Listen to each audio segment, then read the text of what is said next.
Everyone knows the classic formula of the misfit teenager who suddenly gains superpowers to save the city. Just think of our friendly neighborhood Spider-Man to get exactly what I'm talking about. This trope hooks us because it creates the sweet illusion that our boring daily school routine could, out of nowhere, turn into an epic adventure. But what if we took this universal concept and mixed it with a door-sized sword, a girl living inside a closet, and a secret society of samurai controlling the underworld? That's the exact premise of Bleach.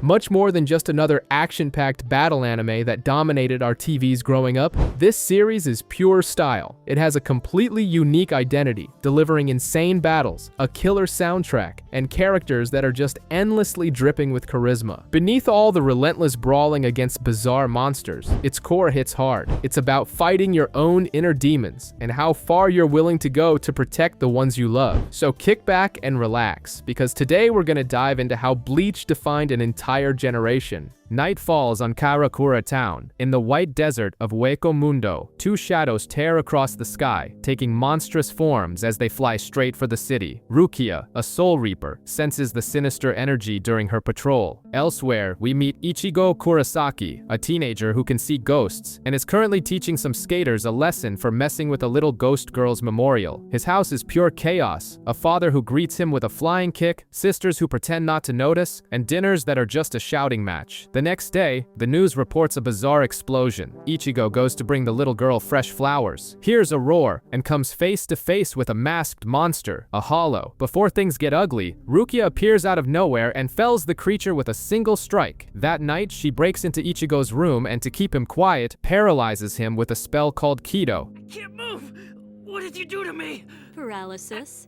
I've used what's called a Kido on you. It's a high-level incantation only we Soul Reapers can. She explains the basics. There are pluses, good-natured spirits who need help moving on, and hollows, souls that have soured and turned into monsters. Suddenly, the roar returns. It's the same hollow, drawn to Ichigo's absurdly high spiritual energy. On pure instinct, Ichigo breaks the paralysis to save his sisters, but gets the worst of it. Rukia throws herself in front of him, is wounded, and as a last resort, offers him her powers. Ichigo accepts. Upon touching her sword, her Zanpakuto, he absorbs all of it. He emerges in a black uniform with a sword the size of a door and obliterates the hollow with a single slash. Rukia, now a normal human, is left speechless. What the hell is this guy? The next morning arrives with the house completely wrecked, and the family blaming it all on a truck. Memories wiped, life goes on. At school, Ichigo bumps into Orihime, and suddenly, Rukia appears, as a new student, of course, passing him a note telling him to shut up. Later, she explains the plan. Powerless and stuck in an artificial body, a Gigai, she can't return to the Soul Society. Until she recovers, Ichigo will be the substitute Soul Reaper. He refuses, saying he only fought for his family. But Rukia isn't messing around. She slaps him with a special glove, knocking his soul out of his body, and lays down the law. The city needs him. The first call doesn't take long. A hollow is hunting a young boy's soul. Rukia lectures him that responsibility isn't a choice, but Ichigo ignores her, saves the boy, and sends him to the Soul Society. Meanwhile, elsewhere, Orihime's deceased brother Sora is captured and turned into a hollow. The next day, Rukia notices a strange scratch on Orihime's leg, a sign that a hollow is nearby. That night, Ichigo's house has basically become a boarding house. Rukia is living in his closet and her cell phone rings with an alert. The intruder is Acid Wire, the hollow that was once Sora. Ichigo manages to break a piece of its mask, revealing Orihime's brother's face before the monster escapes. Rukia drops the bombshell that changes everything. Every hollow was once a human. The reality hits Ichigo hard. How is he supposed to fight Orihime's brother? Rukia speculates that Sora might be controlled by a stronger hollow. Meanwhile, at Orihime's apartment, the attack begins. Her friend, Tatsuki, is beaten by an invisible enemy, and Orihime's soul is ripped from her body, tethered by the chain of fate on her chest. That's when Acid Wire reveals himself and unloads all his anguish, accusing his sister of forgetting him and leaving him alone. Ichigo arrives to save the day. The fight begins, and the hollow grabs Orihime's chain to shatter both her spirit and Ichigo's at once. Even wounded, Ichigo charges forward with a truth that cuts deeper than any blade. Older brothers are born to protect their younger siblings. At the height of the battle, Orihime throws herself in front of Ichigo, apologizing to her brother for being unable to move on from his death, and her words hit him hard. The mask cracks. He wasn't evil, just lost in his pain. In a final moment of lucidity, Sora takes Ichigo's sword and impales himself, choosing to be purified rather than become a monster again. Orihime says a tearful goodbye. The next day, Rukia uses a device to erase Orihime's and Tatsuki's memories, replacing the horror movie with a sumo wrestling match. Watching it all, Ichigo finally understands there's no running away. He shakes Rukia's hand. The substitute Soul Reaper is officially born. At a construction site, the urban legend of the day is about a cursed parakeet. Every owner dies. A worker tries to get rid of the bird until Sado, or Chad to his friends, shows up. His buddy yells that it's a trap, but Chad, after taking a steel beam to the head like it's nothing, decides to keep the bird. And the parakeet talks. It thanks him and introduces itself as Yuichi.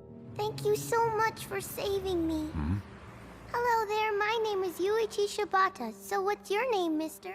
At school, Ichigo is recovering while Rukia brags about his quick healing and struggles to open a juice box. Seeing Chad all bandaged up, he was also hit by a motorcycle. They both realize the soul inside the parakeet is a plus, a friendly spirit. Rukia immediately plans the ritual to send him to the Soul Society. Soon after, Chad ends up at the Kurosaki family clinic with a bizarre, claw-shaped wound on his back. The scent of a hollow is in the air. The next morning, Chad and the parakeet are gone. Ichigo discovers a new trick, creating energy ribbons that point the way, which stuns Rukia, as it's a technique far too advanced for a rookie. The chase leads Rukia to Shrieker, a hollow who collects Soul Reapers and wants to add her to his list. At the same time, Ichigo's sister, Karin, has a vision of Yuichi's past and uncovers the boy's trauma. He watched his own mother get murdered. Karin's crying, an extremely rare sight, triggers something in Ichigo, and he takes off. He finds Rukia in Shrieker's clutches, but it's Chad's time to shine. Even without seeing the monster, he starts punching the air, guided only by instinct. In a burst of superhuman strength, he rips a utility pole from the ground and, following Rukia's directions, uses it as a club to smash the hollow. But Shrieker is a coward and summons smaller creatures to pin them down. Chad tries to throw Rukia to safety, but the plan backfires and he ends up using explosive leeches to gravely injure her. Then comes the dirty trick. He reveals he's captured Yuichi, the boy parakeet, and threatens to blow him up if Chad moves. With Rukia as bait and the boy as a hostage, the sadist has the upper hand, until Ichigo comes crashing down from the sky and lands a blow on Shrieker's head. Hearing the monster's confession that in life, he was the serial killer who murdered Yuichi's mother and tricked the boy, Ichigo loses his patience. He shoves the leeches into the hollow's mouth, rips out its tongue, and cuts it down with his Zanpaku toe. But instead of purification, the gates of hell open and drag the villain to an eternal punishment. In the end, Ichigo comforts Yuichi, and after an emotional farewell with Chad, the ritual is performed, and the boy departs peacefully to find his mother. With her spiritual battery running low, Rukia goes to Urahara's shady shop for supplies. There, his assistant, Ururu, mistakenly grabs a Geekon-gon from the defective merchandise box. It's a soul candy, an artificial soul designed to pilot Ichigo's body while he's in Soul Reaper mode. Rukia hands him the pill. Ichigo swallows it, his soul is ejected, and his body becomes a super polite English lord. For about 5 minutes, a hollow appears. Rukia drags Ichigo into the fight and leaves his body in the care of the substitute. The second they turn the corner, the imposter shows his true colors. He's an exhibitionist pervert. He leaps across rooftops, barges into the classroom, and starts shamelessly drooling over Orihime until Tatsuki goes into bodyguard mode and starts throwing desks at Ichigo. When the real Ichigo returns, he finds chaos and has to face the intruder, a mod soul, a type of combat soul from a project that was cancelled for being too unethical. The thing is incredibly agile, a kicking specialist, and gives him a real run for his money before managing to escape. Rukia explains that these mod souls were supposed to have all been destroyed. Wandering the streets wounded, the fugitive sees a boy delete his useless character in a game and completely relates to the rejection. Furious, he goes after the kids, and that's when Ichigo appears, ready to stop the tragedy. Back at the shop, Urahara preps his gear and gathers his team to recover the merchandise. Ururu, feeling guilty for the mistake, is calmly reassured by him. They'll handle it. On the street, Ichigo chases the mod soul as it flees across the rooftops until Rukia's phone beeps, hollow in the area. They rush over and, ironically, the same kids who were mocking the mod soul are now the target of a centipede hollow. And who comes back to save them? Exactly, the useless mod soul who faces the creature's tentacles and takes a nasty gash. Ichigo and Rukia arrive just in time, and despite hating each other, Ichigo and the mod soul launch a synchronized attack that shatters the hollow's mask.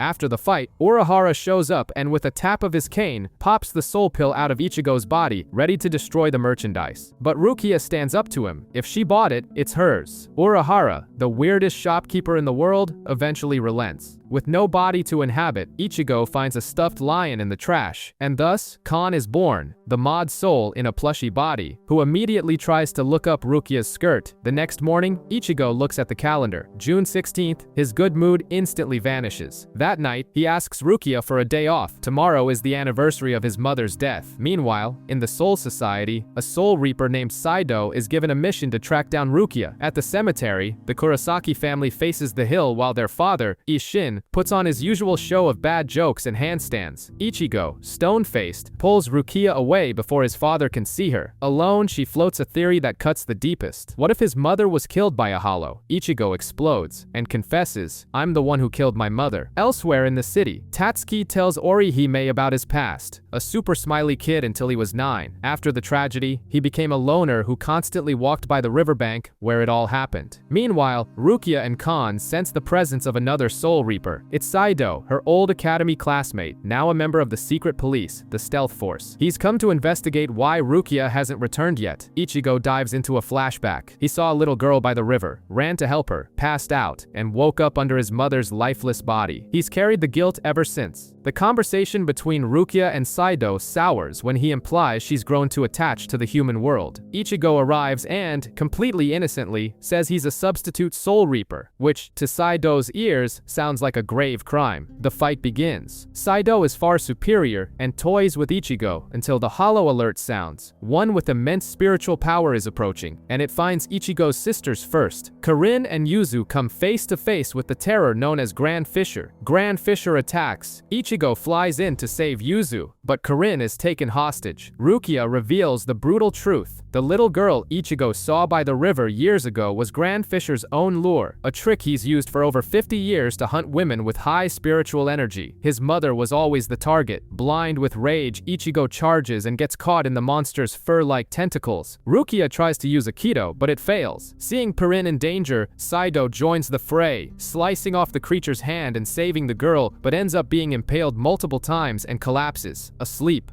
Before he passes out, he leaves a message. "You have to protect." Ichigo tells Rukia this fight is his alone. The hollow taunts him, pierces his chest, and for the finishing blow, transforms its lure into the image of Masaki, Ichigo's mother. Rukia remembers the lesson. There are battles for one's life, and battles for one's honor. This one is for his honor. The lure tries to break Ichigo's mind, but in a surreal moment, the image of Masaki seems to gain a will of its own and bids her son a proud farewell. That gives him the strength he needs. Ichigo rips the tentacle from his shoulder, lunges forward, and drives his Zanpakuto into Grand Fissure, who flees, badly wounded. He collapses into Rukia's arms. Later, at the grave, Isshin appears with words both harsh and full of love. "Live well, because you are the man that the woman he loved protected with her life." Ichigo makes his decision. He will continue as a soul reaper, get stronger, and one day, finish Grand Fissure for good. In an abandoned hospital, the celebrity medium, Don Kanonji, is filming his ghost hunting show. The audience goes wild. Ichigo is dying of secondhand embarrassment, and even Rukia is repeating the guy's catchphrases. The problem is, the ghost is real, a Jibaku spirit on the verge of becoming a hollow, a demi-hollow. The plan was just to observe, but Kanonji decides to purify the spirit on live TV and shoves his staff right into the poor thing's chest hole, accelerating the transformation. Ichigo tries to stop him but is blocked by security. Out of nowhere, Urahara appears, and with a tap of his cane, pulls Ichigo's soul out.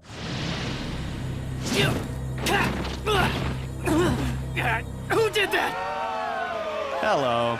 Mystery. The hollow is born, and the confusion only grows. Kanonji thinks Ichigo is a ghostly fan and that the hollow is the episode's final boss. To save everyone, Ichigo drags the host inside the building. There, Kanonji confesses his motto is to be a hero to children. Between stumbles, he even helps with his cannonball, a small energy sphere that surprisingly actually works. Ichigo defeats the hollow, the soul is set free, and Kanonji finally understands the mess he's made. But the show must go on. He returns to the stage stage and for a grand finale names Ichigo his #1 disciple, a highly questionable honor to be honest. After the TV fiasco, Ichigo gets chewed out by the school administration, but Rukia goes into full soap opera mode, crying and blaming everything on him, and they escape out the window. Soon after, a hollow alert goes off. They rush to the scene only to find the monsters already defeated. Again, what they don't know is that they're being watched by a boy in glasses on a rooftop, Oryu Ishida. The next day, grades are posted. Ichigo is 23rd, Chad is 11th, and Keigo feels like a traitor for hanging out with nerds. In first place is Oryu, the same guy who, to Ichigo's surprise, sews stuffed animals in the handicrafts club. Later, Oryu confronts him directly. He knows Ichigo and Rukia are soul reapers and calls him an amateur for leaking spiritual pressure. Then he drops the bomb. He is a Quincy, and he hates soul reapers with every fiber of his being. Worried, Rukia visits Urahara's shop to ask about her faulty phone and learns the whole story. The Quincy also hunted hollows, but instead of purifying them, they destroyed the souls, upsetting the balance of the universe. For this, they were exterminated by the Soul Reapers 200 years ago. Back on the street, Oryu looks Ichigo in the eye and challenges him to a duel. The duel begins with Oryu crushing a hollow bait. The sky rips open and Karakura town becomes an all-you-can-eat buffet for monsters. Ichigo is furious. The entire city, including his family, is now a target. He runs off, trying to protect everyone. Across town, Chad is attacked by a giant hollow. Unable to see the enemy, he relies on a bizarre GPS. Corinne, who can see everything and shouts directions to him. Even so, he takes a serious beating. On the ground, he remembers his grandfather and the promise to only use his strength to protect others. In that moment, something awakens. His right arm is covered in armor, the brazo derecha del gigante. With a single punch, he pulverizes the hollow. Exhausted, Chad collapses. Corinne complains that he's just like Ichigo, always getting hurt playing the hero, and runs to get help from their dad. At the same time, from the school roof, Orihime spots another bizarre creature observing the city. The invasion has only just begun. Ichigo runs through the city like a madman. He finds Kon in his body, learns that his sisters are safe, and leaves him to babysit while he goes after Uryu. At school, Orihime feels a chill run down her spine. On the roof, Numb Chandelier appears, a hollow that plants seeds in students and turns them into puppets. Chizuru is the first to be controlled and grabs Orihime. Tatsuki, her protective friend, springs into action, taking down the possessed students even without understanding what's happening. The hollow is clever and hits Tatsuki too. Even so, she resists, biting a tentacle until she's forced to attack her friend. Tatsuki's desperate tears awaken something in Orihime. Her hairpins glow and from them emerge 6 small fairy-like beings, the Shunshun Rika. They explain at lightning speed that they are her shield, her healing, and her attack. Orihime protects and heals Tatsuki, then splits Numb Chandelier in 2 with a single blow.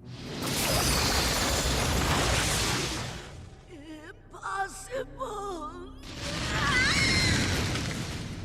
She faints right after, and that's when Urahara appears, carrying an unconscious Chad over his shoulder. Elsewhere, beneath a sky torn by rifts, Ichigo finally faces Oryu for the final showdown. Karakura's sky looks like it's about to collapse. Oryu, the Quincy, rushes to the front lines. Rukia explains to Ichigo the reason for his hatred. 200 years ago, the Soul Reapers exterminated the Quincy to maintain the balance of souls. Oryu's grudge is personal. His grandfather, Soken, advocated for cooperation, but was killed by hollows because the Soul Reapers were too slow to arrive. He wants to prove the Quincy were more efficient. Ichigo, who has little patience for diplomacy, kicks the guy and tells him the truth. His grandfather wanted unity, not revenge. He reveals his own pain, that a hollow killed his mother, and extends a hand. The two begin to fight side by side. That's when a Menos Grande, a towering wall of power, emerges from the rift. Urahara and his crew handle the smaller fries, leaving the giant for the duo. Their plan to combine powers fails because Ichigo has zero control. The Menos charges a Sero, a massive energy beam, and Ichigo, on pure instinct, meets the attack head-on. His spiritual pressure explodes, repelling the Sero and slicing the Menos in half, forcing it to retreat, but Ichigo loses control and collapses. Oryu, in a gesture of respect that sets their rivalry aside, absorbs the excess power and fires it into the sky, frying his own hand in the process. The hatred transforms into a silent pact. After the storm comes the calm, and Khan's drama. He wakes up up with a full face of makeup applied by Yuzu, rebels against being treated like a toy, and runs away in search of someone who will appreciate him. But it all goes wrong. He gets trampled by girls, used as a soccer ball by Tatsuki, and is eventually captured by Jinta and Ururu at Urahara's shop. He manages to escape, torn to shreds, and returns crying to Ichigo, who takes him to the only expert he knows, Uryu, the master of the handicrafts club. Provoked, Uryu agrees to fix Khan and returns a plush princess, complete with a frilly dress and a blonde wig. Terrified, Khan flees again. Meanwhile, Rukia has been strangely melancholic. She turns down invitations to the fireworks festival, knowing her time in the human world is ending. Ichigo, trying to turn his rivalry with Uryu into a friendship, invites him to lunch, which takes place in an awkward silence that speaks volumes. That night, Rukia leaves a farewell note and disappears. In the sky, two Soul Reapers watch her from a distance. The red-haired one with a stern face offers a sinister smirk. "We found you, Rukia." Rukia runs through the city, fighting with herself for getting too attached. Renji, the red-haired tattooed Soul Reaper, lands on a utility pole with a sentence, "Vacation's over in the human world." He draws his sword and attacks. Watching from afar is Byakuya Kuchiki, Rukia's brother. As cold as a statue, Renji announces her crime, transferring powers to a human. They've come to take her back. Oryu appears, trying to help with the excuse that he was out buying thread, and is swatted away like nothing. At home, Ichigo finds Khan tied to the toilet and Rukia's letter, telling him to hide. But running isn't his style. He deciphers the hidden message and decides to go rescue her. Urahara appears at his window offering help. On the bridge, Renji is about to finish Oryu when Ichigo arrives, tearing through the air. The duel begins. Renji is far superior and slices Ichigo with precision until he says the words that light the fuse. Rukia will be executed. Ichigo explodes with power and manages to scratch Renji, who is stunned. That's when Renji releases his Zanpakuto, Zabimaru, which transforms into a bladed whip and tears open Ichigo's shoulder in a brutal strike. On the ground, bleeding, Ichigo seems finished, until he rises with an aura that turns the tables.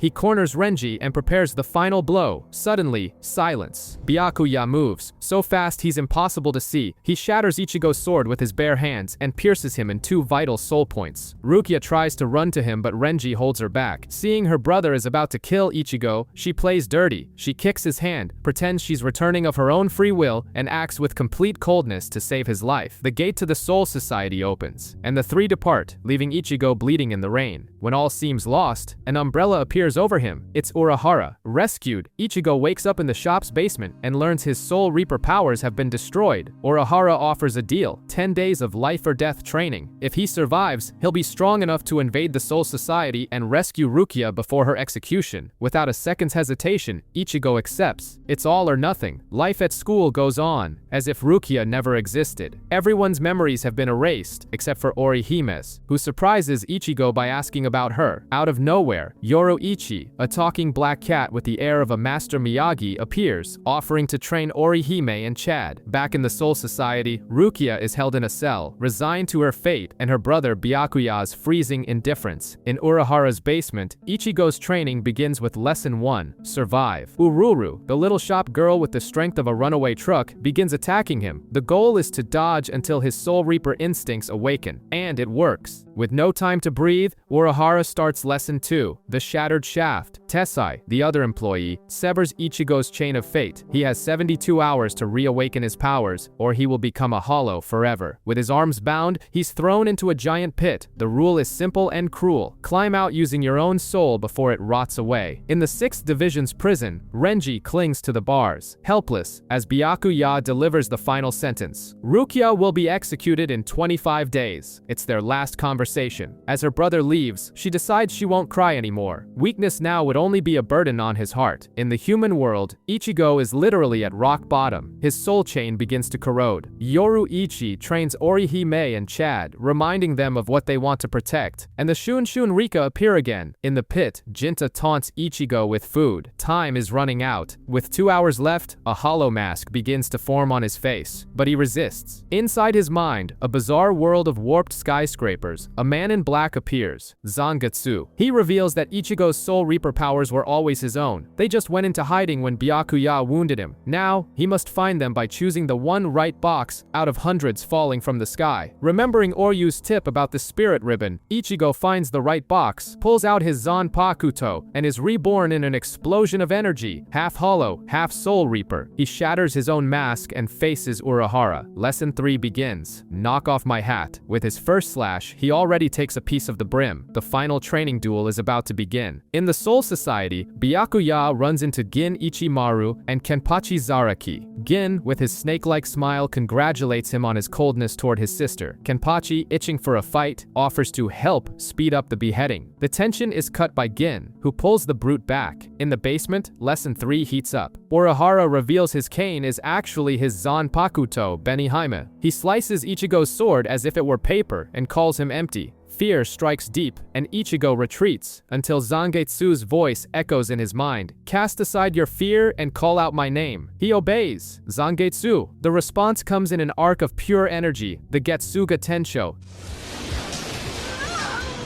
Whoa! What's going on out there?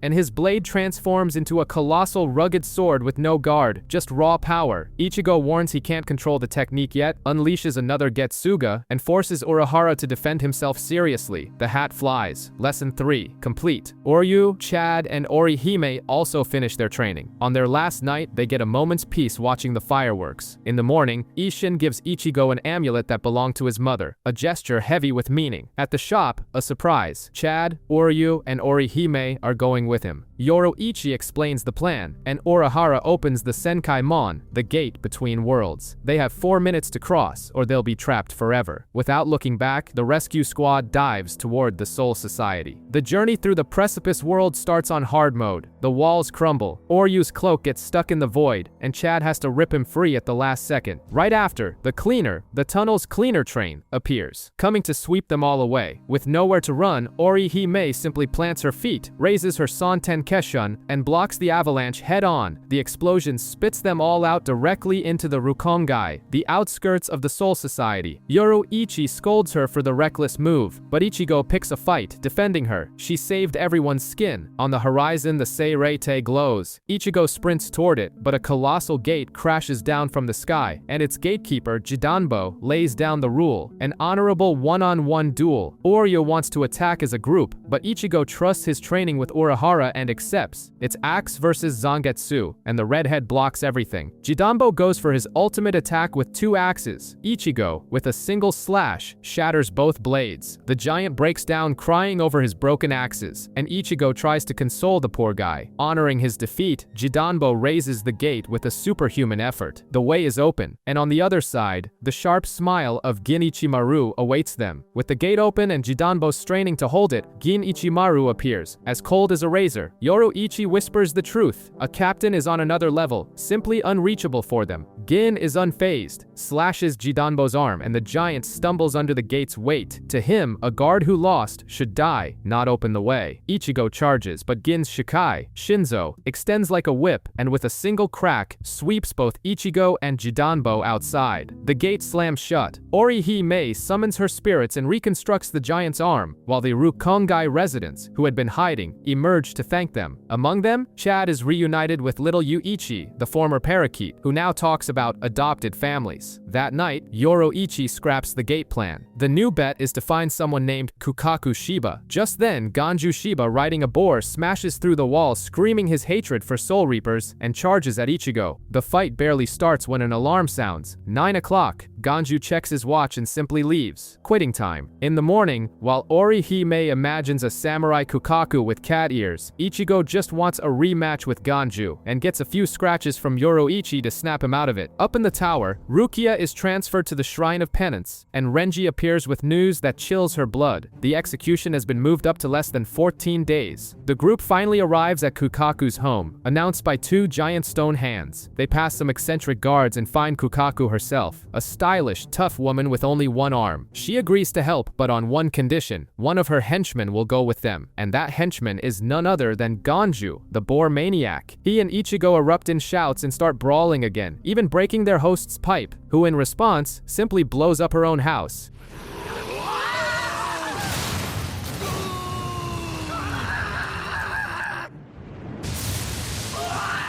In the secret basement that remains, Kukaku reveals the plan. Use the Kakaku Taiho, a cannon, to shoot them into the Seirete. Kukaku draws the target on a blackboard. The Seirete is covered by a barrier that pulverizes any spiritual energy. The solution? Enter as ammunition, a cannonball formed by all their combined energy, concentrated into something called a spirit core. The training begins. Orihime, Oryu, and Chad get the hang of it, easily raising their energy shields. Ichigo, however, is a disaster, barely able to make the energy sphere glow. Meanwhile, the lieutenants and captains convene. Gin gets called out for letting the intruders escape, and Aizen, with his usual calm, plants a seed of doubt. Back in the basement, Ganju, despite his grudge against Soul Reapers, gives Ichigo a tip that works a little too well. Ichigo's barrier grows so large it cracks the room. Kukaku yells at him to condense the energy, and he obeys, only to celebrate too soon. The sphere explodes, launching him through the air. Still, they get the green light, and just as the captains are interrogating Gin, the Seireite's alarm blares. High up in her cell, Rukia whispers Ichigo's name. Kukaku lays into Ichigo and Ganju for blowing up her house during training. Yoruichi appears, notes that Ichigo at least learned to make the sphere, tries to give instructions, and lets out a yelp of pain before the scene cuts. Ichigo wakes up dreaming of catnip and Oryu tells him it's time to go. Yoruichi appears with a crooked tail, the result of Ichigo grabbing it in his sleep, requiring 3 people to pry him off. Ganju arrives in uniform, acting like the late hero, and the mood turns heavy when he confesses a Soul Reaper killed his brother Kaien. The man was a prodigy who died smiling, and Ganju wants to understand that happiness and the truth about Soul Reapers. Ichigo accepts him as a partner. At the launch, Yoruichi humiliates Ichigo by creating a perfect barrier. Kukaku begins the ritual. Her arm ignites, and she launches the group in the energy sphere. The flight is pure chaos. Ganju guides them with a second spell. Everyone tries to balance the energy, and Ichigo nearly ruins everything. Their arrival puts the Seirete on high alert. Kenpachi Zaraki even gets excited at the chance for fresh blood.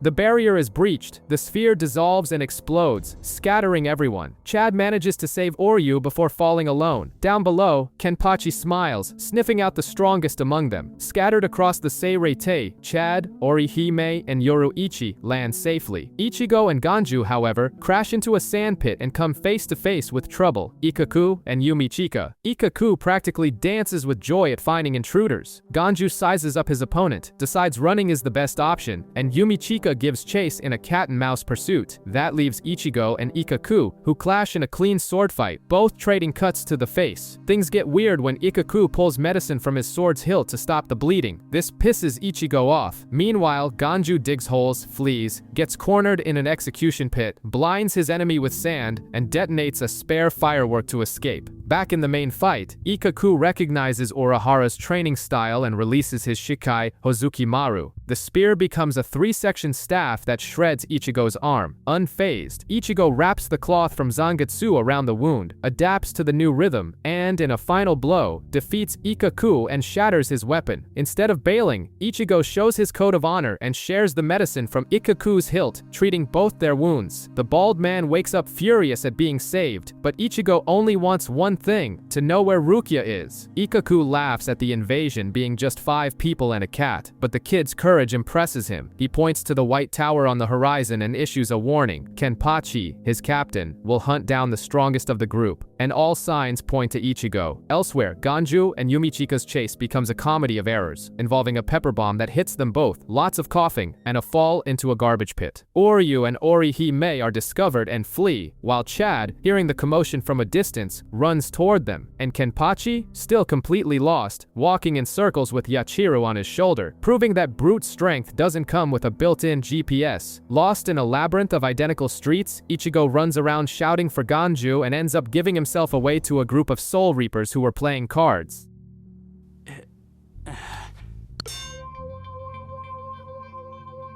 That's great.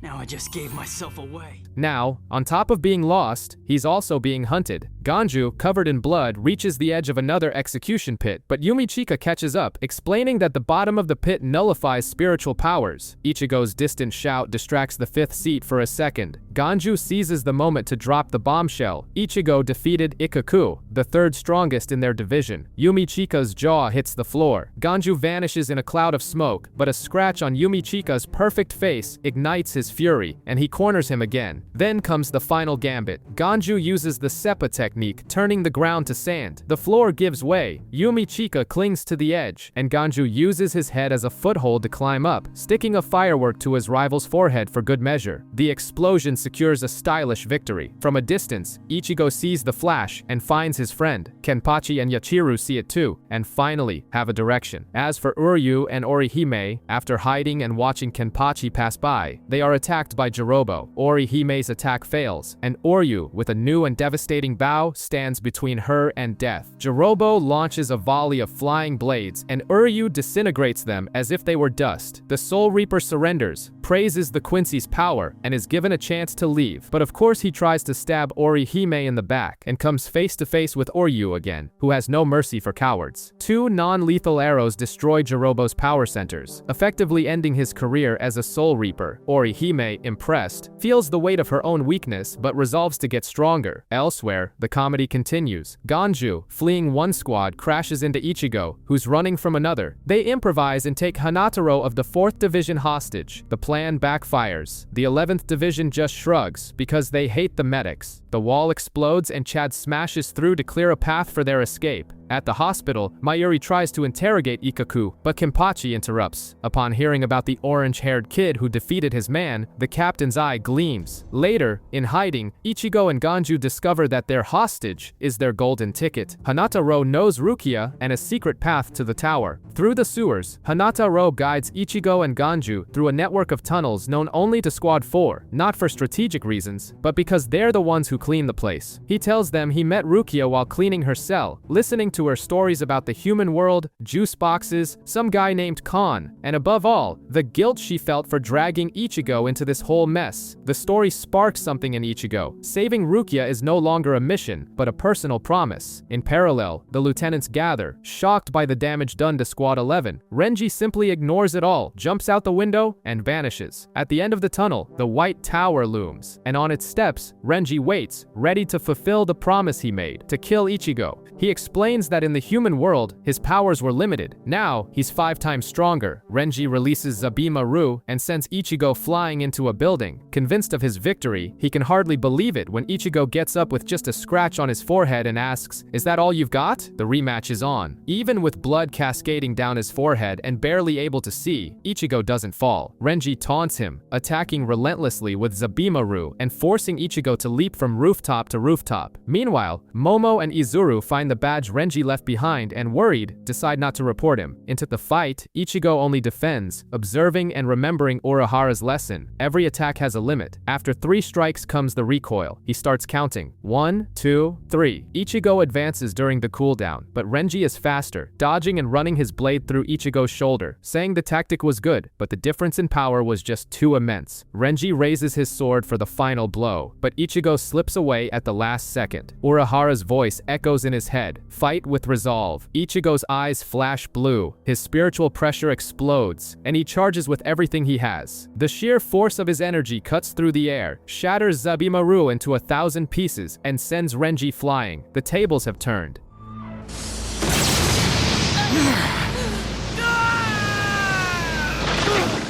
Defeated, Renji falls, and the past pulls him back. We see him as a child in the harshest district of the Rukongai, stealing to eat. That's when a young Rukia joins his gang and becomes their leader, sharing what little they had. The makeshift family they formed disappears one by one, until only the 2 of them are left. Their only way out is the Soul Reaper Academy, where they endure the scorn of the nobles. They stand together, side by side, until Byakuya appears and offers to adopt Rukia, which would grant her an instant promotion. Feeling like nothing next to all that nobility, Renji forces a smile and pushes Rukia toward the better choice, even though the gesture is born of pure fear and his own inferiority complex. Back in the present, broken, he grabs Ichigo's clothes and confesses he's always been afraid, and that Rukia's fate is all his fault. In tears, he begs, "Save Rukia for me!" Ganju and Hanataro rescue an unconscious Ichigo, carrying him through the sewers before reinforcements arrive. In a nearby field, Izuru finds a fallen Renji, just as an impassive Byakuya arrives and orders his arrest. Gin appears with that indecipherable smile and arranges for Renji to receive medical attention. Elsewhere, Hitsugaya gives Hinamori a stark warning. Don't trust Gin. Commander Yamamoto declares a state of war. All Zanpakuto are to be released. In their hideout, Hanataro heals Ichigo and finds a hollow-like mask in his pocket, the very thing that saved him from Renji's fatal blow. Ichigo wakes up ready to jump back into the fight, and Ganju knocks him out with a punch to make sure he rests. Meanwhile, Hinamori rushes to Captain Aizen, who calms her with gentle words and lets her stay the night for her own safety. The next morning, running late, she dashes across the rooftops and freezes. Aizen, the kind man who took her in, is dead, impaled to a wall with his own sword. Her scream echoes throughout the Seirete. Aizen's death is an open wound in the Seirete. Hinamori collapses before her captain's body, pinned to the wall, and who should appear, whistling as if nothing happened? Gin Ichimaru. Hitsugaya's words echo in her mind, and the equation clicks. Aizen is dead. Gin is smiling. She snaps and attacks, but Izuru throws himself in front of his captain to protect him. Shikai are released, fire against steel, and chaos is about to erupt until Hitsugaya arrives and freezes the fight with his authority. He orders them both arrested and gives Gin an icy warning. If a single hair on Hinamori's head is harmed, he will be held responsible. In the sewers, Hanataro tends to Ganju until he falls asleep in Ganju's lap. Soon, they continue their journey. Elsewhere, Chad awakens in a warehouse, takes down a few guards with brutal gentleness, and asks for the way to the White Tower. All paths begin to converge, and the spiritual pressure rising on Ichigo, Ganju, and Hanataro's route is like an invisible wall. High on a rooftop, Kenpachi smiles. In her cell, Rangiku visits Hinamori. She scolds her for attacking a captain, but also shows empathy for her friend's pain, and hands her a letter left by Aizen. The text is a bombshell. He writes that he knew he was being hunted but didn't involve her in order to protect her. He trusted her above all others and revealed what he discovered before he died. Hinamori finishes reading, pale and in shock. Outside, Ichigo comes face to face with Kenpachi. The captain's spiritual pressure is so overwhelming that Hanataro faints instantly, and Lieutenant Yachiru appears on the giant's shoulder as if she's on a stroll in the park. Ichigo makes a decision. Ganju and Hanataro will go on ahead to save Rukia. He'll hold back the monster. Kenpachi, amused, offers the first hit with his chest wide open. Ichigo attacks with all his might and only manages to injure his own hand.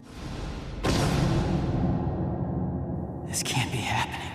I know I swung with full force, and I know I didn't. He doesn't even leave a scratch on the captain. Kenpachi then explains the rule of the game. When two spiritual pressure collide, the weaker one always gives way. Ichigo's blade, compared to his, is nothing more than a plastic toy. The camera cuts to Chad, who is plowing through Squad 8 like a bulldozer. The third seat officer tries to strike a pose with his sword, but Chad just waits for an opening and sends him flying with a single punch. That's when Captain Shunsui arrives, wearing a pink kimono with a sake bottle in hand, looking more like a bohemian than a warrior. Nanao, his lieutenant, is the serious counterbalance to the pair. Chad refuses the drink. He needs to get through. Shunsui sighs and begins to dodge every attack as if he's dancing, without spilling a single drop of sake. He asks why Chad fights with such conviction, and the answer is simple. Ichigo wants to save her. I don't need another reason to risk my life. A flashback emerges. His grandfather, his abuelo, teaching him never to use his strength for himself, and the pact he made with Ichigo to fight for one another.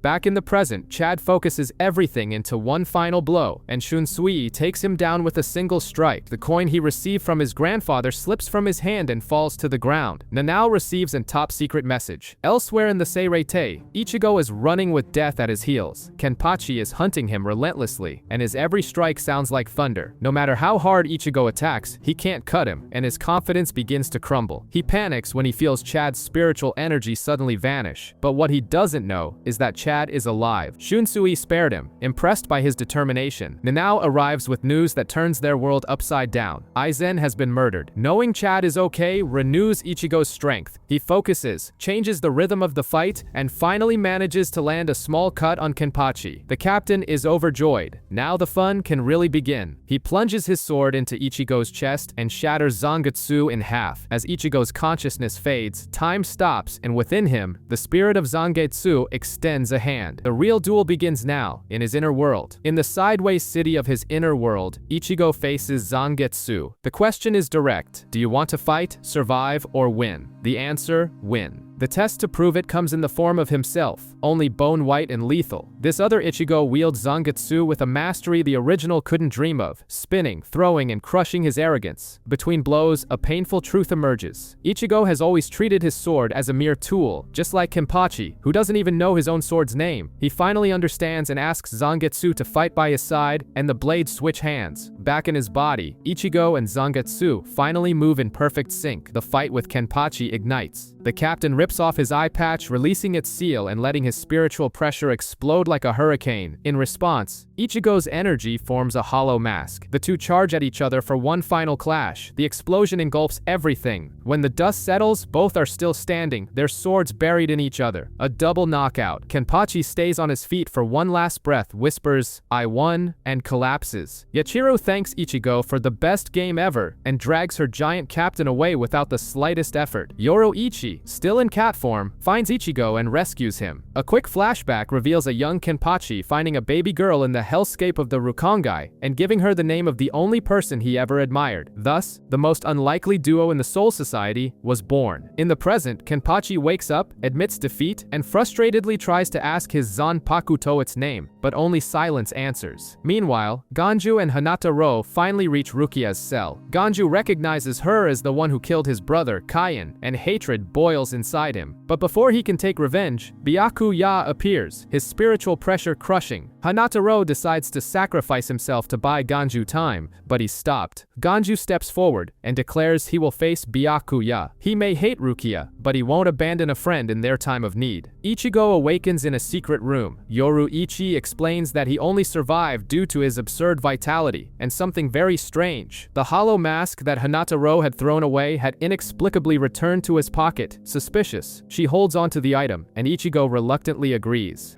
Hand it over. End of discussion. Yes, sir. Please take it. It's all yours. Then comes the reveal that shatters the orange-haired teen's world. The cat turns into a person. Yoroichi assumes her true form, a tall, dark-skinned, naked woman. Ichigo is more shocked by the fact that she's not a cat than by the nudity itself. Suddenly, Byakuya's spiritual pressure explodes. Ganju and Hinata Ro are about to be executed. Ichigo grabs a flying artifact and takes off. He arrives just in time to see Ganju being shredded by the Shikai. Senbonzaku Ra, Byakuya's blade petals. Ichigo lands, trades a few barbs with Rukia, "I came to save you," and faces Byakuya, managing to everyone's astonishment to match his speed. As the captain prepares to release his blade again, Yoroichi cuts through the wind and blocks the blow with a sash. The night isn't over yet. In prison, Renji faces his Zabimaru and makes a decision. Ichigo is no longer his target. On the bridge, Yoroichi uses an anesthetic-laced strike on Ichigo, tells Byakuya to his face that he never once beat her in a game of tag, and vanishes with the boy, making an absurd promise. In 3 days, Ichigo will surpass a captain's level. Byakuya, impassive, simply abandons the chase. Ukitake arrives, sending Ganju to the infirmary and Rukia back to her cell. Elsewhere, a disguised Orihime and Oryu almost get into trouble with a drunk from Squad 11, only to be saved by other Soul Reapers, until Mayuri appears and reveals it was all a trap. Hidden in a cave with Ichigo, Yoroichi drops a truth bomb. Every Zanpakuto has a second stage, Bankai, which multiplies the user's power 5 to 10 times and requires at least 10 years of training. Ichigo despairs, but Yoroichi smiles and reveals a forbidden method. In 3 days, he can achieve the impossible. The hellish training is about to begin. At night, while Orihime tries to fix her power, Tsubaki, she and Oryu run into Aramaki and fall right into Mayuri's ambush. The captain is so psychopathic that he blows up his own men without a second thought, but Orihime's 3 Sacred Links shield saves the pair. Oryu tells Aramaki to escape with her and stays behind to fight. Mayuri releases his Shikai, Ashisogi Jizo, a baby-faced blade that paralyzes anyone it cuts. Nemu, his lieutenant, steps in to help and ends up getting cut along with Oryu. Mayuri is furious and assaults his own lieutenant, confessing he created her in a lab. Paralyzed, Oryu hears the cruelest revelation of all. Mayuri loved to dissect Quincy, and the last one he captured was an old man man who only called out for his grandson. The photo he throws on the ground is a punch to the gut. It's the head of Soken Ishida, Oryu's grandfather. Seized by a cold, silent fury, Oryu activates Ranso Tengai, lifting his paralyzed body with threads of energy, and with Quincy pride burning in his veins, he swears he will kill Mayuri. Oryu stands like a puppet moved by pure spiritual energy. Mayuri is fascinated, calling Ranso Tengai a lost art. Oryu replies that it's pure willpower. In a flashback, we see his father, Ishida, who despises the Quincy way of life, and his grandfather, Soken, who believes in the duty to protect. It is Soken who gives him the scattering soul hand envelope, warning him, if removed, it grants immense power for a short time, but then takes everything away. Back in the fight, cornered, Oryu defies fate, rips off the glove, and activates Last Style. The transformation is overwhelming. He drains the city's energy, destroys Mayuri's arm, and even when faced with the captain's poisonous Bankai, he splits the creature in half and blasts a hole through its chest.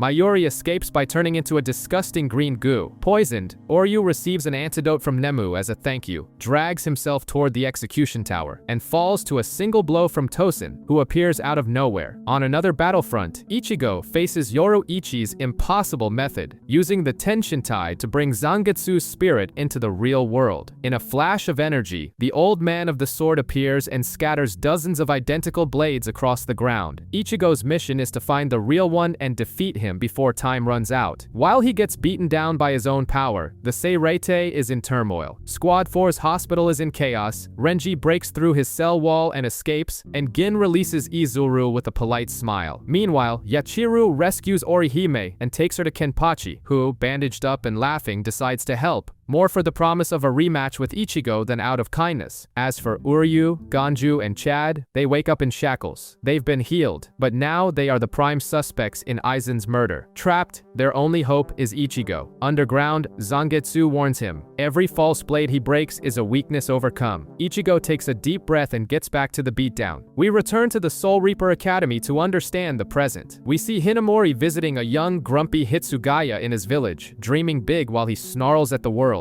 In the Academy's advanced class, Renji excels at swordsmanship but struggles with Kido. Izuru is the opposite, and Hinamori stands out for her sheer dedication. An illustrious visit comes from Captain Aizen and his lieutenant Gin. Hinamori instantly falls for Aizen's perfect hero image and makes Squad 5 her life goal. During a training exercise in the human world, the supposedly fake hollows turn into real monsters and destroy the senior students. Renji, Izuru, and Hinamori stay behind to protect Hisagi when Aizen and Gin arrive as saviors. Aizen wins with ease and calms Hinamori with a kindness that leaves a lasting impression on her. In the present, blinded by this devotion, Hinamori takes out the guard with Kido, blows up her cell wall, and escapes, determined to follow her captain's letter to the very end. Hinamori flees, guided by Aizen's letter, convinced she knows who the killer is. A quick flashback shows a young Gin and Rangiku meeting as children. Rangiku wakes up in Hitsugaya's office, who is buried in paperwork, and the news that Hinamori, Renji, and Izuru are missing. Investigating, he realizes Hinamori used Kido to blast through the wall and sets off after her alone. Meanwhile, Ichigo continues to break blades against Zangetsu, with Yoruichi counting down the hours. In hiding, Hinamori rereads the letter. Rukia's execution is a sham to steal the Sokyoku, a weapon with the power of 1,000,000 Zanpakuto, and the one responsible for it all is supposedly Hitsugaya. At her meeting with Gin and Izuru, she appears distraught, points her sword at her childhood friend, and accuses him of Aizen's murder. Hitsugaya instantly understands it's a trap and knocks her out to prevent the worst. Seeing Gin's fox-like smile, the young prodigy loses his cool. He vows to kill Ichimaru for making Hinamori bleed. Hitsugaya tells Izuru to run if he doesn't want to be frozen solid and charges at Gin with everything he has. Hyorin Maru roars. A colossal ice dragon soars across the sky and freezes even Izuru's arm, who is a great distance away. Gin's arm is trapped in ice for a moment. Shinzo, Gin's sword, extends at the speed of a bullet. Hitsugaya dodges, but the blade redirects its attack toward the unconscious Hinamori on the ground. Out of nowhere, Rangiku appears like a flash of lightning and blocks the blow, saving her friend.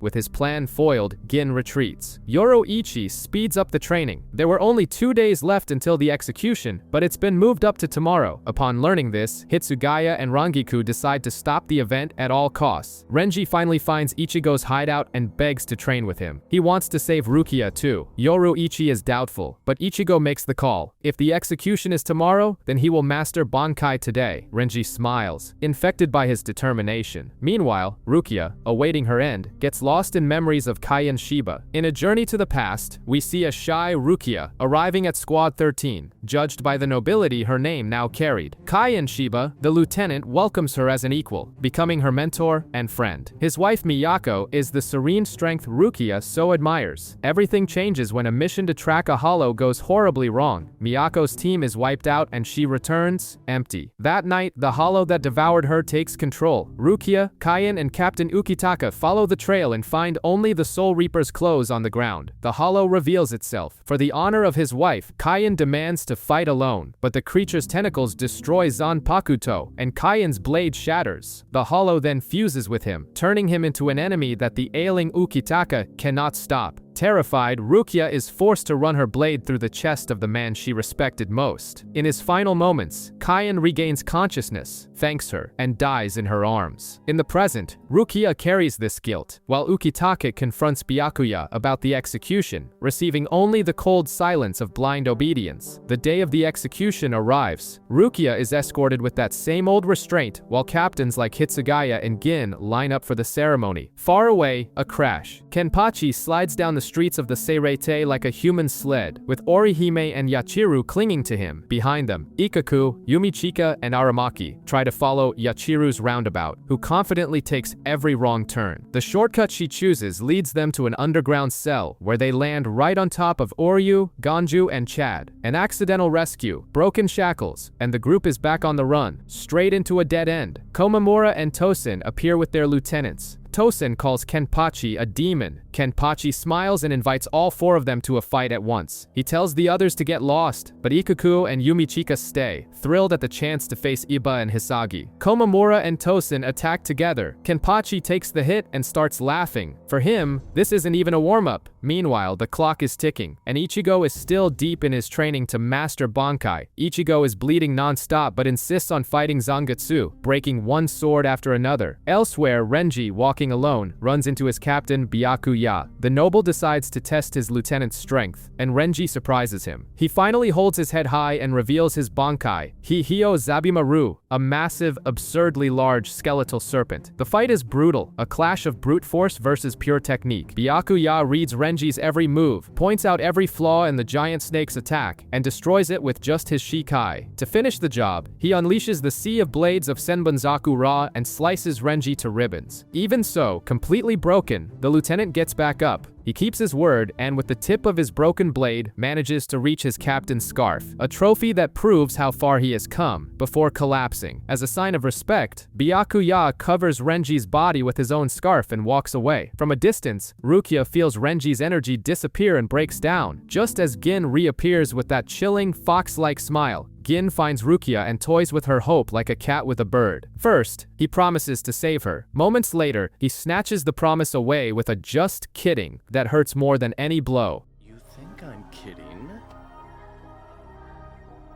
I am.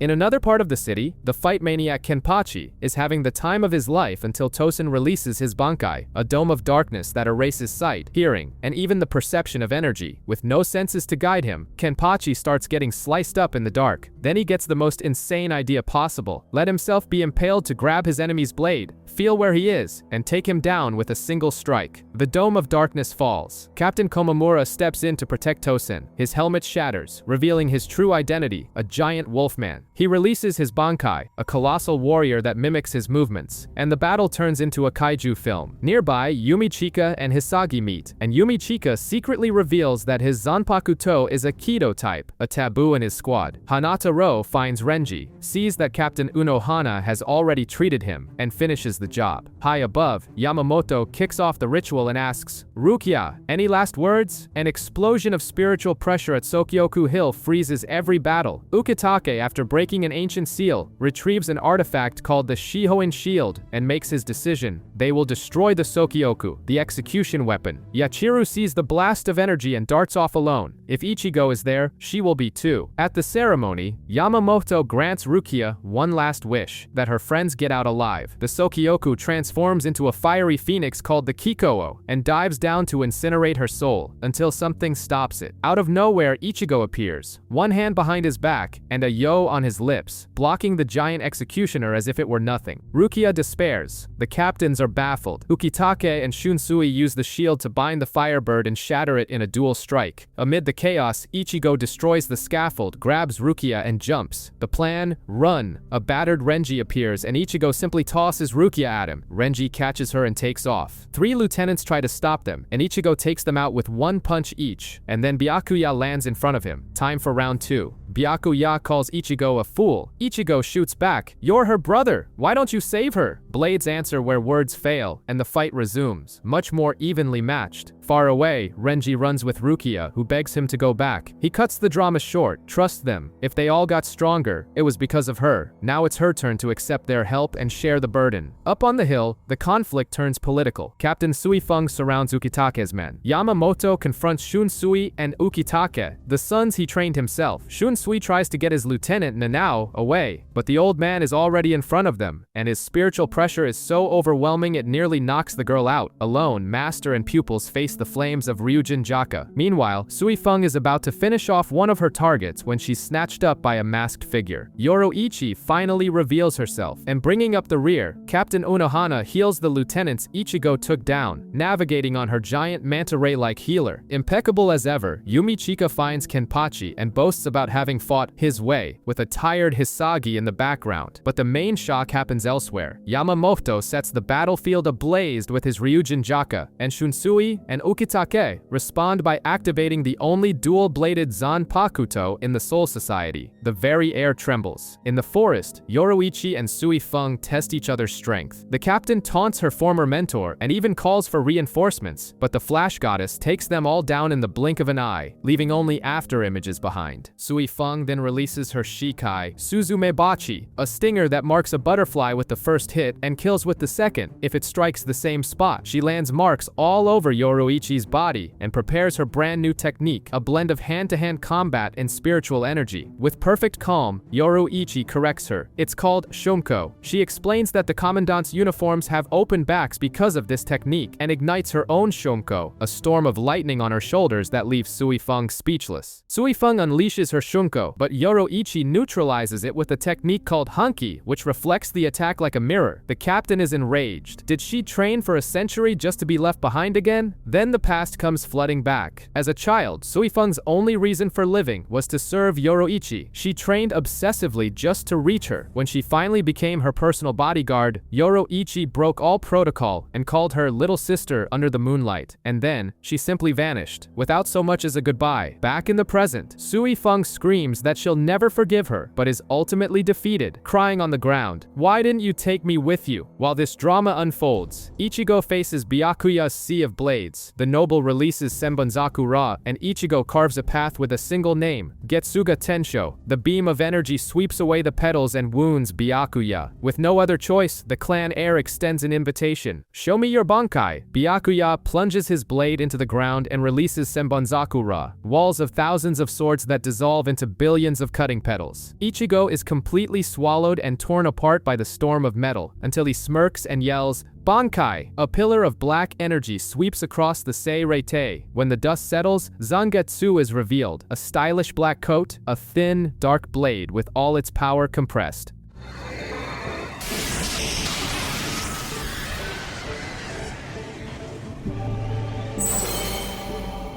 Byakuya scoffs at the sword's size, thinking it's insignificant. In the next instant, the blade is at his throat. Ichigo moves like a blur, too fast, cutting through the petals before the captain's hands can even react. It finally dawns on Byakuya. He understands that all the power of Ichigo's Bankai is focused on pure speed. Still, he doesn't back down. On the other side of the city, Hitsugaya and Rangiku race towards Central 46, sensing that something has gone very, very wrong. Ichigo's friends reach the top of the hill, but a a forest suddenly appears, concealing the fight. Yachiru pops up, gossips that Rukia escaped, and Orihime explains, Ichigo doesn't just fight to save someone physically, he fights to shatter his opponent's conviction. On the battlefield, Byakuya reveals his Senkei, an arena formed by 1,000 swords, a technique reserved only for those he has sworn to kill. Ichigo's body begins to fail. His Bankai is consuming him. A Kido spell paralyzes him, and Byakuya raises his sword for the final blow. Suddenly, a hollow mask forms on Ichigo's face, along with a strange laugh. His inner hollow takes control, fires off a black Getsuga that overwhelms Byakuya and leaves him in shock. Fighting against himself, Ichigo rips off the mask and demands to settle the fight like a man. They bet everything on one last clash. Byakuya's sword of white light against Ichigo's black Getsuga. The explosion tears the sky apart. Exhausted and bleeding, both remain standing. Byakuya admits defeat and vanishes. Ichigo wins and collapses into his friend's arms. Meanwhile, Hitsugaya and Rangiku break into Central 46 and confront the horror they find inside. Hitsugaya and Rangiku face a massacre. Every member of Central 46 has been dead for days. This means that all the orders regarding Rukia's execution were fake. Izuru suddenly appears, and Hitsugaya pursues him, only to hear the bombshell. Hinamori has escaped her protective custody to go after him. He tells Rangiku to handle Izuru, who reveals the power of his sword, Wabisuke, doubling the weight of her weapon with each strike, and rushes to protect his childhood friend. Hinamori, in a state of shock, finds Gin, who leads her to a supposed miracle, Aizen, alive. In tears, she runs to hug him, and is run through with a blade. Hitsugaya arrives, explodes in Bankai, and attacks, but it was all an illusion. The real Aizen cuts him down with ease from behind and reveals the trick. His Zanpakuto, Kyoka Suigetsu, creates a total hypnosis in anyone who sees it. To make matters worse, Tosin is also revealed to be a traitor. As they lie bleeding on the ground, Renji and Rukia come face to face with the trio of villains on Sokyoku Hill. High above, Aizen tells Renji to let go of Rukia. Isane broadcasts a message to the entire Soul Society. Aizen is the traitor behind everything. Even so, Renji refuses to obey. Aizen dodges his attacks as if brushing dust off his clothes. Ichigo arrives in Bankai mode and intercepts a blow. He exchanges a look with Renji, and they charge forward together. Zabimaru fans out to break Aizen's guard, and Ichigo attacks with everything he has. Aizen stops the blade with a single finger. One cut to Ichigo, another to Renji, and his prize is in his hands. With the stage set, Aizen reveals his goal, the Hogyoku, an artifact that shatters the barrier between Soul Reapers and Hollows, which was hidden inside Rukia's soul. It was Urahara who sealed the stone in her using a special Gigai that would turn her into a human, erasing the Hogyoku forever. Knowing this, Aizen faked his own death, manipulated Central 46, and arranged the execution with the Sokyoku, all to evaporate her soul and take what he wanted. Everyone was nothing more than a pawn on his board. Komamura charges at Aizen, who stops his attack with one hand. A quick flashback reveals the old friendship between him and Tosin, now on opposite sides. Aizen takes him down with a Hado 90 without even reciting the incantation.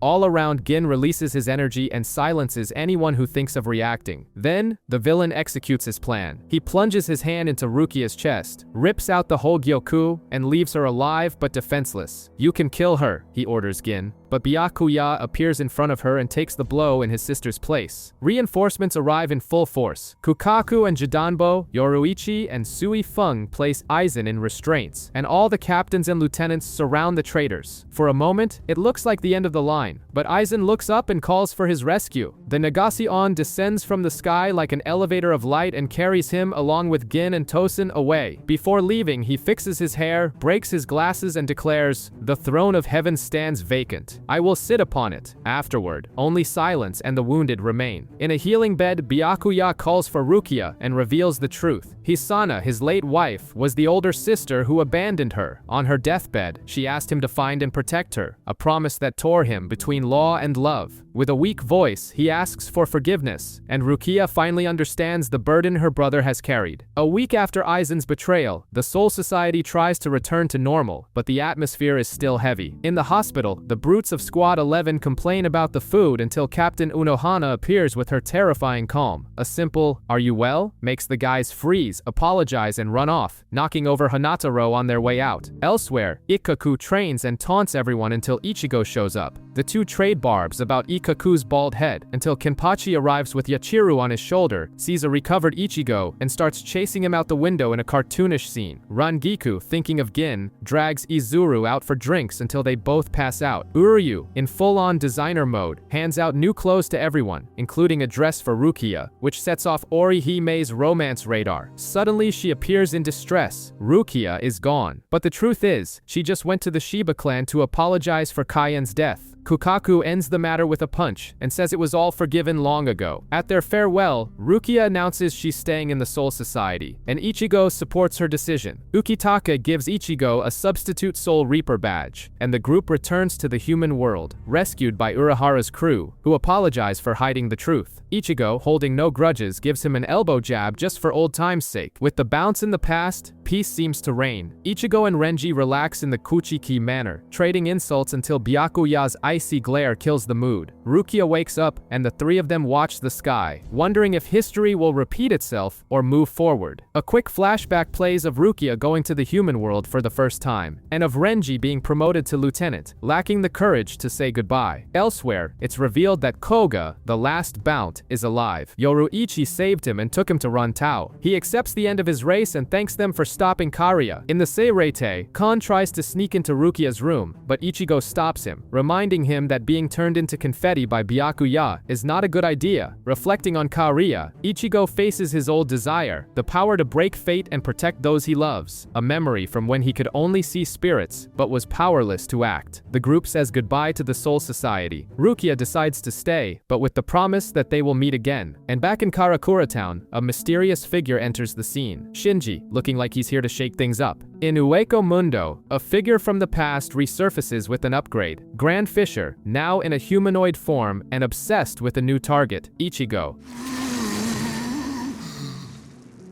Ichigo Kurosaki.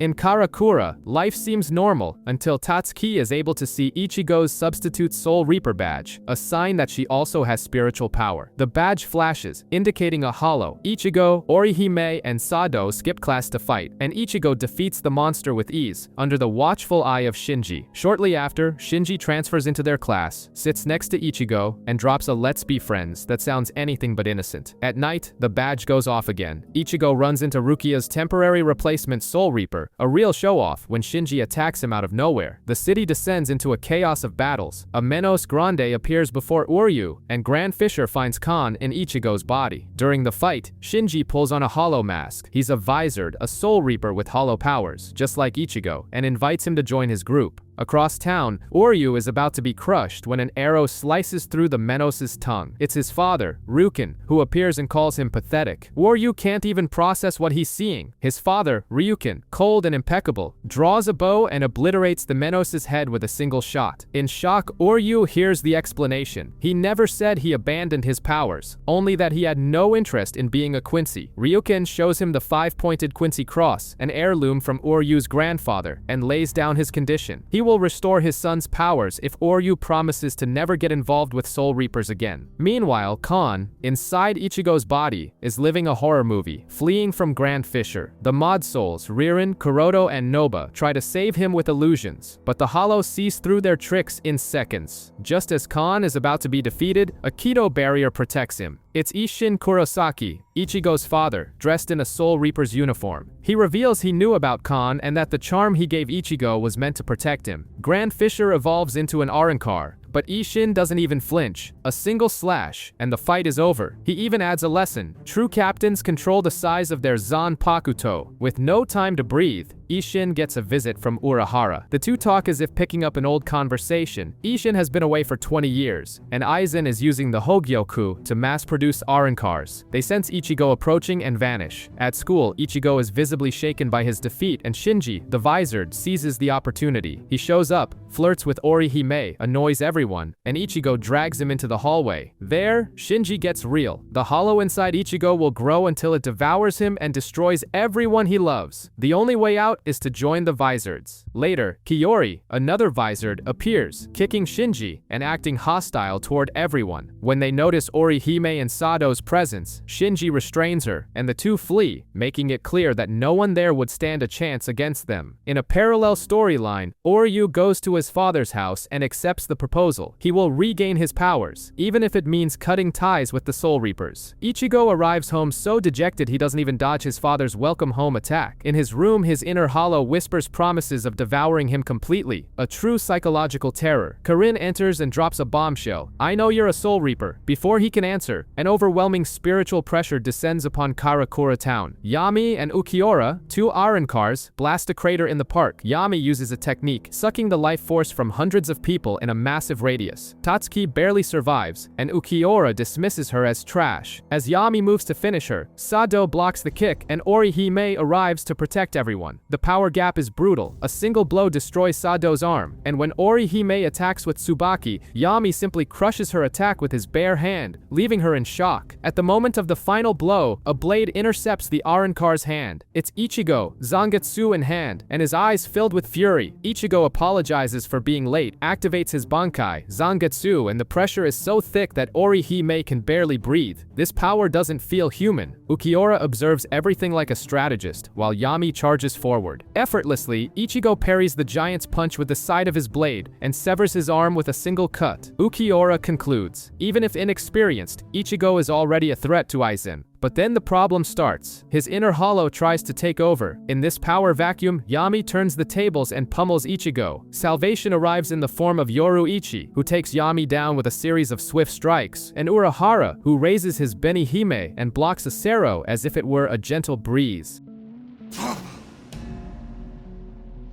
Who are you and how did you survive my Zero? You should all be dead! Seeing the tide turn, Ukiura opens a portal and retreats with Yami, declaring that Ichigo is just trash and not worth killing. After the chaos, Ichigo wakes up, beaten and dejected. Meanwhile, at school, reinforcements from the Soul Society arrive. Hitsugaya, Rangiku, and appearing in the window is Rukia. The gang is back together. Rukia makes a grand entrance, a kick to Ichigo's face to snap him out of his funk. She pulls his soul from his body and drags him out for some shock therapy, facing a hollow. In the classroom, the 13 Division's Imperial Guard's entourage descends into chaos. Ikaku is annoyed by the Baldy nickname. Rangiku draws everyone's attention, and Hitsugaya tries to maintain order. On the battlefield, Ichigo freezes, paralyzed by the fear of his inner hollow, and is nearly defeated by a run-of-the-mill monster. Rukia explodes. If he's afraid of losing, he should get stronger. If he fears his hollow, he should become strong enough to crush it. She screams at him to fight like the Ichigo she knows. Her speech works. Ichigo unsheathes his sword, cuts down the hollow in one blow, and back in his room, Rukia forces him to apologize to Orihime, easing the heavy atmosphere. That night, Hitsugaya gathers everyone for the day's lesson. There are 3 classes of Menos: Gillians, Adhuchas, and Vasto Lords. The latter are so rare and powerful that they surpass captains. The conclusion is terrifying. If Aizen has even 10 Vasto Lords in his army of Arankars, the Soul Society is finished. In Las Noches, Ukiura reports to Aizen before an army of Arankars. The board is set. Ukiura delivers his report in a disturbing fashion. He plucks out his own eye, crushes it, and projects everything he saw for Aizen and the other Espada. Ichigo's evolution, his instability. Grimmjow seethes with anger that he didn't kill Ichigo, but Ukiura, cold as ever, says the danger lies in his potential. For now, it's better to observe him. Aizen agrees, which infuriates Grimmjow even more. In Karakura town, the Soul Reapers settle in. Rangiku tries to move into Ichigo's house with some irresistible arguments, but ends up staying with Orihime, much to Kon's delight. Ikaku and Yumichika find their own place, Renji stays at Urahara's shop, and Rukia ends up staying in Ichigo's sister's room. At night, the lieutenant comforts Orihime, who feels bad about being jealous of Rukia. She tells her jealousy isn't a sin, and that virtue lies in facing it head-on. The calm is broken when Grimmjow and 5 of his followers tear open the sky over Karakura. Disobeying Aizen, he snips out the Soul Reapers and gives the order, eliminate anyone with spiritual power. The hunt begins. Grimmjow's gang spreads across Karakura town like predators on a hunt. Ichigo senses their presence and warns Rukia. Her radar picks picks up 6 targets, clearly a cleanup operation. Hitsugaya and Rangiku, who were protecting Orihime, are intercepted by Xiaolong and Nakim. Elsewhere, Ikaku and Yumi Chika run into Edrad. A fight is inevitable. Sado, recently healed, barely takes a step outside his house before encountering D-Roy. Before he can be struck, Ichigo appears in a flash, saves Sado, and tells him to fall back, leaving him bitter for feeling like dead weight again. Rukia shows up with perfect timing and reveals that her powers are fully restored, free from the energy-draining Gigai. Using the Mod Soul Chappie, she takes over the fight. Without wasting a moment, she releases Sode no Shirayuki, known as the most beautiful Zanpakuto in the Soul Society, and freezes D-Roy with a single breath, turning him to dust. Inside this circle, both earth and sky is within Sodeno Shirayuki's frozen domain. The victory lasts but a second. Grimmjow descends from the sky, says he saw the whole thing, and now he's going to kill Ichigo and Rukia with his own hands. In the sky, Ikaku and Edrad trade brutal blows. Ikaku uses his scabbard as a weapon, switches his sword hand, and dances on the edge. Yumi Chika narrates for an unlucky Keigo, explaining that Ikaku lives for the challenge, even while bleeding. Edrad grows tired of it and releases his Resurrection, Volcanica, becoming a human volcano with colossal arms, and the beatdown begins. Yumi Chika, coolly, calls the Soul Society, already anticipating a funeral. A sharp cut shows Grimmjow impaling Rukia, taunting Ichigo. Back in the fight, Ikaku falls in flames, defeated, and then he rises. It's time for his secret trump card, Bankai. Hozukimaru emerges, colossal, 3 blades of raw power. He explains, his Bankai is lazy and needs to be woken up by fighting. An engraved dragon begins to turn red, a sign of accumulating power. Smiling like someone who has found a worthy rival, Ikaku prepares the final blow against the Iron Car. The brawl gives way to the past. In Rukongai, Ikaku wandered with Yumi Chika, living for fights, bored until he ran into a monster, Kenpachi. He challenged him, was torn apart, and humiliated, begged for death. Kenpachi refused and left him with a lesson. Those who love to fight must live to fight, and one day, kill the one who defeated them. That ignited an obsession. Ikaku would follow Kenpachi and die under his command. He joined Squad 11, trained a young Renji, and revealed his secret. He possessed a Bankai, but he would hide it from everyone. If discovered, he'd be pushed into a captain's position, far from Kenpachi. Power wasn't his dream. Dying in battle for his captain was. In the present, the final clash with Edrad erupts. Steel wires against lava. The Bankai shatters, and both fall, exhausted. Edrad turns to dust. Ikaku, by a thread, crawls to Yumi Chika, and broken smiles. He got lucky. Very lucky. The city becomes a war zone. Renji, exhausted, struggles to maintain his Bankai against Yilfurt. Hitsugaya is bleeding. Bankai active against Xiaolong. Rangiku is unconscious. Yilfurt toys with Renji, dancing between the blades, mocking his speed, using Sonido to slash the lieutenant's chest. The Department of Research and Development reports, the Soul Reapers are losing, and these Arankars are stronger than expected. Ririn, Kurodo, and Noba devise a plan. Ririn hides Renji with illusions. Kurodo impersonates him. Noba teleports. Until Yilfurt unleashes his energy, exposes the trick, and defeats all 3. Salvation comes from an unexpected source. Ururu enters a frenzy mode and pummels the Arankar until he releases his bull form and impales the girl, also piercing Renji, who tries to intervene. In parallel, Xiaolong pressures Hitsugaya and explains, the captain's Bankai is incomplete and is falling apart. He reveals the hierarchy. The Espada are numbered 1 to 10, with Grimmjow as number 6. The camera cuts to Ichigo, who, forced, activates his Bankai against Grimmjow himself. A message arrives on the battlefield, authorization to release their power limiters. With the Gente Kaijo released, the shackles come off. Renji, Hitsugaya, and Rangiku explain. To avoid disrupting the human world, they wear a seal that limits 80% of their power. Without it, their strength multiplies 5-fold. The proof is immediate. Renji incinerates Yilfurt with Hikotsu Taiho, his Bankai firing a cannon of bones.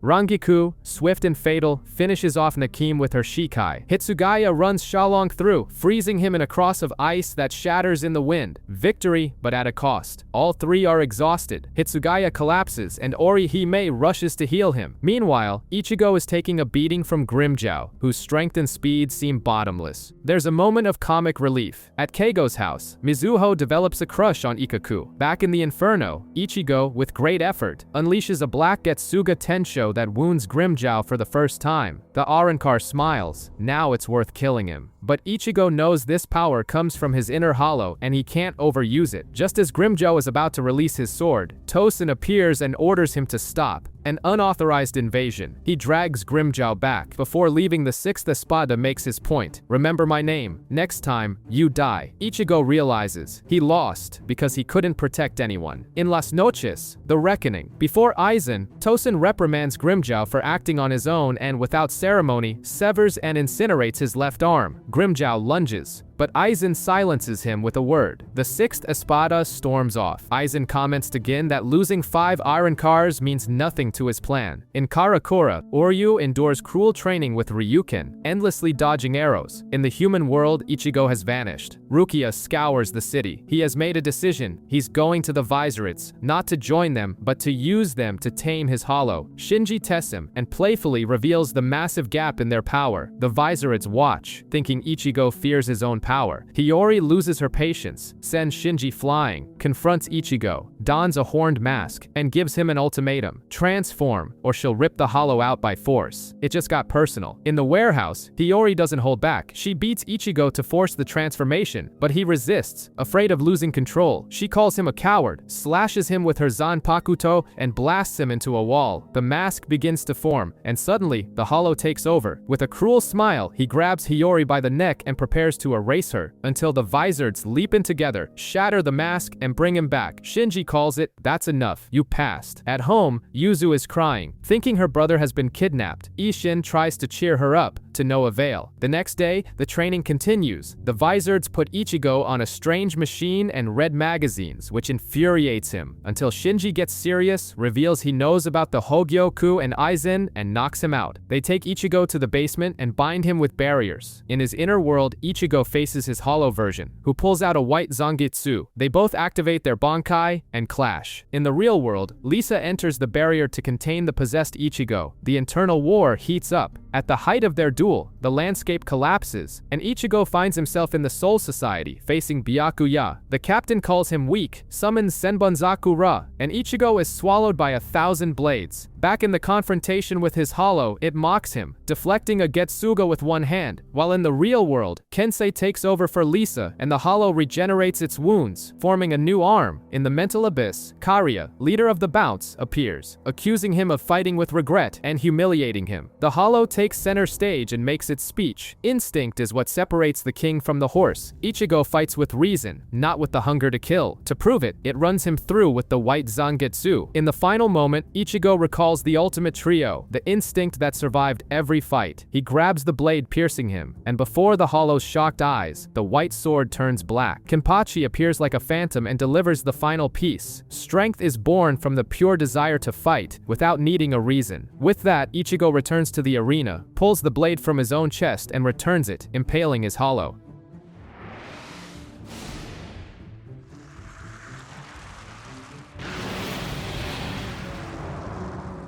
The enemy laughs, admits defeat for now, and warns he'll be back at the slightest hesitation. It explodes into energy. In the real world, the hollow form bursts, and Ichigo stands up, a new mask forming on his face before shattering. He did it. Now he can control this power. As he rests, the plot shifts. At Orihime's, Hitsugaya and Rangiku install a monitor to the Soul Society. Captain Commander Yamamoto appears with a revelation. Aizen's plan is to forge the Oken, the royal key, by sacrificing 100,000 souls in a spiritually rich area, Karakura town. The Hogyoku will fully awaken in 4 months. Winter will be the stage for the final battle. He asks for everyone's strength. In brief cuts, Sato and Oryu train relentlessly. The war is coming for them. Hitsugaya calls Hinamori, who tries to force a smile over dark circles under her eyes. She apologizes for doubting him. Aizen's brainwashing still lingers, and asks her friend not to kill Aizen, saying he must have been coerced. Before she can continue, Yamamoto intervenes with a palm strike and makes her pass out with a technique. The call ends, and Hitsugaya seethes with rage at what Aizen has done to her mind. In Karakura, Sato trains with Renji under Urahara's calculation. calculating gaze. A flashback reveals their deal. Renji would do 3 months of odd jobs in exchange for answers. Training Sado is part of it. Back in the present, Sado shows his progress through blows and falls. At the visored hideout, Ichigo can barely hold his mask for a second. Hiyori hits him for failing, and sensing his energy, Orihime walks right through the barrier, a feat that startles the group. Inside, she sees him getting beaten and hears. The new record is 4 seconds. Progress, but not enough. On another front, Uryu's training reaches its limit. He tries a final technique to trap Ryuken, but his father breaks free, takes aim, and fires an arrow right next to his heart. Uryu collapses, and Ryuken coldly explains, "This is how a Quincy regains his powers." Old school pedagogy. At dawn, some domestic comedy. Yumichika teases Ikaku's teddy bear shirt. Rangiku shows up and laughs too. Keigo runs in, tries to hug Rangiku, gets kicked, and passes out. His sister appears, and the mood turns awkward. In Urahara's basement, Orihime arrives seeking guidance. He drops his friendly facade and gets to the point. She will not participate in the next battle. Without Tsubaki, her only attack, she would be a burden, and Squad 4 can handle the healing. Sado defends her. Her power matters, but Urahara cuts him off. She doesn't have the mindset of a warrior. Devastated, Orihime flees and collapses into Rukia's arms. On a rooftop, Rukia tears into Urahara's verdict and declares, "No one here is a burden. Everyone matters." That's when Hiyori appears out of nowhere, grabs Orihime, and takes her to Hachigen. At the hideout, Hachi, whose powers are similar to hers, offers to help and restores Tsubaki to Nu. Orihime is thrilled, and Hachi reflects. Having her power back isn't enough. She needs to understand her abilities and focus on who she wants to be, not what others think she should be. Inspired, Orihime leaves with Rukia, determined to get stronger. In Las Noches, Yami has his arm reattached and tests its strength by blowing up the head of the doctor who treated him. In another hall, Aizen watches recordings of the fight and becomes deeply interested in Orihime's powers. And when Aizen gets interested, it's never for a good reason. In Las Noches, Aizen gathers the espada for a macabre spectacle. Before them all, he awakens the Hogyoku and transforms a mummified body into a new Aharankar, Wondervice. Calmly, he explains that even while dormant, the Hogyoku can unleash its full power for a time. With his mission assigned, Ukiura departs, and Aizen also calls on Grimmjow, even without an arm, to accompany him. In the human world,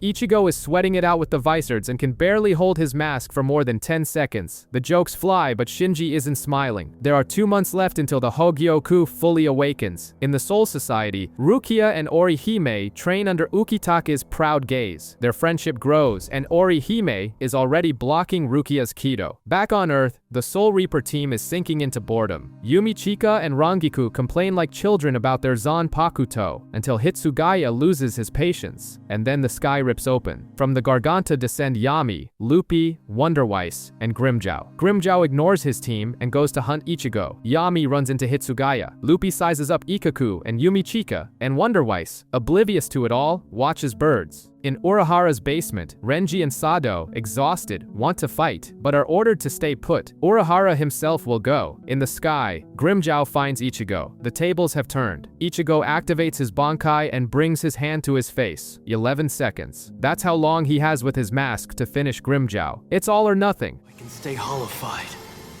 for exactly 11 seconds. I'll finish him by then. In the skies of Karakura town, Ichigo doesn't wait for introductions. Hollow mask on, a burst of power, and a blow that catches Grimmjow by surprise. Without a breath, a Getsuga Tensho explodes in the Arrancar's face. On another front, Hitsugaya faces Yami. His ice dragon forms, but the brute breaks free with sheer force and scoffs. The captain understands. Only his Bankai will settle this. While Yumichika gets beaten by Lupi, the new Espada 6 inches demands 4 opponents at once. Hitsugaya releases Hyorinmaru to prevent his resurrection, but Lupi is faster, Trepadora, 8 tentacles, and a strike that sends the captain flying. Rukia crosses the portal to the world of the living, finds a battered Renji at Urahara's shop, and learns the shopkeeper has gone to fight. Back in the main battle, Grimmjow emerges alive from the explosion, incredulous at Ichigo's evolution. The Soul Reaper corners him between 2 Getsugas, and the mask shatters at the worst possible moment. Grimmjow turns the tables and pummels Ichigo. The Soul Reaper lines are collapsing. Luffy traps Rangiku, Ikaku, and Yumichika and is about to execute Rangiku when Urahara appears, only to be struck from behind by Wonderweiss. In the Precipice world, Ukiura corners Orihime, eliminates her guards, and lays his cards on the table. Either she comes with him now, or he will kill all her friends, and shows her the battles in real time. It's not a choice, it's an ultimatum. Yami's bala pierces Urahara and dissipates into nothing. It was a portable Gigai, a decoy dummy to analyze the attack. With the data collected, Urahara evades everything and counterattacks, leaving Yami dizzy. Far away, Luffy is one step away from crushing Rangiku and the others when ice returns to the board. Hitsugaya reappears unscathed, freezes the tentacles, and seals the Arrancar in the Senin Hyoro, turning the tables. Ichigo, however, is on the ground, pinned under Grimjou's heel, a Tsero charging inches from his face, until Rukia freezes him with her Shikai. The ice shatters like glass. Grimjou grabs her head and charges another Tsero, and is saved by an intruder, Shinji. Masked, he faces Grimjou as an equal and with a brutal Tsero, knocks him to the ground.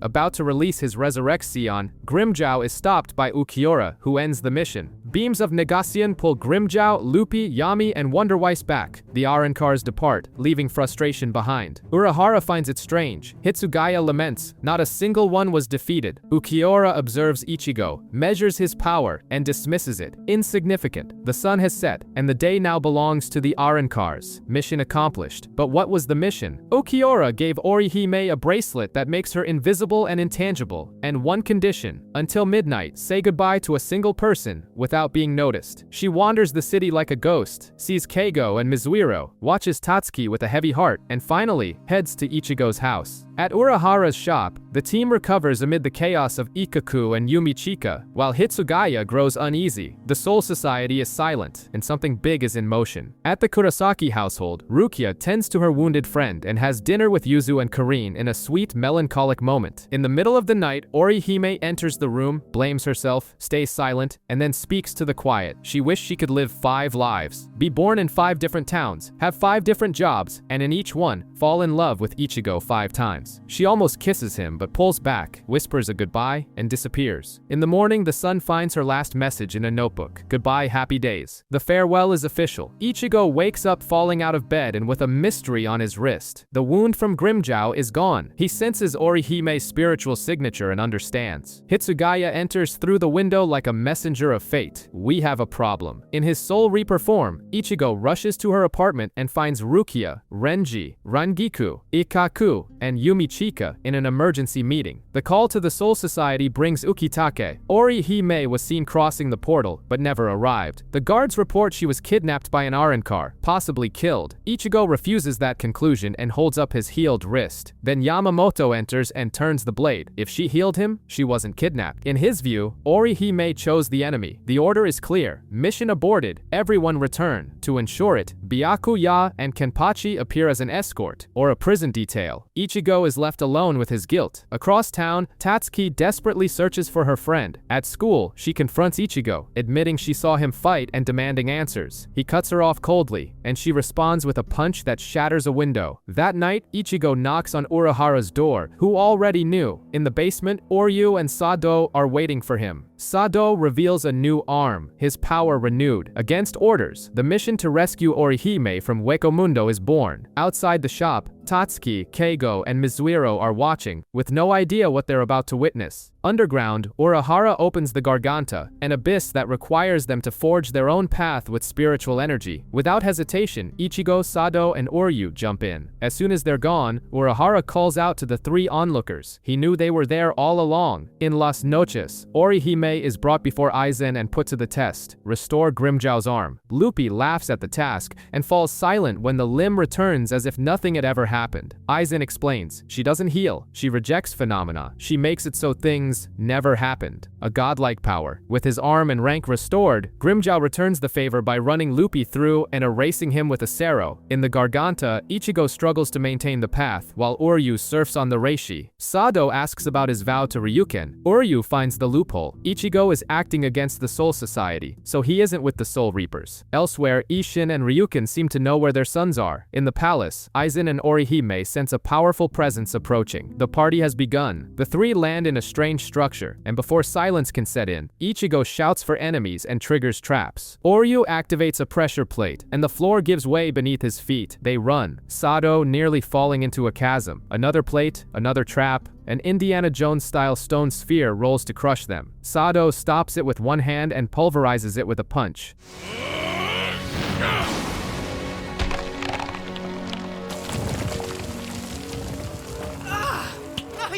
Two iron cars introduce themselves. Demora, pure strength, and Ice Slinger, more agile. Ichigo wants to fight, but Sado and Oryu hold him back. He must save his energy for the bosses. The start is disastrous. Sado is too slow for Ice Slinger. Oryu is pinned by Demora. They switch opponents, and the gears click into place. Tank against tank, speedster against speedster. Sado dominates Demora, knocks him down, and prepares El Directo with his Brazo Derecha del Gigante. Oryu reveals his new bow, Ginrei Kojaku, and unleashes 1,200 arrows on Icelinger, overwhelming his 108 shots. Icelinger tries to flee with Sonido, but Oryu's Hirankyaku catches him. Demora attempts one last treacherous tongue attack. Sado catches it and finishes him. First battle in Hueco Mundo, a crushing victory, and it wasn't the protagonist who shined. Oryu finishes his and sends a message. Aizen had better start fearing the Quincy, but the hall collapses. Among the rubble, the dying Arrancar confesses his devotion. Hollows follow Aizen because he fears nothing. He is buried. The trio escapes into the white desert and faces the broken moon. On the horizon, an impossible fortress, Las Noches. That's their destination. Inside the palace, Aizen serves tea to the Espada and informs them, "We have been invaded." Some smile, others yawn, one already wants to kill. Outside, the desert swallows the heroes. No matter how much they run, Las Noches gets no closer. A storm overtakes them, and Uryu raises a barrier. It cracks, and he doesn't know how to fix it. Sado solves it with his fist, a punch that shatters the barrier and disperses the sand. At the Espada meeting, Grimmjow gets up to hunt. Aizen increases his spiritual pressure, forces him to his knees, and tells him to sit. He's the one in charge. Exhausted, Ichigo, Sado, and Uryu see a little girl, two strange guys, and a giant sandworm running and screaming in the distance. Ichigo decides he has to help. Ichigo dives in to save the little girl, Nell, only to discover it's an eternal game of tag. Her idea of fun is crying in fear, leaving the hero at a loss. Nell, Pesce, and Dondochaka introduce themselves as good-natured Arrancar. Bawa Bawa, the worm-like creature, is their pet. Upon learning their visitors are a Soul Reaper, a Quincy, and a human, they panic, calling the trio villains. To prove her innocence, Nell snatches Zangetsu and bolts across the desert. During the chase, she trips. Ichigo saves her just before her own friends run her over, and gets an earful for toying with her feelings. The conversation is cut short by Runuganga, a colossal sand guardian. A Getsuga splits him in two, and he simply reforms. Combined attacks fail as a pit of quicksand opens beneath their feet. Nell whispers his weak point, water, ironic, in a desert. Just as it seems to be the end, Runuganga is frozen solid and shattered.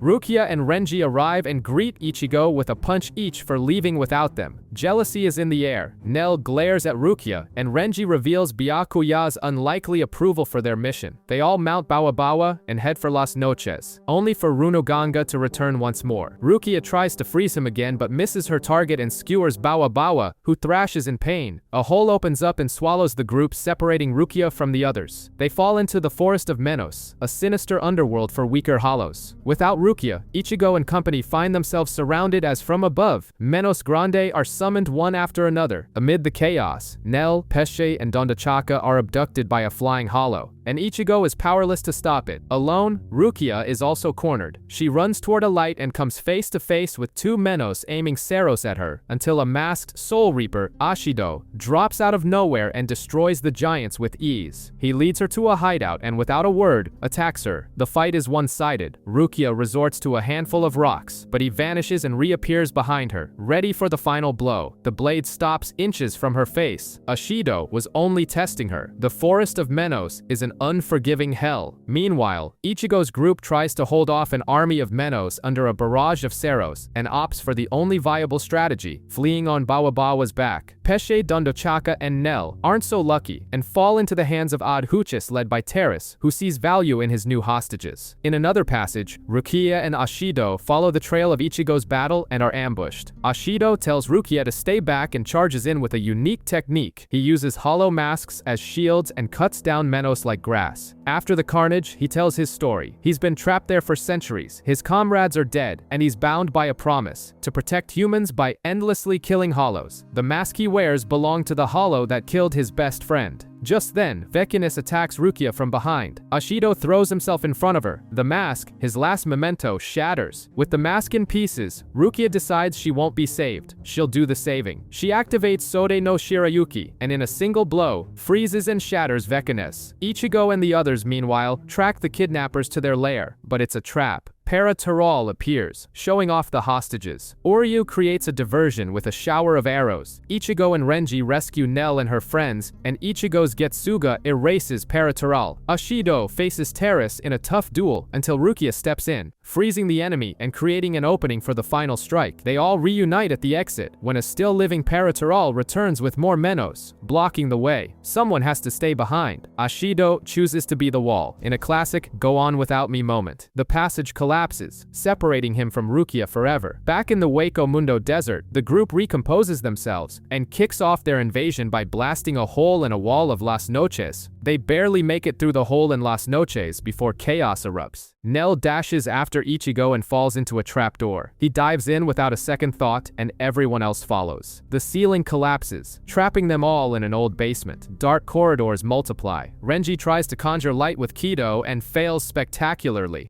Wow, that's a pretty small light you got there. So do you use it to help you find the bathroom in the middle of the night? You're a fool. This happened because you... Faced with 5 paths, Rukia suggests the classic horror movie trope, splitting up. Ichigo grumbles but agrees. Before they part, they make an old 13 Division's Imperial Guards vow to meet again alive. Elsewhere in the castle, Ukiura reveals to Noitora the mind game they played on Orihime, a fabricated choice designed to make her believe she betrayed her friends of her own free will. Breaking her spirit was the objective, but she's no fool. In a flashback, Aizen showed her the Hogyoku. Now, in the present, she connects the dots. With her power to reject phenomena, she can destroy it and end Aizen's plans. The princess decides to save herself. Meanwhile, Ichigo runs down a corridor oblivious to the figure silently emerging behind him. In an endless hallway, Ichigo senses a presence and calls out to whoever is following him. Dordoni faceplants while attempting a grand entrance, gets up covered in dust, and strikes a villainous pose while coughing. He introduces himself as Arankar 103. Ichigo mocks him, asking if being 103 isn't just a synonym for weak. Offended, Dordoni attacks with an almost comical agility, a ballet of movement that Ichigo can't keep up with. Elsewhere, Gin remarks to Tosen about the Privaron Espada, former Espada who have been demoted, and Dordoni is one of them. In the arena, the clowning around gives way to real danger. Dordoni deflects a Getsuga with a kick, proving that, demoted or not, he's still Espada level. Ichigo refuses to use his Bankai against a substitute, so Dordoni releases his resurrection, Hiralda, a fusion of a bull and a hurricane that summons wind creatures with sharp beaks. A beatdown is inevitable. Ichigo is completely outmatched. While Renji runs lost and bumps into a crying Dondochaka, Ichigo is being shredded by Dordoni's storm. The Privaron pressures him to use his Bankai. Ichigo destroys one wind creature with a point-blank Getsuga, but another is born and the onslaught continues. Trapped, he faces a Sero head-on when Nell leaps in, opens her mouth, and swallows the blast. After chewing on the power, she burps the Sero right back at him. Dordoni survives and injures her with a bala. A line has been crossed. Ichigo unleashes his Bankai, cuts Dordoni down in an instant, and apologizes to Nell for his stubbornness. But his enemy, ecstatic, wants more. He wants to see the hollow mask. He even threatens Nell again. Ichigo promises he'll show him for just 1 second. The mask descends, his power explodes, and by the time Dordoni toasts his opponent's strength, the blow has already passed through him. Defeated, he awakens to Nell pouring a disgusting medicine on him, and it works. Dordoni confesses he wanted an all-out fight to try and reclaim his Espada rank. In a final act, he attacks Ichigo again, calling him a fool for healing his enemy. Out of patience, Ichigo breaks Dordoni's sword and moves on with Nell. Soon, the Ehekias, Aizen's cleanup crew, arrive. Wounded, Dordoni chooses to stay and hold them off as a thank you, and, in his thoughts, advises Ichigo, to win, he'll have to abandon his kindness. On his throne, Aizen receives the news of Dordoni's defeat with a smile. Saelaporo had sent the Ehekias to collect data on Ichigo. The boss appreciates the initiative. In another arena, Oryu faces Chiruchi and her deadly yo-yo. He notices her attacks are linear and uses arrows to ricochet off the walls and corner her, which is exactly what she wanted. By destroying the pillars, he opens up the hall, allowing Chiruchi to curve her attacks. Oryu's weapon shatters, and he falls, wounded. Elsewhere, Rukia crosses a courtyard with an artificial sky and confronts Aranero, the 9th Espada, who invites her into the darkness. There, his mask comes off, revealing the face of Kaien Shiba. Chad faces Gantenbein, a tank-like Arankar who punches straight through him and sends him flying through a wall. His opponent is already celebrating when Chad rises, firing energy. He's still in the game. In another room, Rukia faces the impossible. Kaien, her mentor, is alive, complaining about his clothes and laughing just like he used to. He recreates their old dojo and invites her to train with wooden swords. He wins effortlessly, and his every move is so authentic that Rukia wants to believe. The story he tells is too perfect. Aizen orchestrated everything. A hollow fused with him. His will took over, and he became an Espada to get revenge. He asks her to come closer so he can explain, and tries to gouge out her eye. Rukia dodges, and he smiles. She's improved. He then demands his redemption, ordering her to kill her friends. That's the breaking point. The real Kaien would never say that. Rukia draws Sode no Shirayuki, and the real fight begins, with the imposter anticipating her every move and mocking her ice attacks. The pressure mounts. He throws her against a pillar, taunting her that her friends are losing and Ichigo is in danger. Then he releases his Shikai, Nejibana, the same water spear as the real Kaien.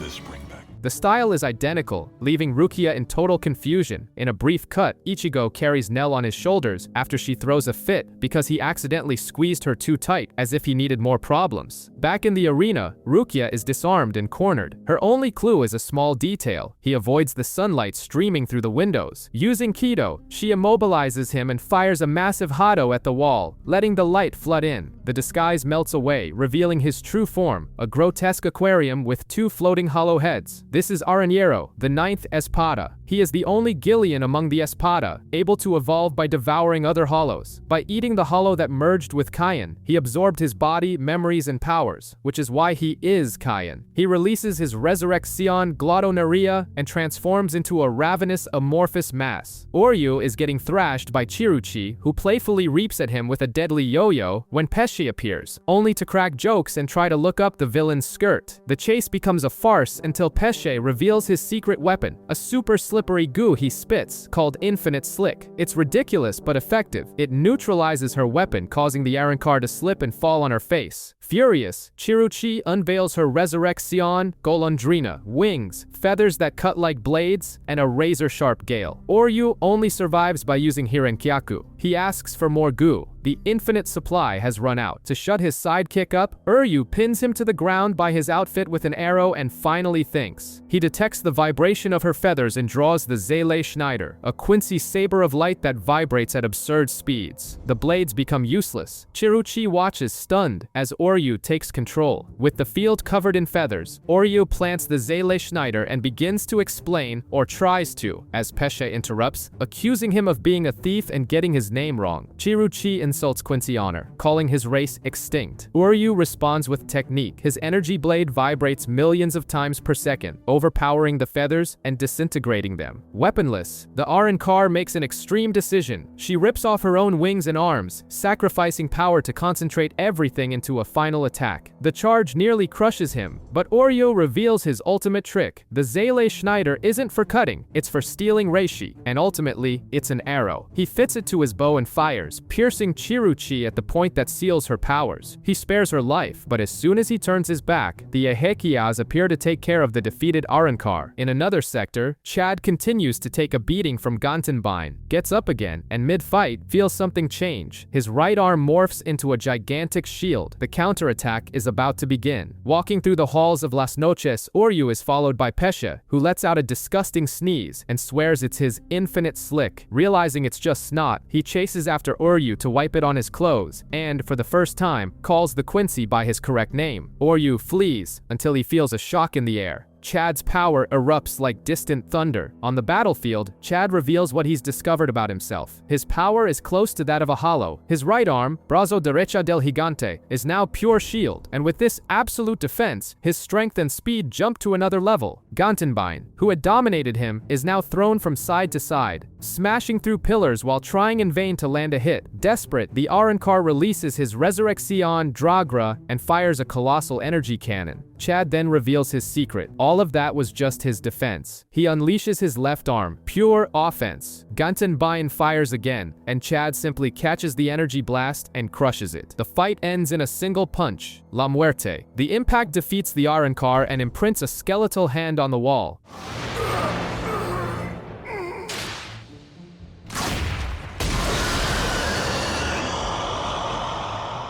Chad spares his enemy's life and moves on, only to face Notora and Espada with an icy gaze. Chad charges with all his might. Notora doesn't even move. A single strike, and the gentle giant falls. In the shadows of a laboratory, Saya Laporo watches and dissects Renji's fights. Every flaw in his Bankai, every pattern, all recorded. At the same time, a chill runs through Las Noches. Chad's fall is felt by Ichigo, Renji, and Oryu, and the tension thickens. Orihime feels it too. Ukiura appears in her room, impassive, and declares that her friends will die, and she must accept it. His coldness is so absolute that Orihime slaps him across the face. Ukiura barely reacts, merely informing her he'll be back in an hour to force her to eat. Outside, Noitora boasts about his own durability and superiority, showing off for Tesla, while Renji and Dondochaka fall into a trap and plummet into a massive room. Waiting for them, elegant and cruel, is the Saya Laporo. After Dondochaka stumbles right on top of Renji, the game's end. Renji unleashes his Bankai, and Saya Laporo, with a snap of his fingers, dismantles it in mid-air. The shock is still on the lieutenant's face when the narrative cuts to Rukia, facing Aranjero as he releases his Resurrection, a grotesque mass of 33,650 devoured hollows. It's like facing an army alone, and things are about to get worse for everyone. And worse, he manipulates Kaien Shiba's body and Shikai. Crushed by the guilt of having killed him in the past, Rukia advances with her heart in tatters, believing she had freed him, only to realize she delivered that body to a hollow. Wounded, she falls. Sode no Shirayuki breaks, Nejibana pierces her body, and Aranjero lifts her into the air, cackling. Rukia's consciousness sinks into memories, her training with Kaien, the first person to treat her as an equal in Squad 13, her timid hunger, her lack of confidence. Kaien speaks of the heart, not something inside the body, but a bond between people that remains even after death. Never die alone. In the present, those words ignite a spark. Rukia awakens, grips the spear impaling her, and ice begins to spread. With her broken blade, she invokes the Sun no Mai, Shirafune, a sword of pure ice that pierces Aranjero's head and shatters the capsule where he was hiding. Kaien's heart was with her, after all. As she collapses, gravely injured, Rukia drags herself forward, remembering her promise not to die alone, and thinks of Orihime, vowing to save her before passing out. Renji faces the impossible. His Hihyo Zabimaru disintegrates the moment it appears. Saya Laporo, with surgical calm, explains. He sealed Bankai in that room using data collected by his brother, Yilford, who was reduced to a mere collector. There is no revenge, only science. Renji grinds his teeth. Aranjero's death reverberates among the Espada. Baragan calls him an idiot. Stark is woken up by Lilinette. Notora says nothing. Back in the fight, Renji resorts to his Shikai but is humiliated. Saya Laporo dodges effortlessly, strikes the lieutenant's shoulder, and calls him predictable. Upon learning of Aranjero's demise, the scientist twists the knife. Rukia is dead. Rage blinds Renji, who charges and is stopped by the wrist. Far away, Ichigo feels Rukia's spiritual power vanish and panics. Ukiura appears, cold as ice, confirms her death, and reveals he was the one who abducted Orihime and made it look like she betrayed them on purpose. Ichigo's patience runs out. Zangetsu explodes into his hand. The battle with the fourth Espada is about to begin. Ichigo doesn't hesitate. Bankai active, hollow mask on his face, he unleashes a colossal Getsuga Tensho on Ukiura. When the dust settles, the Espada is still standing, almost unharmed. Asaro answers back, blasting Ichigo through a wall and onto the sand below. Ukiura catches up and slashes his chest, revealing a number that crushes all hope. 4. There are 3 stronger than him. Your journey ends here, he declares, and walks away. As Ichigo lies near death, Orihime is ambushed by Loli and Menoli. Jealousy, humiliation, kicks to the head. All she can do is cry. Elsewhere, Renji faces the Fraxion released by Sayalaporo. The monster grows amidst the chaos, nearly crushing the lieutenant, and then a blue beam cuts through the air. An arrow pierces the creature.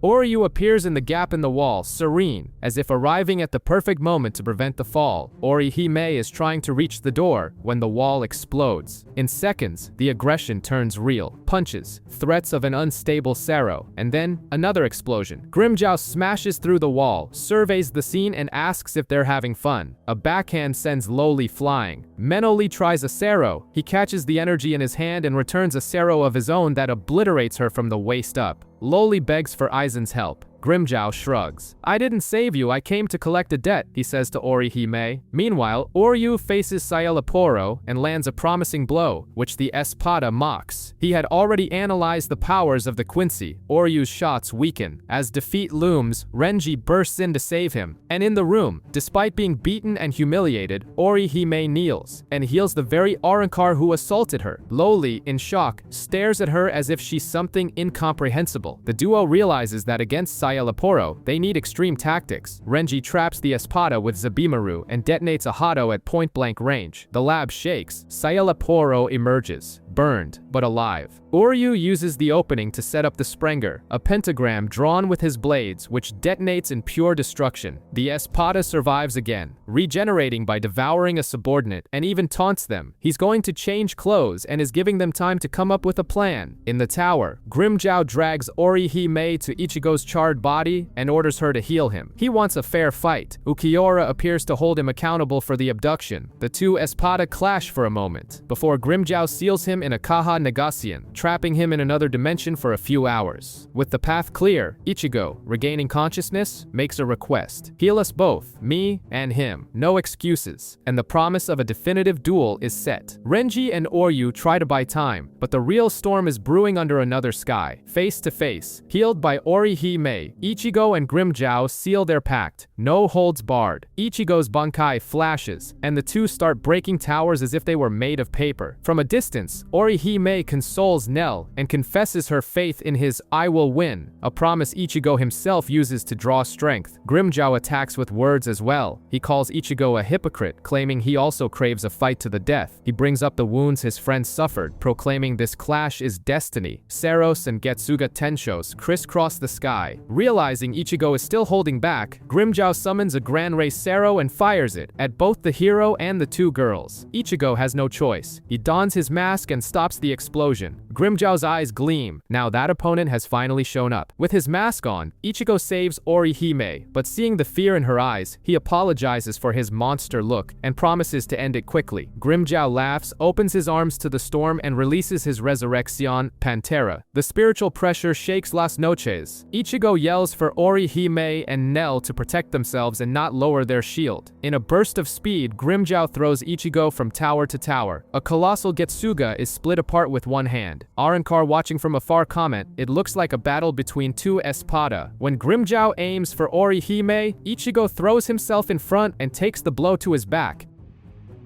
Orihime!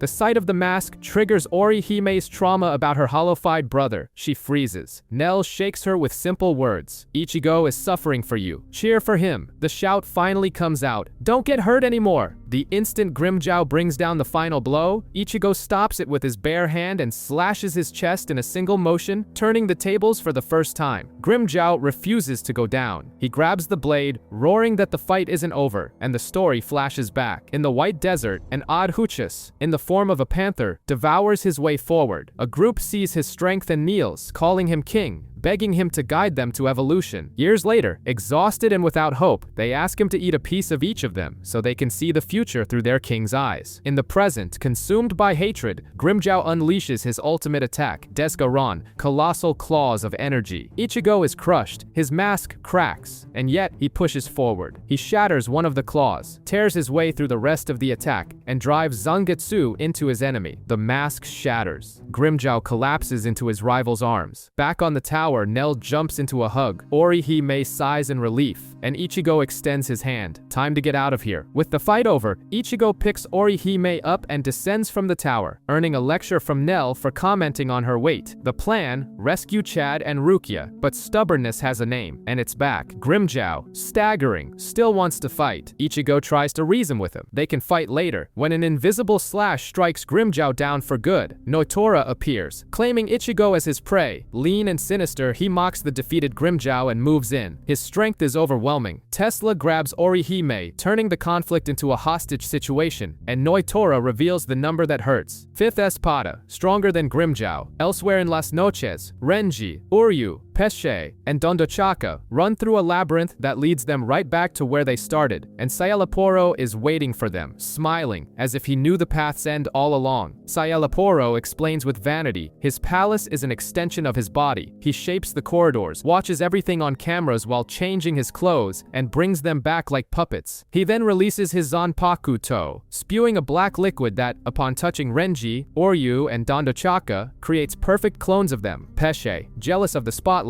jumps into the spray just to get a double of his own. The duplicates have the same abilities, and now, without the room's limitations, the fight gets real. In the desert, Noitora mercilessly beats Ichigo. Orihime begs him to stop. He philosophizes about injustice and admits he watched the fight against Grimmjow like it was on TV. Tesla finds Nell hiding and exposes her. Noitora stares at her, recognizes her, and drops the revelation that turns the tables on the narrative. That little girl is Neliel, a former Espada. Ichigo's world is shaken.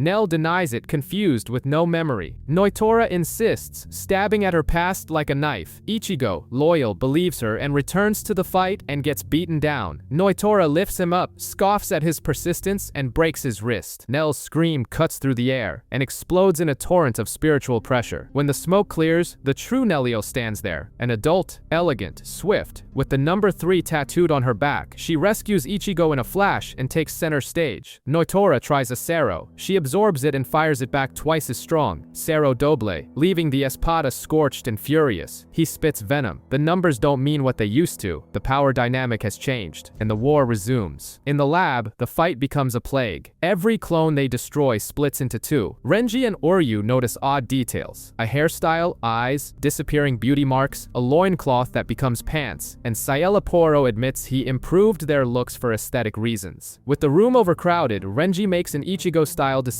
He activates his Bankai. The clones copy him, and their combined force tears the entire building apart. What's wrong?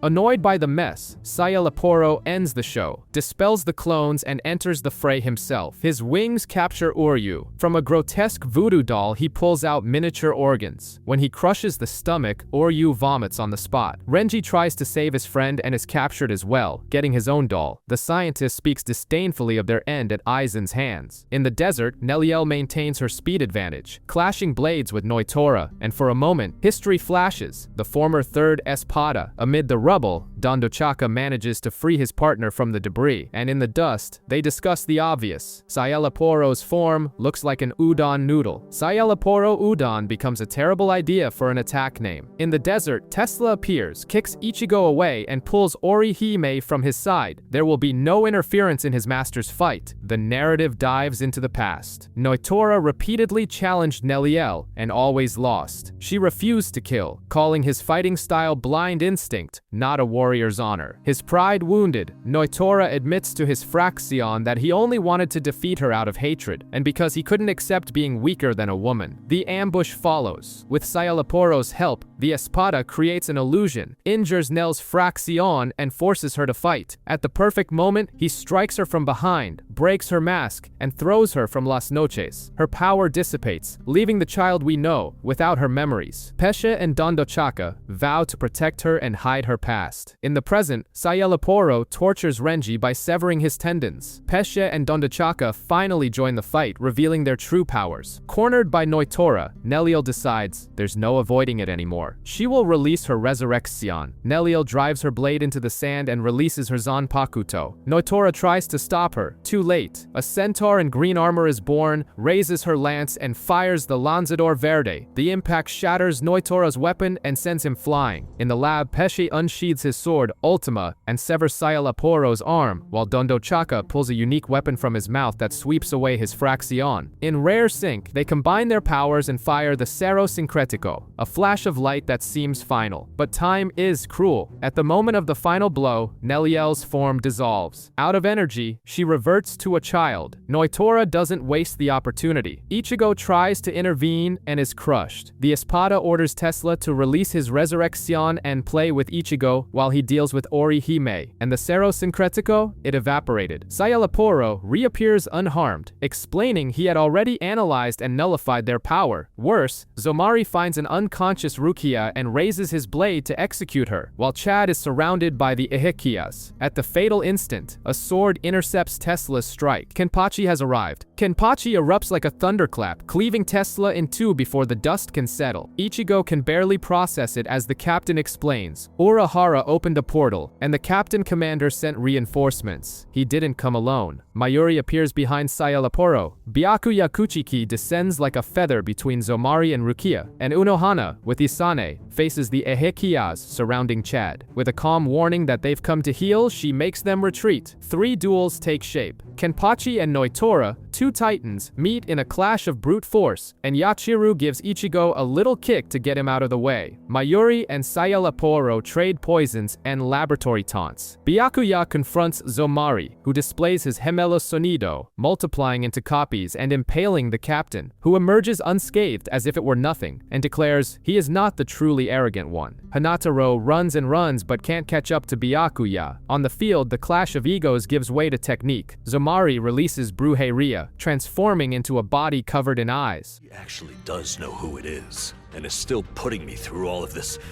nonsense. Well, then, I'm going to make him wish you. A single gaze, and Byakuya feels his left leg fall under another's control. His response is ice cold. He severs his own tendons to nullify Amor. The Espada targets an unconscious Rukia. The captain, even while limping, throws himself in front of her. Hanataro arrives, panting, and hides behind Byakuya as the spiritual pressure resonates all the way to Unohana. Zomari then takes control of Byakuya's arm, which the captain cuts without hesitation. Next, he dominates Rukia's head. Byakuya drops his sword, casts a Bakudo, and immobilizes his sister. In a flash, he appears behind the Espada and unleashes his Bankai. Zomari tries to use his 50 eyes to seize control of the blades, but Byakuya responds with infinite numbers and invokes Goke, the dome that grinds everything within it to dust. From the wreckage, Zomari re-emerges inside a defensive bubble, spitting insults. He tries his Amor again, and Byakuya raises Danku, Bakudo number 81, a curtain that blocks spells. Panic seizes the Espada, who spams the ability in vain. In a single leap, the captain appears behind him. Zomari begs, flees with Sonido, but is caught nonetheless. The slash cuts across his chest, not as a Soul Reaper fulfilling his duty, Byakuya says, but for having aimed his blade at his pride, Rukia. The Espada dies praising Aizen. Isane arrives to treat the wounded. In another arena, Mayuri seems to be at a disadvantage. Mayuri falls, and gets back up, revealing his trick. Surveillance bacteria planted on Oryu told him everything, and his organs were replaced with fakes before the fight. Nemu is captured. The captain doesn't even blink, unleashing his Bankai, a venomous, baby-like creature that swallows the enemy. Is it over? Not yet. Rukia opens her eyes under the care of Hanataro and Isane.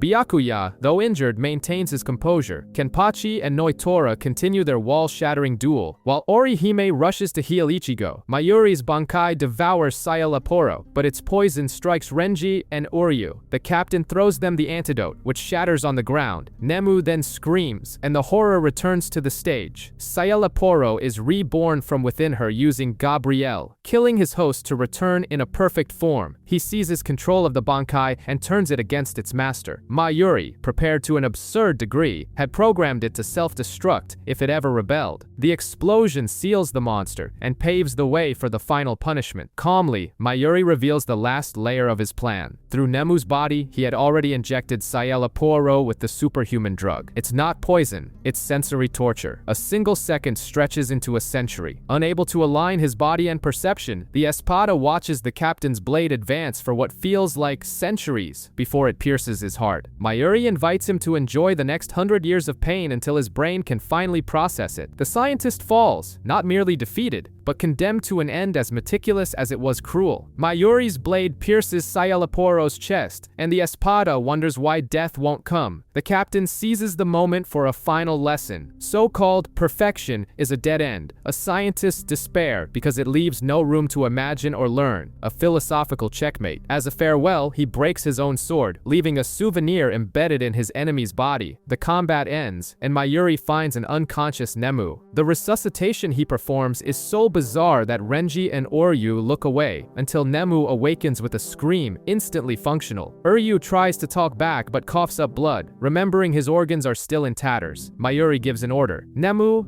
dig. She transforms her hand into a drill and tears through the rubble until she hits Pesce and Dondachaka. Without ceremony, she attacks them, and on Mayuri's command, hurls them into the distance. Get the whole chakra thing, but aren't you just gonna tire yourself out on my account?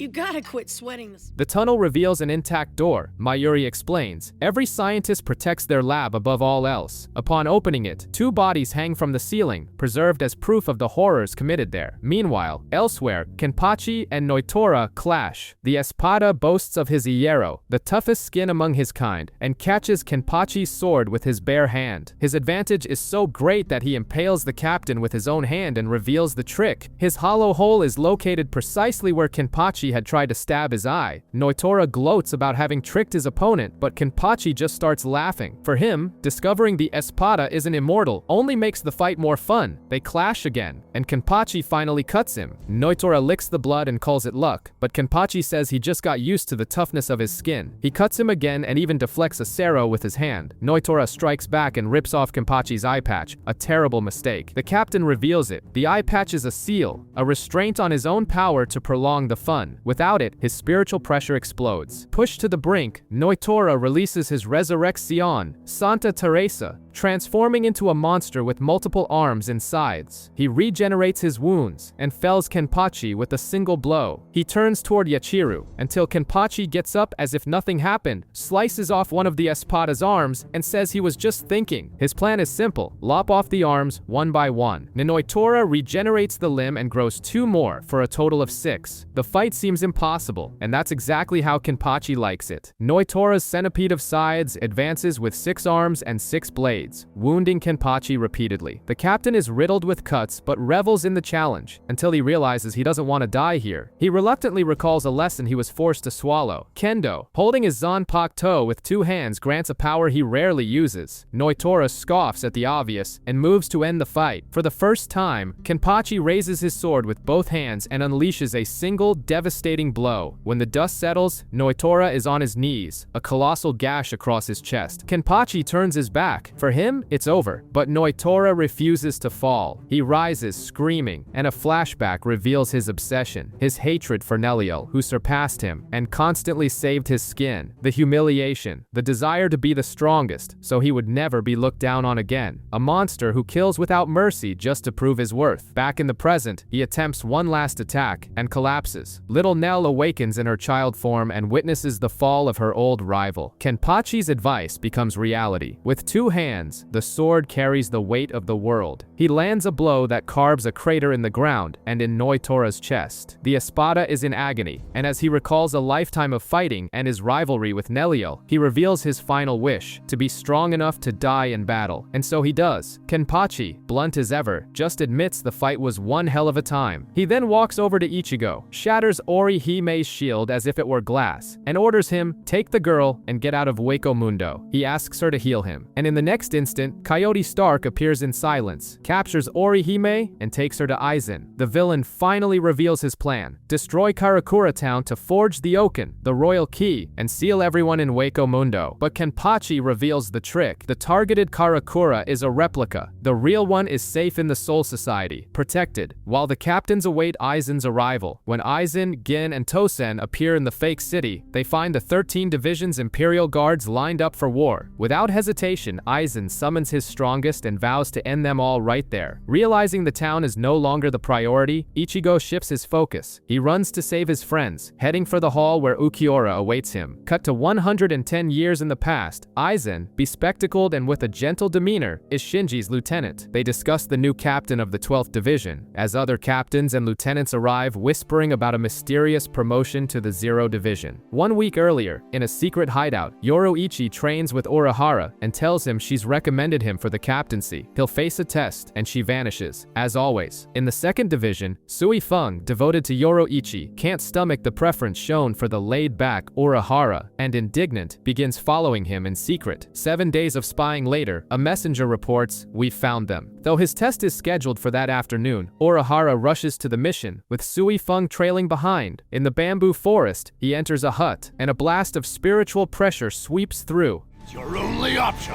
Here's up!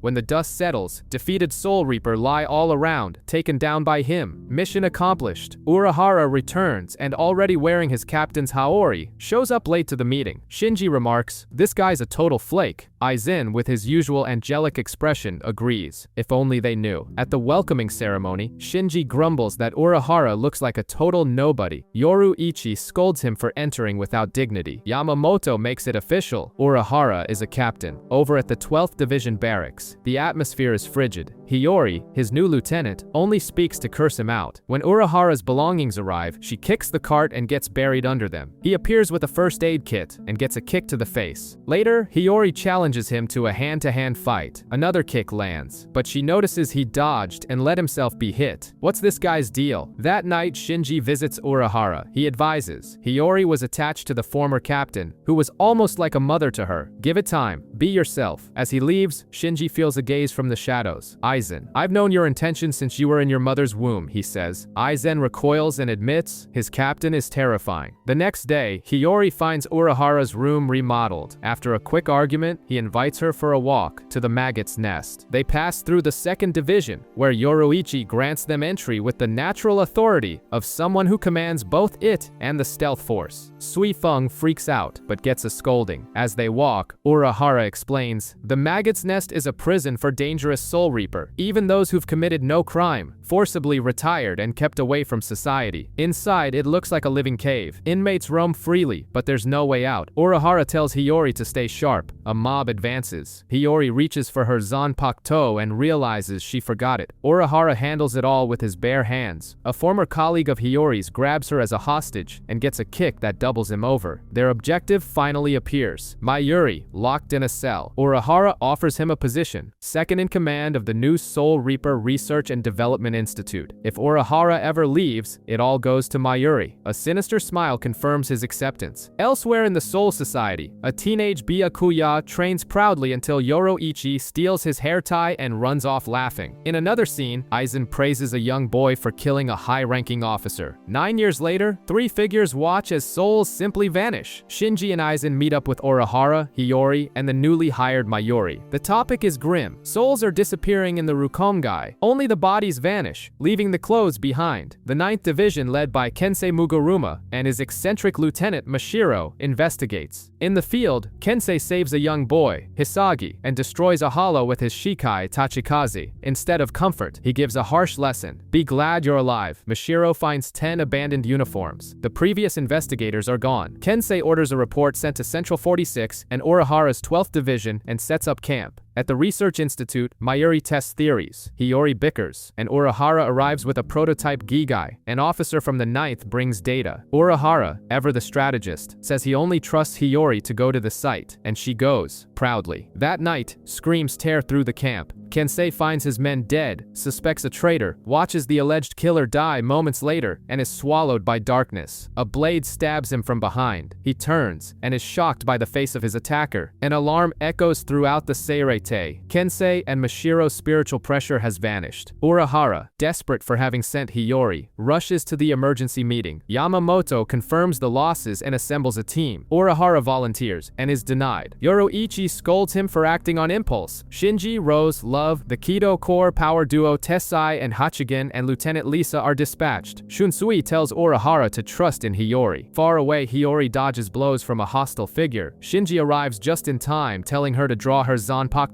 She says she can't. Then he sees it. The attacker is Kensei, wearing a hollow mask, his power twisted. The rest of the team appears. Mashiro, also hollowified, emerges and takes out Rose with a single blow. It's this power that makes that objective possible.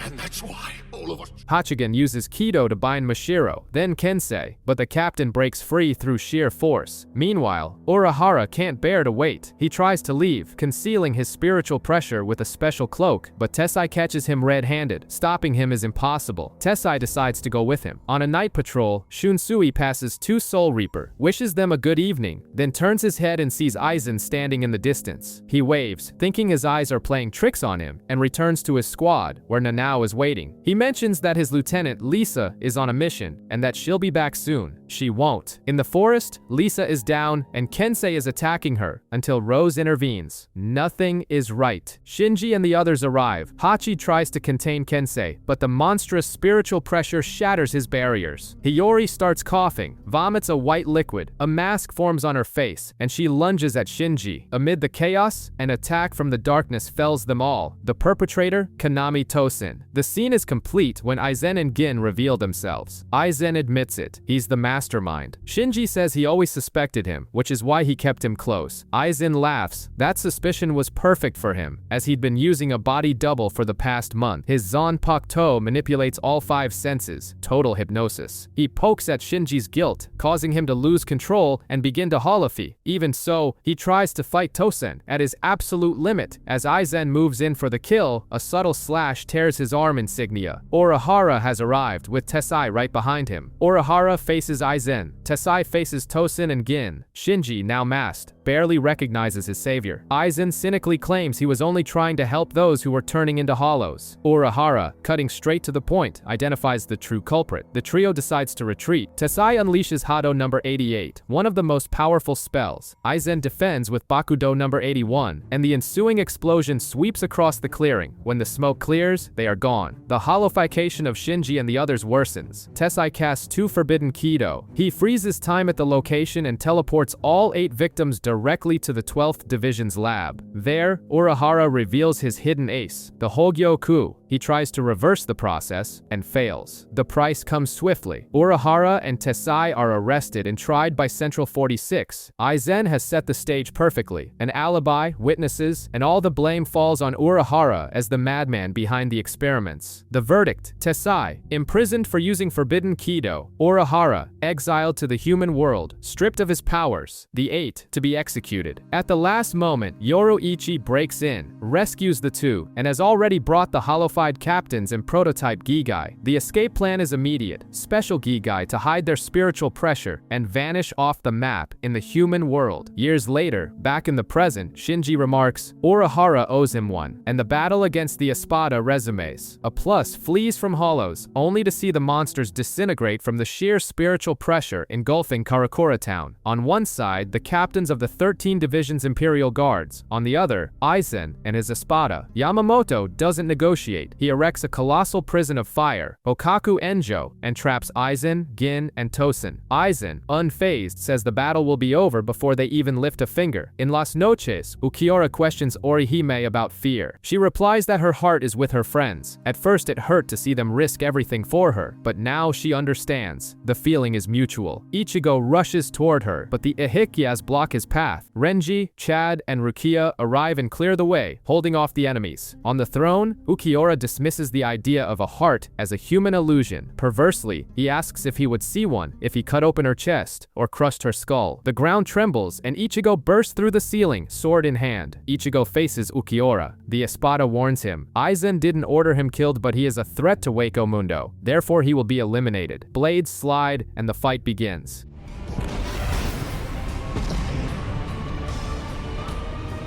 You bastard!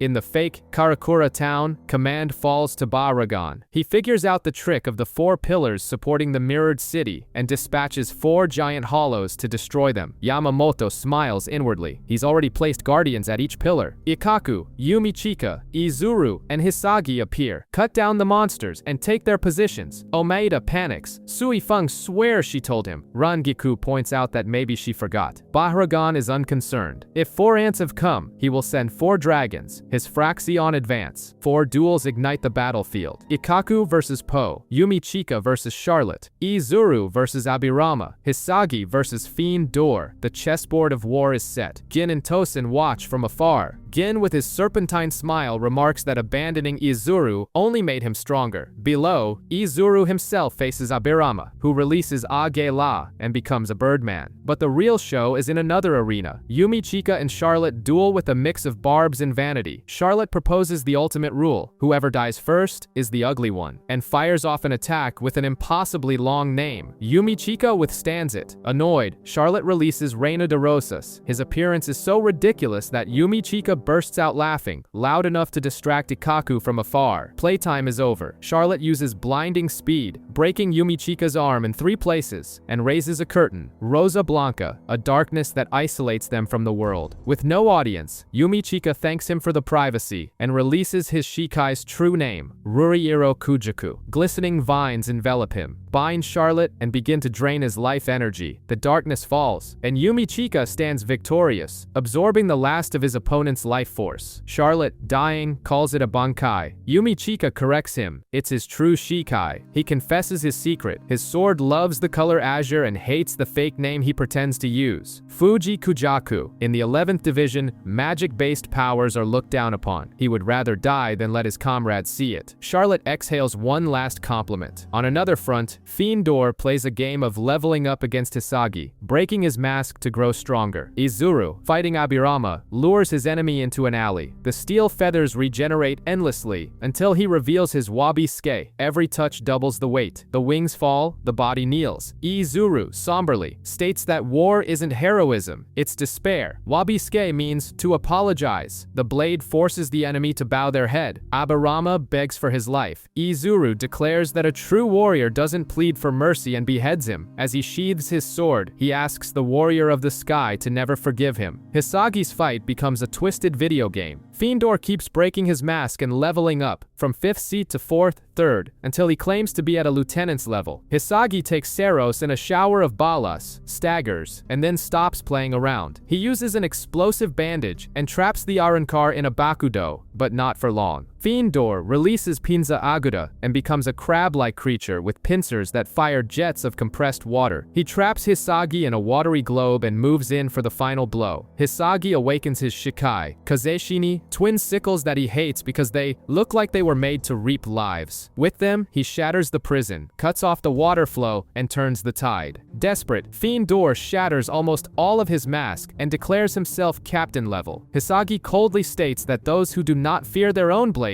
are unworthy to wield it, and runs him through the head. Mess. What?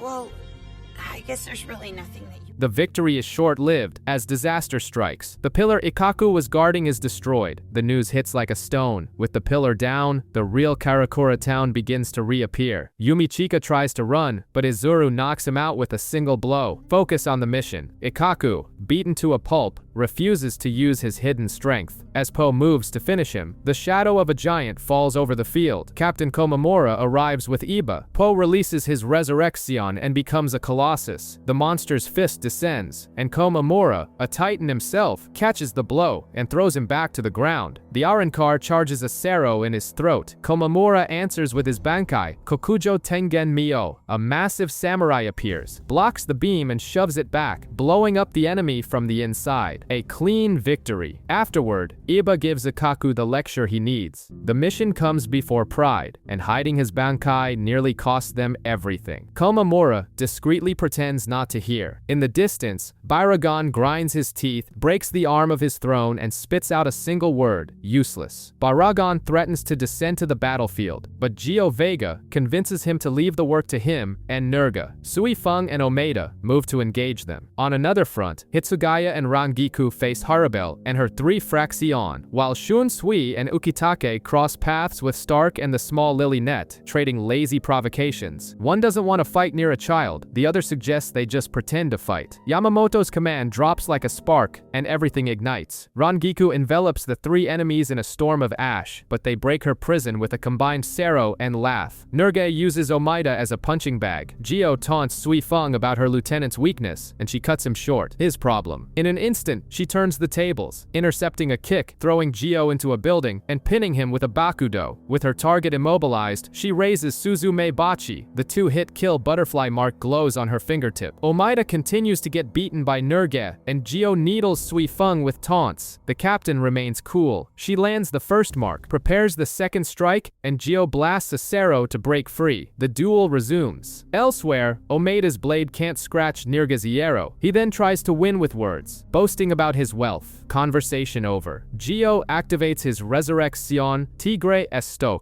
and the pressure mounts. Nerg releases his as well. Mammut, a colossal mammoth that leaps from building to building. Omeida flees, until he reveals his uselessness was an act. His Shikai, Gegetsubori, is a spiked ball that he smashes into his opponent, but it doesn't bring him down. Nerga gets up furious, grabs the lieutenant by the nose, ready to rip it off, when a human missile flies across the scene. Sui Feng, thrown by Gio, crashes into the mammoth's head and knocks it out. Omeida tries to help his captain, but she rejects the idea of fighting as a team and calls him a disgrace. Gio presses his attack, and Sui Feng fights defensively, studying his every move. Nerge, persistent as a slasher villain, awakens again and throws Omeida into a building. The captain's concern nearly drops her guard. From the rubble, Omeida emerges with a ridiculous plan. As Nerge swings him by the foot, he uses the momentum to kick the mammoth in the face and fly in to block Gio's final blow on Sui Feng, trapping the Arrancar in a clinch and yelling, "Captain, now!" Gio tries a Sero, but Sui Feng reveals she was dragging out the fight to analyze his Resurrect Scion. She needed data on the Espada. She tells Omaida to finish Nerga, and he finally takes him down with a trick.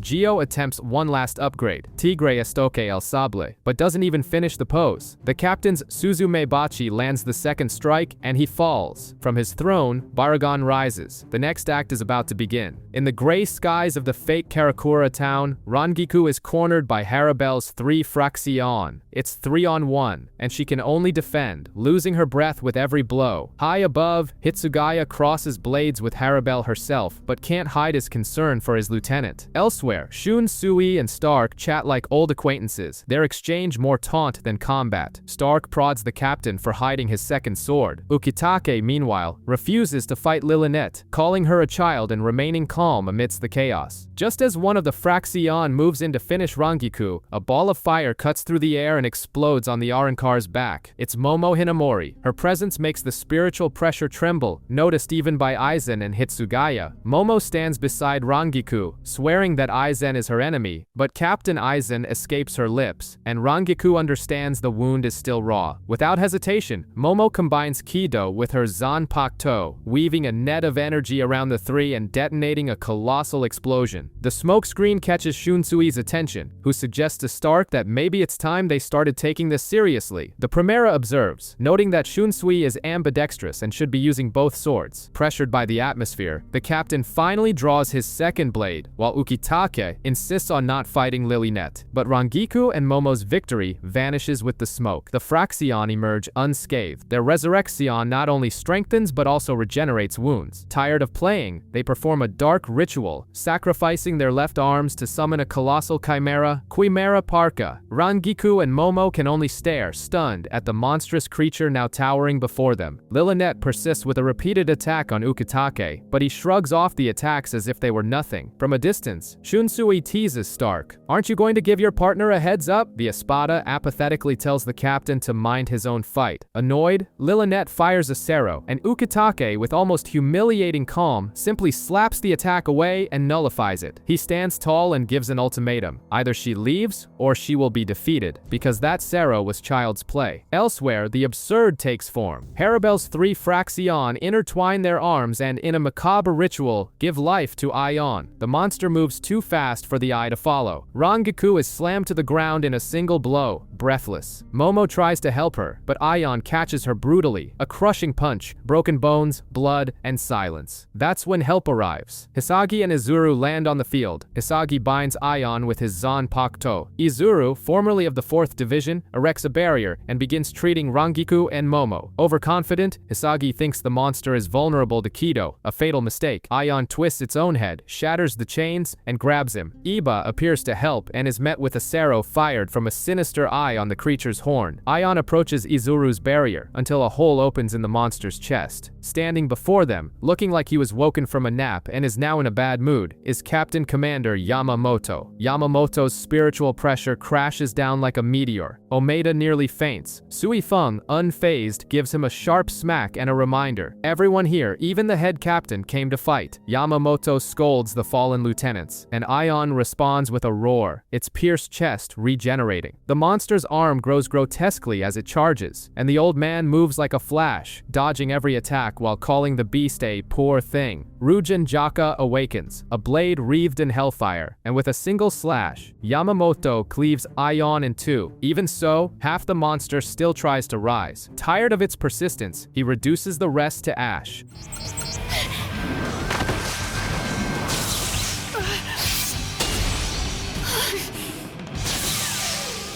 Aion's masters, furious, attack the head captain and are incinerated where they stand, carbonized by the all-consuming flames. Harabel feels the loss. Tears open her uniform to reveal the number 3 tattooed on her chest. The third Espada does not retreat. She moves on Hitsugaya, who raises his Bankai. Elsewhere, Stark finally introduces himself as number 1, the Primera Espada, leaving Shunsui with the look of someone who just got hit with a pop quiz. The sky lights up with unleashed powers. The captains brace for the real fight. In Ueko Mundo, Renji, Chad, and Rukia continue to cut through the desert. While atop Las Noches, Ichigo and Ukiura trade blows in a brutal escalation that ends with a Getsuga Tensho plastered across the 4th Espada's face. A breath of the past washes over the screen. A first-year Mizuiro, quiet on the phone, crosses the street. Ichigo leaves home without breakfast, in his usual rush. In the Soul Society, Momo shines as a model student, under the still benevolent eyes of Aizen. Hitsugaya runs into a drunk Rangiku in his office, complaining about paperwork, a Soul Reaper version of the office. In the human world, Keigo freaks out upon seeing Ichigo and Chad in the same class as him and Mizuiro. Orihime and Tatsuki are already cementing their friendship and fighting duo. Ichigo is seen talking to a wandering plus, showing that his sensitivity to the other side was with him even then. In the Seirete, Rukia receives the mission that will change their fates. Karakura Town awaits. Renji is promoted to lieutenant and plans to surprise his friend when she returns, but their paths diverge like a rom-com that never gets off the ground. And at their new school, Ichigo and Chad make their mark. They jump into a fight to save Keigo from bullies, establishing their reputation as tough guys with good hearts. The episode closes with Mizuiro riding his bike, philosophizing about how everyone is connected, the perfect prelude to the chaos we all know is coming. Atop the tower, Ukiura lands the first cut. He stands motionless motionless, almost bored, waiting for Ichigo to react, and when he does, steel sings. Down below, Renji and Chad clear out a wave of hollows. Annoyed by his partner's silence, Renji complains that it feels like a group project where one person does all the work while the other just watches. Rukia dispatches the rest of the Ehekias and faces Rudborn, who releases his Resurrect Scion. In the tower, Ukiura controls the pace. He blocks the Getsuga Tensho, vanishes with Sonito, wounds Ichigo's shoulder, and caps the sequence with a Sero to the face. The explosion distracts Chad. Renji saves his friend, and a giant sand guardian emerges like a stage boss. They remember its weakness to water, but with Rukia busy, Renji charges forward. Wounded, Ichigo gets back up. Ukiura acknowledges his resilience and taunts him using Orihimei's name, but Ichigo silences the jab with a slash across the Espada's chest. Outside, Renji and Chad figure out the sand monster. Its mask is the target. With their impromptu golden duo, Renji uses Chad as bait, gets into position, and, with his Bankai, shatters the hollow's head. Chad smiles. The lieutenant's style reminds him of Ichigo's. Just as Ukiura tries a sneak attack from behind, Orihime throws up a shield at the last second, and it shatters like glass. As Ichigo faces Ukiura, Loli and Menoli ascend the tower, hell-bent on revenge. The former wants vengeance, the latter is driven by fear. The slap Menoli receives seals their imbalanced dynamic. Ukiura questions Orihime. Why protect him? Ichigo cuts him off and orders her to stay back. He unleashes another Getsuga, and the Espada deflects it like it's nothing. This gives Loli and Menoli the opening to grab Orihime. In the desert, Chad senses the danger. Renji says Ichigo has to handle it, and Uryu appears, patched up by Mayuri, clearing out the remaining hollows. The trio regroups. Loli threatens to gouge out Orihimei's eye if Ichigo takes another step. He moves forward. Ukiura blocks his path like a nightclub bouncer. Loli rips Orihimei's clothes, and Ichigo attempts a desperate attack, only to be stopped by a Sero.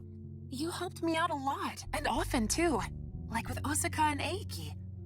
One of the main reasons I can enjoy academy life while I'm here. The situation spirals when the floor trembles and Yami smashes onto the scene. He came to help, but Ukiura refuses. The giant spots the girls and amuses himself. A hard slap for Menoli, a crushing grip for Loli. Orihime, an angel even under pressure, heals Loli. Indebted, Loli releases her Resurrect Scion and attacks Yami, like an ant taking on a boot. He swats her down and hurls her off the tower. When he turns to Orihime, ready to strike, an arrow pierces his shoulder. Oryu emerges like a modern-day Legolas and gives his warning. Ichigo should focus on his fight. The giant is the Quincy's problem now. He pulls Yami down to a lower floor to keep him out of Ichigo's way. Rukia is still fighting Rudborn's army, which is as resilient as a Hydra. Ukiura, ever the strategist, uses Orihimei's presence to destabilize Ichigo. Seeing this play, Oryu reveals his plan. He fires a Zele Schneider, and Yami yanks the weapon out like a twig, retaliating with a Sero. Renji and Chad appear to back up Rukia. The golden duo gets reinforcements. A wounded Oryu sets up Plan B. 5 Zele Schneider arranged in a pentagon beneath Yami. It's the Sprenger. The explosion rips through the floor and injures the Espada, but doesn't take him down. The hidden ace comes from Mayuri. The location was a specially prepared minefield. Yami steps on it. Everything detonates, and one final arrow shoves the behemoth to the bottom of the tower. With the path clear, Oryu returns and gives the signal. Ichigo dons his mask. His power swells. Ukiura's blade begins to crack, and the Espada is pushed outside. They ascend to the dome. There, Ukiura reveals the rule. The top 4 Espada are forbidden from releasing their blades inside Las Noches. And then he releases his, in close, Murcielago. In a flash, he appears before Ichigo, attacks brutally, and shatters part of his mask. Coldly, he warns. If instinct hadn't defended him, Ichigo's head would already be on the floor. Ichigo's mask shatters. Ukiura moves like a blur. He notes the human's mask lasts longer, but is still fragile. He creates a spear of energy and hurls it. Ichigo dodges the first. The second impales his shoulder and sends him flying. Down below, Oryu realizes the sky of Las Noches is fake and thinks of Orihime, but knows nothing will ease his mind until Ichigo wins. Ukiura taunts him. He wants to see the Getsuga to compare their power. Ichigo obliges, and the Espada doesn't even flinch. Then he reveals his own trump card, Sero Oscuras. Oscuras, a black Sero he only uses in his released form. The blast engulfs Ichigo, shatters his mask again, and leaves him on the brink of defeat. Orihime and Oryu feel the devastating shockwave. Ukiura throws him against a pillar, lecturing that humans and Soul Reapers can never match true hollows. Ichigo insists on getting up. The Espada loses his patience and smashes him through the towers. He lifts him by the neck and asks, "Why won't you give up?" Ichigo replies that it doesn't matter who is stronger, he has to win. Ukiura decides to teach him true despair. He releases his Segunda Etapa, a form not even Aizen has seen. Pull it now!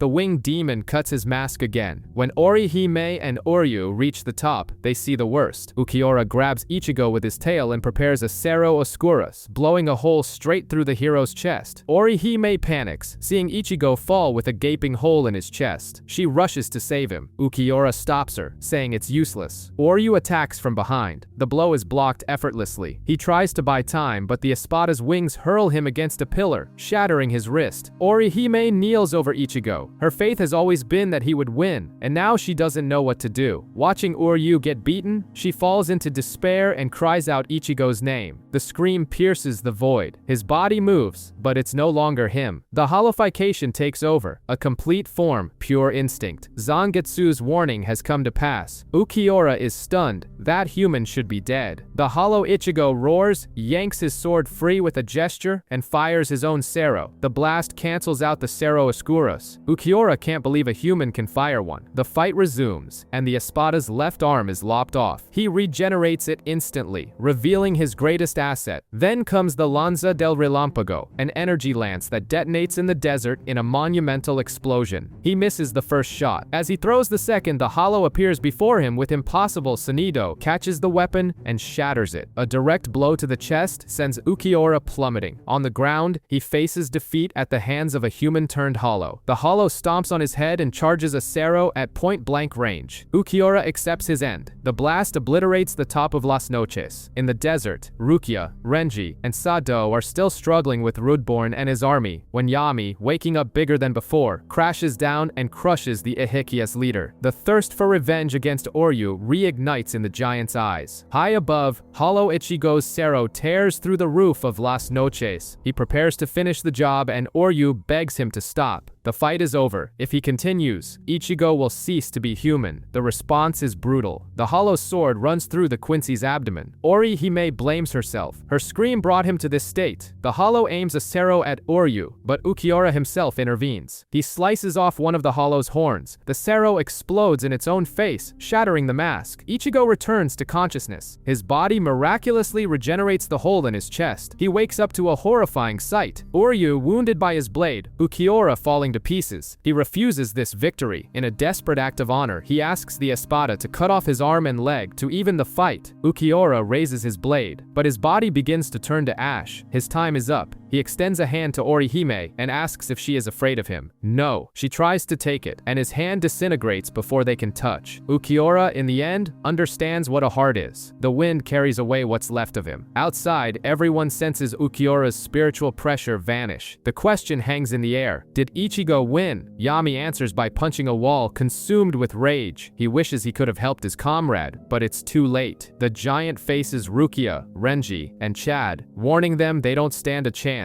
He spent days eating and sleeping, storing up power like a regular Snorlax. Chad notes he's gotten bigger. Renji, confident, points to the 10 inches on the Arrancar's shoulder. They've faced stronger Espada. All they have to do is take him down and find Ichigo. The taunt backfires. Yami draws his Zanpakuto and releases his Resurrection, Ira. The power blast sends them flying. He grows into a colossus with multiple legs and a tail, and then the cruel twist. The 1 inch on his tattoo vanishes, revealing a 0. Yami is the Sero Espada, the strongest when enraged. The ranking, he explains, goes from 0 to 9. Renji attacks and is swatted like a fly. Rukia raises a wall of ice. Yami smashes it effortlessly. Chad takes a punch and counters with La Muerte. It surprises Yami Yami but doesn't hurt him. Renji resorts to his Bankai. The blade shatters on the first impact. He uses the fragments to immobilize the giant, creating an opening for a combined attack from Rukia and Chad. It's useless. Yami raises his spiritual pressure and blocks everything, leaving the three of them on the ground. He charges a Sero to finish them off. In the fake Karakura town, Hitsugaya struggles under Haribel's onslaught. Even in Benkai, Sui Feng and Omeda gasp for air before Baragon, who has barely moved. The lieutenant suggests removing limiters. Sui Feng reveals there are none. They've been at 100% from the start. Haribel unleashes Tiburon and severs Hitsugaya's arm and wing, but it was a ice illusion. The real captain emerges unscathed, telling her not to underestimate him. Haribel concedes. It was a good trick, but she sweeps the battlefield with a colossal wave. Cascada.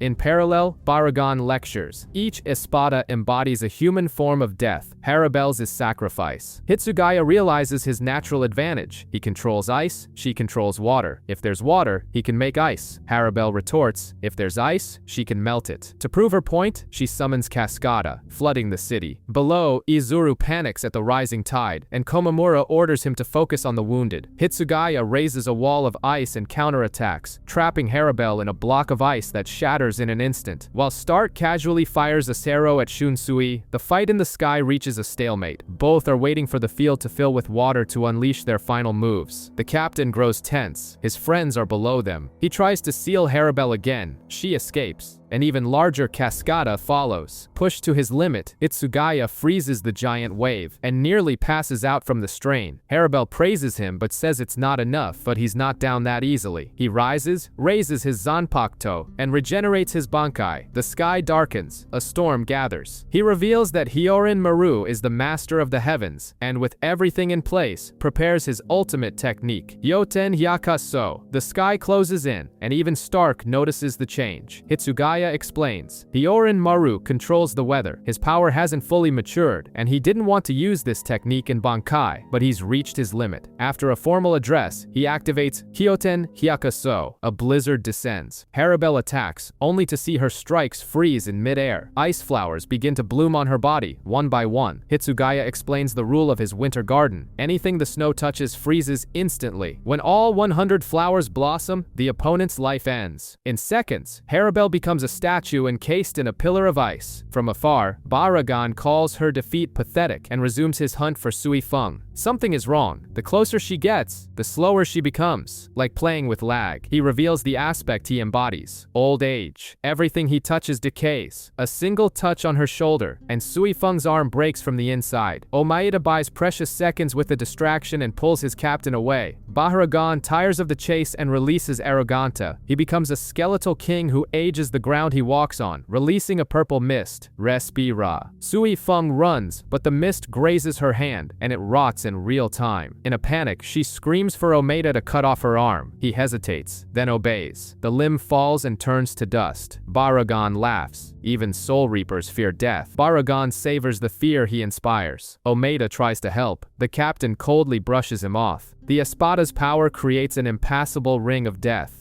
If the fastest of them was touched, no one can get close. She opts for a suicidal plan. She orders Omada to hold Baragon off alone while she disappears. He nearly collapses. Facing the king of old age was never in his plans. Before leaving, she drops this pearl of wisdom. Try not to get hit on your right hand. Otherwise, you won't be able to cut your own arm off. Great motivation. Elsewhere, Shunsui and Stark dance through a technical duel. The Espada asks for the captain's Bankai. Shunsui, ever the sly one, says he'll only show it if Stark releases his Resurrection first. It's a game of who reveals their trump card first. Ukitake amuses himself with Lilinette, holding her sword and deflecting her attacks as if from a child. Desperate, Omeda resorts to throwing pieces of buildings at Baragon and watches them turn to dust in midair. He screams for his captain. She returns, dragging something colossal. Her Bankai, Jakuho Raikuben, a bazooka the size of a telephone pole strapped to the stump of her arm. She hates using it. It's loud, massive, and has zero stealth, but the moment demands it. She aims at the skeletal king and fires. The explosion sweeps through the city. The detonation is so massive the city trembles.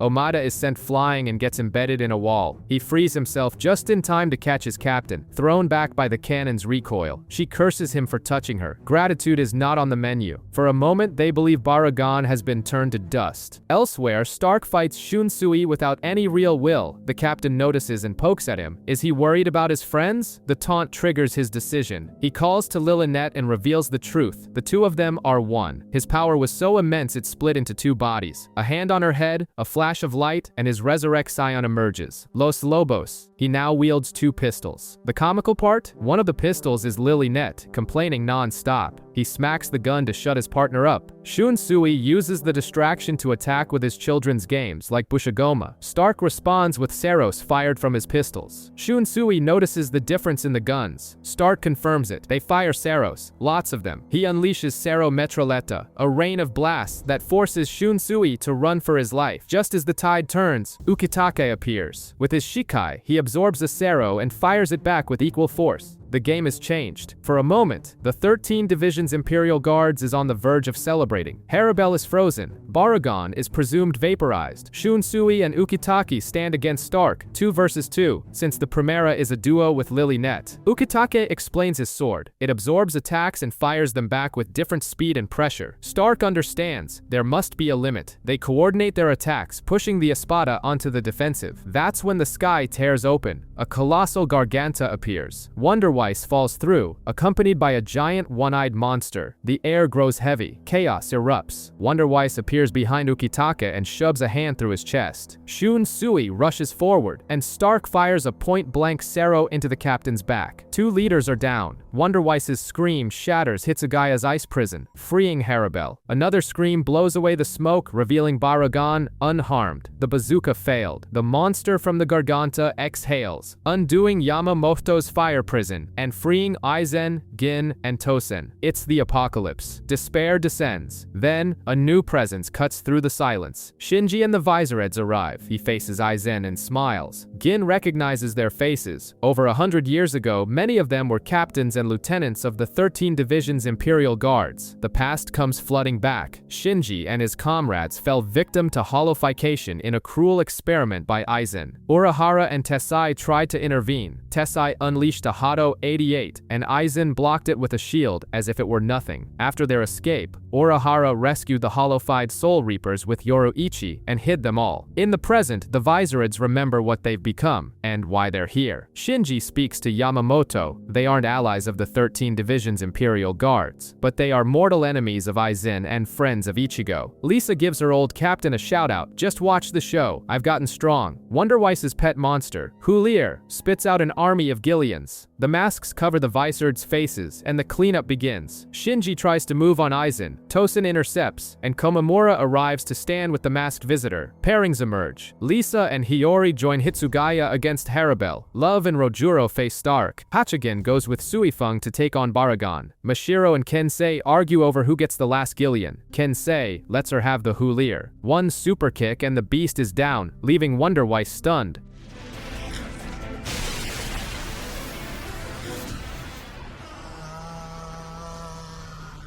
The fight becomes personal when Hisagi asks to face his former master, Tosen. Mashiro, still warming up, steamrolls Wonderweiss. Gin comments, almost pitying the boy and his lost pet. She follows up with another kick. He tries a Sero. She hits him first. A clean victory. Lisa, Hiyori, and Hitsugaya line up against Haribel. Hitsugaya wants to go straight for Aizen. Hiyori explodes. They came for Aizen too, and the 13 Division's Imperial Guards should be grateful. The argument escalates into a shouting match. Eventually, they focus on the fight. Love and Rojuro take on Stark. Love reminds them their masks only last 3 minutes, a power-up with a time limit. Hachigen joins Sui Feng. She pretends not to know him. Baragon ignores them and unleashes Rei Spira. Hachi raises a barrier and watches as death rots his Kido from the outside. A collective shock. Hisagi attacks Tosen. Hiyori is nearly vaporized by Haribel and Hitsugaya saves her. She responds by yelling at him. Typical. Baragon boasts his power power corrodes everything, even the arts of the Soul Reapers. Hachigen expands the barrier and asks for Sui Feng's Bankai. She's surprised he knows about it and blames Urahara. He proposes a deal. He'll help in exchange for having Urahara locked up for a month. Before Bahragan can break through, Hachi erects a fortress. Shiju Simon. He deduces how the king survived before. He aged the missile. The plan is to corner him. Sui Feng agrees to the deal, smiles and fires her Bankai. The explosion shakes the city. The Bankai consumes Sui Feng's remaining strength. She collapses, and Omaida catches her, only to get an earful for touching her. Hachigen notes that the missile was so violent it cracked his super barrier. She grumbles that she can only use her Bankai once every 3 days. Hachi will have to honor their deal, he confirms. From the ashes, Baragon emerges, damaged, furious, but alive. He shatters the fortress with Re-Spi-Ra, screaming that he is a king, a god, immortal. Sui Feng can hardly believe it. Hachigen throws up barrier after barrier, but the skeletal king persists. He strikes with Gran Kaida. Hachi dons his mask. The blows break the mask, and Re-Spi-Ra catches the Kido master's hand, which begins to rot. It seemed like the end, but Hachigen pulls off a stroke of genius. While Baragon is ranting, Hachi teleports his own rotting hand inside the enemy's body. If the king has a defense on the outside, there's no way to stop the death he himself invokes from within. His body begins to corrode from the inside out. In his final moments, Baragon remembers when he reigned over Hueco Mundo, bored, until Aizen, Gin, and Tosen appeared. He laughed at their offer of power, and was defeated in an instant. He swore revenge. Now, as a final act, he hurls his axe at Aizen, and dissolves into dust before it can reach him. The king who denied death succumbs to it. Gin makes a cold remark, and Shinji uses the opening to advance. Elsewhere, Stark feels his comrades fall, draws on more power, and vows revenge. Love pulls Rose from the rubble. The musician complains that there's an art to getting out of rubble. Love retorts that the true art is not getting buried in the first place. They face Stark, the Primera. His spirit's low after his friend's death. Love warns, revenge makes an enemy more dangerous. He charges with Tengumaru. Stark dodges, as if he doesn't want to fight. Lilinette, the talking pistol, gives him a lecture. He's number one for a reason. He has to fight to prevent more deaths. Stark, skeptical, just wants to leave. He doesn't trust Aizen and sees too much strength in his opponents. Lilinette takes control and starts firing wildly. The shots become chaotic. Love realizes Stark isn't the one in control. Finally, Rose steps in. Masks on, the two Vizards corner the Espada. Love ignites the air with Hifuki no Kodzuchi and smashes it into the ground.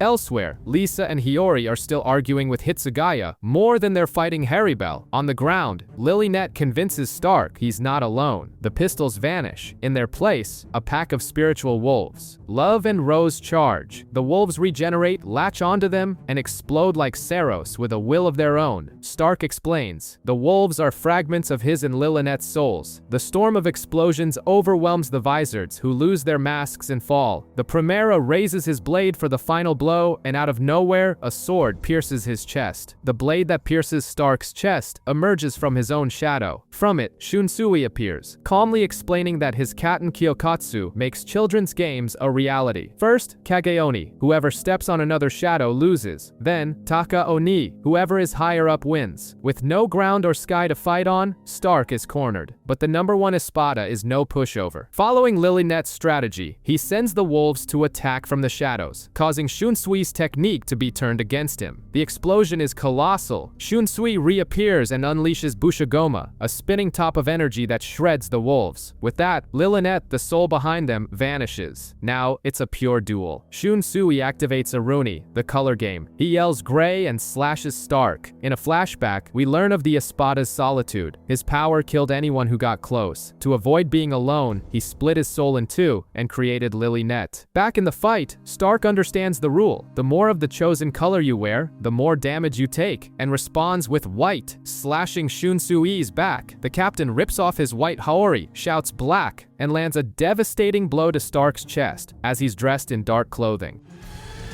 Black.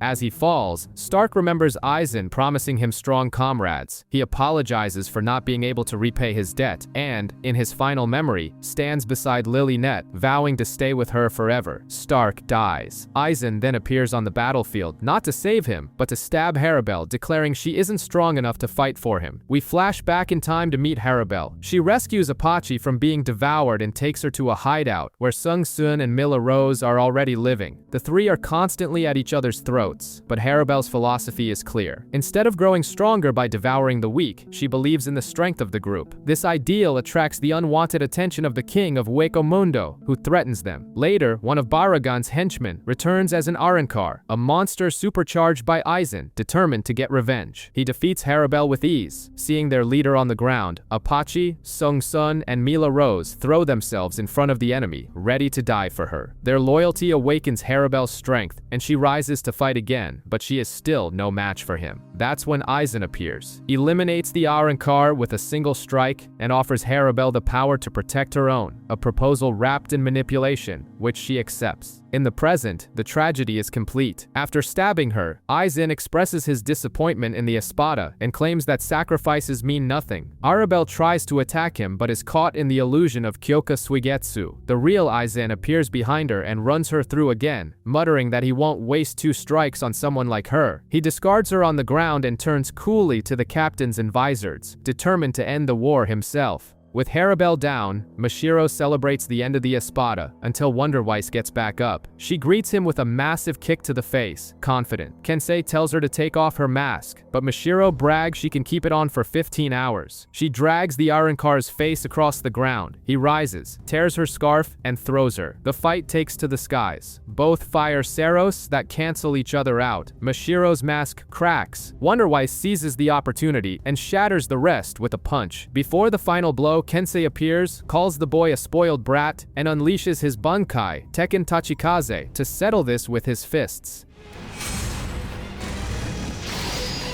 Tekken Tachikaze! Meanwhile, the Vizards gather before Aizen. Hiyori declares she doesn't hate him for his betrayal, but for hurting her friends. The villain's taunt, "You all died 100 years ago," is the spark. Hiyori charges forward, and Gin stabs her from behind. In Hueco Mundo, Yami is laying waste to everyone. Renji, Chad, and Rukia combine their attacks, but the giant powers up and blocks them. He knocks out Renji and Chad, grabs Rukia, and ignores her Kido before throwing her. At the last second, an orange streak cuts across the sky. Ichigo has arrived to the rescue. Ichigo lands in front of Rukia, saving her from Yami. He assures her that Orihime is safe atop the dome, healing Uryu. After getting Rukia to safety, he promises to end this quickly and head for the human world. He charges forward, and with a newly designed hollow mask featuring stripes, unleashes a Getsuga Tensho at Yami's neck, felling the giant. But Yami gets up as if it were a scratch and boasts he is the strongest Espada. Ichigo, every bit the determined protagonist, declares he needs no plan, only to win, and tries to use his mask again. It fails. Yami grabs him and begins to crush him. Salvation arrives in the form of Blade and Kido. One of Yami's legs is severed, and he is stopped by Byakuya and Kenpachi, who arrive arguing over who gets to fight first. Kenpachi takes on the fight. Byakuya tells Ichigo to go to the human world. Ichigo hesitates until Mayuri appears with a portal and Unohana offers to accompany him. With a final reminder of his duty from Byakuya, Ichigo accepts. His objective is now singular: protect Karakura town. Inside Mayuri's portal, he warns, one false step and they'll be lost forever. Ichigo, out of patience, snaps that he and Urahara are the same. Mayuri takes offense, and Ichigo dives into the portal. In Hueco Mundo, Kenpachi has fun with Yami while Byakuya and Mayuri watch. Inside the corridor, Unohana reveals the truth. Ichigo is the only one who can face Aizen because he has never seen his Shikai. The condition is simple and absolute: do not look at the villain's blade. Unohana notices Ichigo's spiritual energy is unstable and, with surgical politeness, points out the mess he's in. He reveals why. He's at 50% of his power. His tattered clothes are a measure of his energy, and Orihime didn't finish healing him. Impressed by his potential, Unohana decides to recharge Ichigo during the journey. Back in the arena, Kenpachi knocks Yahami down and tells Byakuya to finish him. He refuses. Before they can fight, Yami rises, even more furious, and prepares a colossal Sero against both of them. Byakuya and Kenpachi think it's over, but Yami grows even larger. His ira grows with his rage. Mayuri, ever practical, asks them to finish it quickly, or the autopsy will become a logistical nightmare. Elsewhere, former friends clash. Komamura versus Tosen. The fight is evenly matched until Hisagi attacks his former captain from behind, turning the duel into a 2-on-1. Nearby, Hiyori lies dying in Shinji's arms, who glares at Aizen with hatred. The villain invites him to fight. Shinji asks Hachi to look after Hiyori until Ichigo arrives and then advances. Aizen monologues, calling trust a weakness and saying every living being needs to follow someone superior. Tosen announces his true power, not his Bankai, and reveals a hollow mask, a gift from Aizen. His speed explodes. In moments, he takes down Komamura and Hisagi. The lieutenant gets up and restrains him, recalling a lesson about the value of fear. Tosen, unfazed, stabs his former student again and confesses his only fear, dying as a Soul Reaper. Komamura unleashes his Bankai, determined to force his friend's eyes open. Tosen scoffs at Komamura's Bankai, declaring he has surpassed both Soul Reaper and Espada. Aizen finally draws his sword to face Shinji, who activates his Shikai, promising to turn the villain's senses upside down. Komamura manages to land a hit on Tosen, but the blow has no effect. The Bankai works like a voodoo doll. Damage to the giant is damage to the captain. Tosen displays accelerated healing, regenerates his arm, and reveals his motive. He became a Soul Reaper for revenge. To live in peace would be a corruption of his purpose. With insane speed, he dodges everything and brings Komamura to his knees. When the captain still tries to speak of justice, Tosen grows irritated and shows his ultimate form, his Resurrection Grillar Grillo. The insect-like form restores his sight. Laughing, he beholds Komamura and delivers a gratuitous insult. "You're uglier than I thought." With no more talk, he moves in to finish his friend. Shinji's Shikai turns Aizen's world upside down. Up is down, right is left, front is back. Aizen stumbles for a second but quickly deciphers it. Shinji manages to wound him and explains that even the direction of the damage is reversed. Aizen smiles, dismantles his logic, and cuts the Vizard's back. The advantage is gone. Elsewhere, Tosen, in his insect form, catches the blade of Komamura's Bankai with one hand and shatters it, taking him down for good. He raises a Sero to finish him when a blade pierces his head from behind. It's Hisagi. Kaze Shini.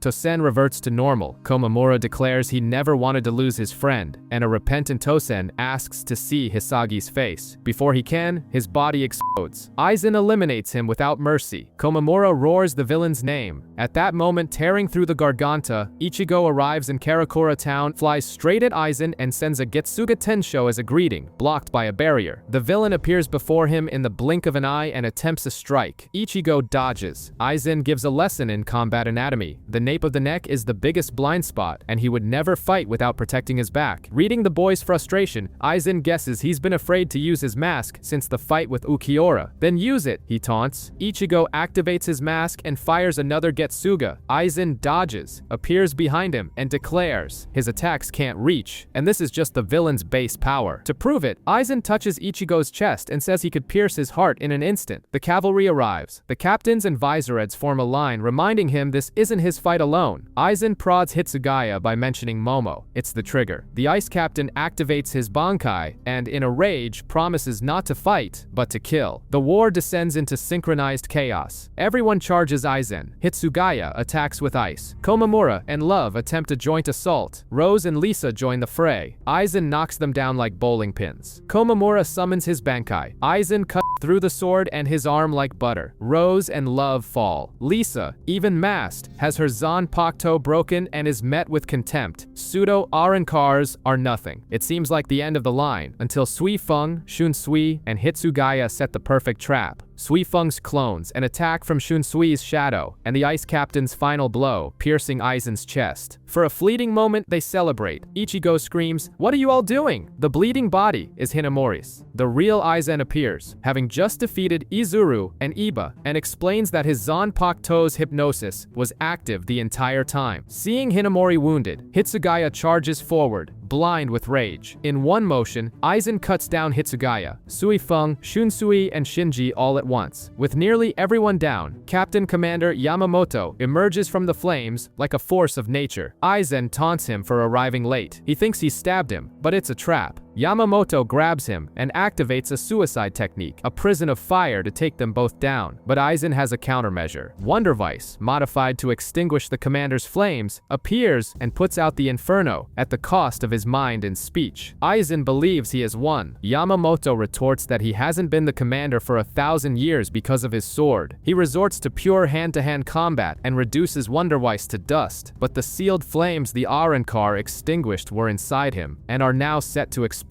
To save everyone, Yamamoto throws himself on the body and absorbs the blast, leaving himself on the brink of death. Aizen approaches for the final blow, but the old man grabs his leg and, with his last strength, invokes a sacrificial Kido that raises a colossal pillar of fire. Aizen escapes, scorched, and comes face to face with Ichigo, masked, opening with a Getsuga Tensho. The protagonist resumes the fight. He presses his attack, but Aizen catches his blade and declares that Ichigo has lost his last chance. The boy retorts, at least he wounded him. Where? Aizen mocks as the wound closes. It's not hollow regeneration, it's the Hogyoku, revealed in the villain's chest, the reactor for his new state. Aizen launches into the ultimate monologue. He says Ichigo's spiritual pressure has reached the exact point he always planned. Every fight against Rukia, Oryu, Renji, Kenpachi, Grimmjow, Ukiura was a step on a ladder he'd built. A flashback shows Aizen and Gin observing Ichigo like someone watching a final match. To Aizen,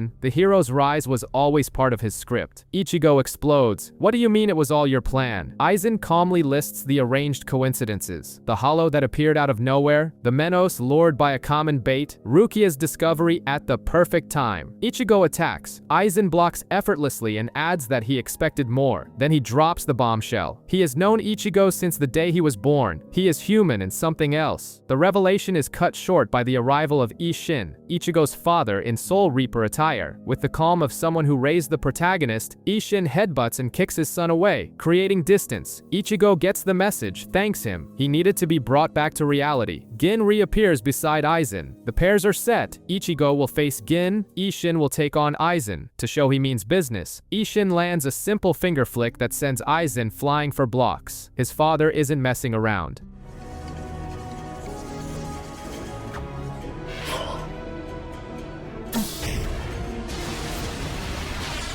The double duel begins. Aizen dodges Ishin's blows and lands a Hado. Gin, meanwhile, taunts Ichigo about the size of his Zanpakuto. Ichigo doesn't take the bait. Gin reveals his Bankai, Kamishini no Yari. It extends up to 13 kilometers and retracts in a flash. He sweeps through buildings, but Ichigo blocks it, to his rival's surprise. The hero understands the danger. It's not the length, but the absurd speed at which the blade extends and retracts. Gin, shocked, admits his sword moves 500 times the speed of sound, and yet, he claims, Ichigo stands no chance. As they trade blows, Aizen resumes his lecture. The Hogyoku's true power is to manifest the desires of those around it. That's how Ichigo's friends awakened their powers and how the Vizards came to be. Gin smashes Ichigo into a building, and the speech ends as the Hogyoku's energy envelops Aizen. He begins to transform. At that exact moment, a blast hits his back. Urahara enters the scene. Urahara faces Aizen, now in a monstrous form. The villain calls this appearance an ugly stage of evolution. Urahara corrects him. It's a fusion with the Hogyoku. Aizen arrogantly claims he has subjugated it. In a flash, he attacks Urahara, and the body explodes. It was a decoy. The real Urahara binds Aizen with Bakudo number 61, follows with number 63 and number 79, and prepares a Hado number 91 that shakes the city. The explosion is titanic, but Aizen emerges unscathed, boasting that he no longer needs to dodge anything. Then Urahara reveals his trump card. While Aizen was posturing, he placed a seal that uses the villain's own energy against him. A pillar of light engulfs Aizen. For a few seconds, it seems like the end, until he emerges, more grotesque and powerful, shattering the seal like paper. Reinforcements arrive, Ishin and Yoruichi. In battle armor, Yoruichi unleashes a Shunko that cracks the villain's body while leveling the city block. Aizen remains standing, mocks them, and promises to crush them all, while Urahara and Yoruichi argue about the quality of her armor in the middle of the chaos. While the veterans trade blows with Aizen, a masked Ichigo faces Gin. A Getsuga Tensho is easily blocked. Gin breaks his mask and stomps on the hero, telling him he's weak and should run. On the other side, Aizen withstands the trio's combo. Urahara uses a decoy. Yoruichi explodes with Shunko. Urahara binds him, and Ishin hits him with a point-blank Getsuga. The explosion is colossal, and the villain emerges emerges with a scratch on his face. His power is on another level. Seeing the three fall beside him, Ichigo loses hope. Aizen, victorious, prepares to go to the real Karakura town. His face begins to melt, revealing old features and hollow eyes. The incubation is complete. He and Gin enter the portal, leaving Ichigo behind. Ishin gets back up, headbutts his son again to wake him, and pulls him to give chase. In the precipice world, Aizen faces the cleaner and destroys it with his body, as if the rules no longer apply. Watching, Ishin has an idea. Use the time-distorted space as a training room to teach Ichigo the final Getsuga Tensho. Ishin explains, inside the precipice world, nearly 3 months pass for every hour outside. He uses a technique to hold back the time current for about 2,000 hours, giving Ichigo the time to master the final Getsuga Tensho, as long as he can find peace and communicate with his Zanpakuto. In the real Karakura town, Keigo wakes up to find everyone asleep. He freaks out until Tatsuki appears, gives him a reality check, and points out, the town has been displaced, surrounded by mountains. In his training, Ichigo meditates and enters his inner world, now a submerged Karakura town. A dark young man appears, Zangetsu. Without a word, he attacks and refuses to teach the final technique. He says the world is flooded because Ichigo is in despair and has stopped evolving. To prove his point, he tears away the very source of Ichigo's despair, his inner hollow, smiling. Outside, Aizen and Gin arrive in town. A regular citizen approaches and disintegrates just from being near Aizen's spiritual pressure. They spot Tatsuki and Keigo. Aizen decides killing his friends is the best way to force Ichigo to grow. Tatsuki stands in front of them, and as Aizen raises his hand, a mysterious shadow appears behind her. In his inner world, Ichigo freezes at the sight of his living hollow. He thought he had destroyed him. The hollow reminds him what he said, "If you want to control me, stay alive until I come back." As for the horned mask, Zangetsu answers, it's the form Ichigo used to defeat Ukiura, the one he fears most, and that fear binds him. Ichigo prepares to fight the hollow, but Zangetsu and he announce the fight is against both of them. Together, they merge into one, Zangetsu 2.0, and make it clear, they were always one, Ichigo's power. Without warning, they charge. In Karakura, a beam of light strikes Aizen. Don Kanonji introduces himself as the hero. The villain asks, "Who?" wounding the showman's ego. Kanonji tries to pose. Tatsuki shuts him down, and he freezes under the spiritual pressure. He attacks again, but his staff disintegrates before impact. A hand saves him. Rangiku Matsumoto has arrived. Inside, Ichigo is punched through a building. Zangetsu warns, if he doesn't fight for real, he'll die. Ichigo doesn't give up and demands the final Getsuga, even while taking a beating. Zangetsu scoffs and attacks. The hero finally blocks and taunts. If he won't teach him, he'll tear the technique from him by force. Outside, Gin lures Rangiku to a rooftop and corners her, saying she's become a nuisance. As Ichigo's friends flee, a cool-headed Mizuiro appears, arms full of snacks, drinks, and even borrowed stun guns, which, according to Tatsuki, are useless against Aizen. Chizuru panics. The spiritual pressure becomes unbearable. They run, and Aizen appears, saying he's tired of pretending to look for them. In a desperate move, Mizuiro throws a gas canister and lights it. The explosion engulfs the villain, who emerges unharmed. Keigo raises a sword to buy time, and Don Kanonji joins him, but the weapon's owner arrives and tries to raise a barrier, destroyed by a mere glance from Aizen. Gin returns and stands beside his leader. Coldly, Gin claims he killed Rangiku. Aizen believes him. He no longer senses her spiritual pressure, and comments that he thought Gin had some feelings for her. Gin defines himself as a snake, heartless. When Aizen decides to kill everyone, Gin offers to do it himself, and in a lightning-fast strike, he runs his blade through Aizen's chest. He reveals the loophole in the hypnosis, touching the blade before its activation, a secret he spent decades learning. He says only he can kill Aizen and reveals his Bankai's true terror, a cell-disintegrating poison left in the villain's heart. A hole opens up. Gin tries to take the Hogyoku. Aizen transforms, saying the orb already recognizes him. With renewed power, he brutally cuts Gin down. The perfect plan crumbles. Aizen confesses he always knew about the betrayal and used Gin's fear to force the Hogyoku's evolution. He thanks him with disdain and hurls him into a building in front of Ichigo's paralyzed friends. In his final moments, Gin remembers his promise to a young Rangiku to become a soul reaper so she would never have to cry again. She runs to him in tears and he realizes he failed. As Aizen moves to exterminate everyone, a figure lands. Ichigo, carrying his unconscious father. He is different, taller, longer hair, a chain on his arm, and so calm that no one can sense his spiritual pressure. Aizen scoffs, thinking he failed to evolve. Ichigo simply asks to fight somewhere else. The villain laughs and is grabbed by the face, thrown for miles, and smashed into the ground by sheer physical force. Shocked, Aizen theorizes that Ichigo converted his spiritual pressure into physical power, but still deems himself superior. He brings his sword down and destroys a mountain, only to realize he was fooled. It was Ichigo's blade that cleaved the rock face. When their swords clash, Ichigo catches Aizen's with his bare hand. The villain invokes Kurohitsugi, his ultimate spell, and Ichigo shatters it with a gesture. You still don't get it? I'm stronger than you. With a clean cut, Ichigo finally wounds the self-proclaimed god, but the villain instantly moves away and heals as if nothing happened. He taunts, he mocks, until the diamond on his forehead opens into a third eye, triggering another transformation, a grotesque hybrid with wings adorned by hollow skulls. One of these skulls fires a blast that leaves a crater, and though Ichigo survives, his left arm is burned. Aizen lifts him by the neck and declares, "The boy's power is gone. He is nothing but a shadow of his former self, so irrelevant he's not even worth absorbing." Ichigo cuts Aizen's chest to free himself and announces his final card, the final Getsuga Tensho, a flash of training. Zangetsu didn't want to fight. He wanted to protect him. To learn the technique, Ichigo had to truly accept his blade. In the present, Ichigo's form changes as he explains the price. Upon using the final Getsuga, he will lose all his Soul Reaper powers. Aizen cannot sense his energy. Ichigo is on a higher plane. Then, he unleashes Mugetsu. A wave of total darkness engulfs Aizen in a devastating attack. The dust settles, but the fight isn't over. Ichigo reverts to normal, his powers fading, and Aizen stands up laughing, proclaiming victory, until he is struck by a Kido. Urahara appears, revealing he planted a seal when Aizen was vulnerable. The Hogyoku rejects him, and Aizen's body begins to dissolve. In a final fit of arrogance, he curses Urahara as a loser, and is sealed. The war, at last, is over. I refuse to accept a world ruled by that thing!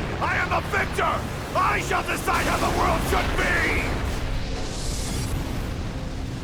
With the war over, Mayuri prepares to return the real Karakura town and gives everyone 10 seconds to get out of the way. It's a chaotic scramble of orders and complaints. Unohana finishes treating the Vizards, but Hiyori's fate remains uncertain. From Waco Mundo, Byakuya and Kenpachi return. They ask about the battle, and Kenpachi sums it up. Boring. Before we see Yami, Espada Zero defeated. Ichigo discusses things with Urahara. He surmises that deep down, Aizen wished to lose his powers. In the villain's blade, Ichigo felt only solitude, someone searching for a worthy rival. His friends approach, but their reunion is cut short by a searing pain. Ichigo collapses to his knees, screaming. In Central 46, Aizen is sentenced to 18,800 years in prison. He scoffs, and the sentence is increased to 20,000. The gears of the Soul Society begin turning again. Yamamoto scolds captains who lost their Haoris. Rangiku thinks of Gin. Hitsugaya trains to protect Hinamori. 10 days later, Ichigo awakens surrounded by his friends. He thinks he still has his powers, but Rukia tells him the truth. The loss will be gradual. The next time he faints, it will be the end, whether tomorrow or a year from now. Ichigo has faced the cost from the beginning. He gets up, breathes, looks at the sky, and accepts his own fate. Without his former powers, Ichigo and Rukia face a hollow, and the contrast is painful. Ichigo is beaten by a common enemy, and Rukia ends the fight with a single blow. Kurumadani, the area's assigned Soul Reaper, shows up, only to complain. Ukitake calls Rukia and makes a request. Stop Ichigo from fighting. His spiritual pressure is fading again. Soon, another hollow attacks. In the midst of the chaos, Ichigo's powers simply vanish. He can barely stand until he's saved by Uryu and Rukia. The group understands. The end is near, and they begin making excuses to keep him away from battles. To lighten the mood, Ichigo takes everyone ice skating. Fireworks light up the sky, a moment of peace. On the way back, a giant hollow appears. Though weak, Ichigo devises a plan. He asks Rukia to freeze the monster's legs and, with his last drop of strength, unleashes his final Getsuga Tensho. The attack succeeds, and he collapses. The next day, at home, Ichigo admits he knew all along about the end of his powers and the orders given to Rukia. He goes out with his friends and notices the silence. He can no longer sense any spiritual presence. Then, the hardest moment. Rukia begins to fade before his eyes. He asks her to say hi to everyone in the Soul Society. She promises. As she disappears completely, Ichigo whispers his farewell. Goodbye, Rukia. Thank you. 17 months after Aizen's fall, we find Ichigo as a sleepy third-year high school student, powerless, and with no patience for Yuzu's excitement over her new uniform. At the table, Corinne is calm, until two ghosts appear to eye the food. With her own powers now awakened, she handles the situation with a simple flick, breaking one of their glasses, while Ichigo, oblivious, understands nothing. Ishin, meanwhile, puts on a mini fashion show, torn between a tie and a bow. At school, Ichigo's life is all too normal. Between conversations and memories, he finds his old substitute Soul Reaper badge. The former alarm is now just a useless piece of wood. Without his powers, he acknowledges, Oryu has become the town's guardian. Walking home, a thief runs past with a purse. Ichigo thinks he's no longer special, but his body reacts, a warrior's reflexes, and he knocks the man down with a punch. He returns the purse to its owner, who thanks him with a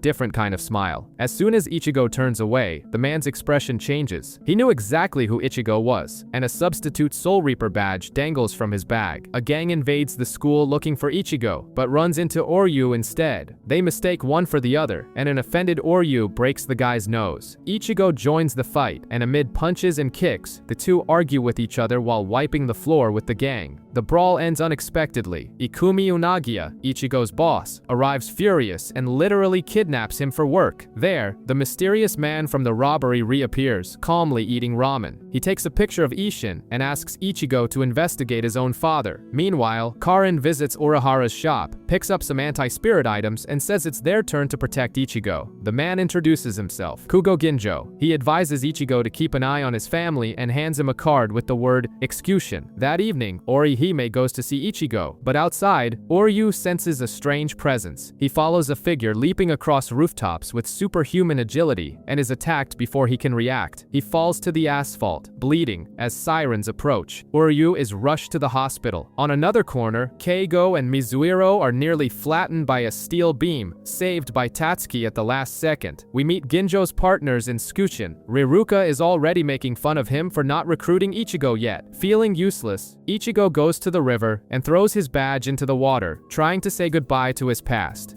Hanging on to the past isn't my style, so I'm through.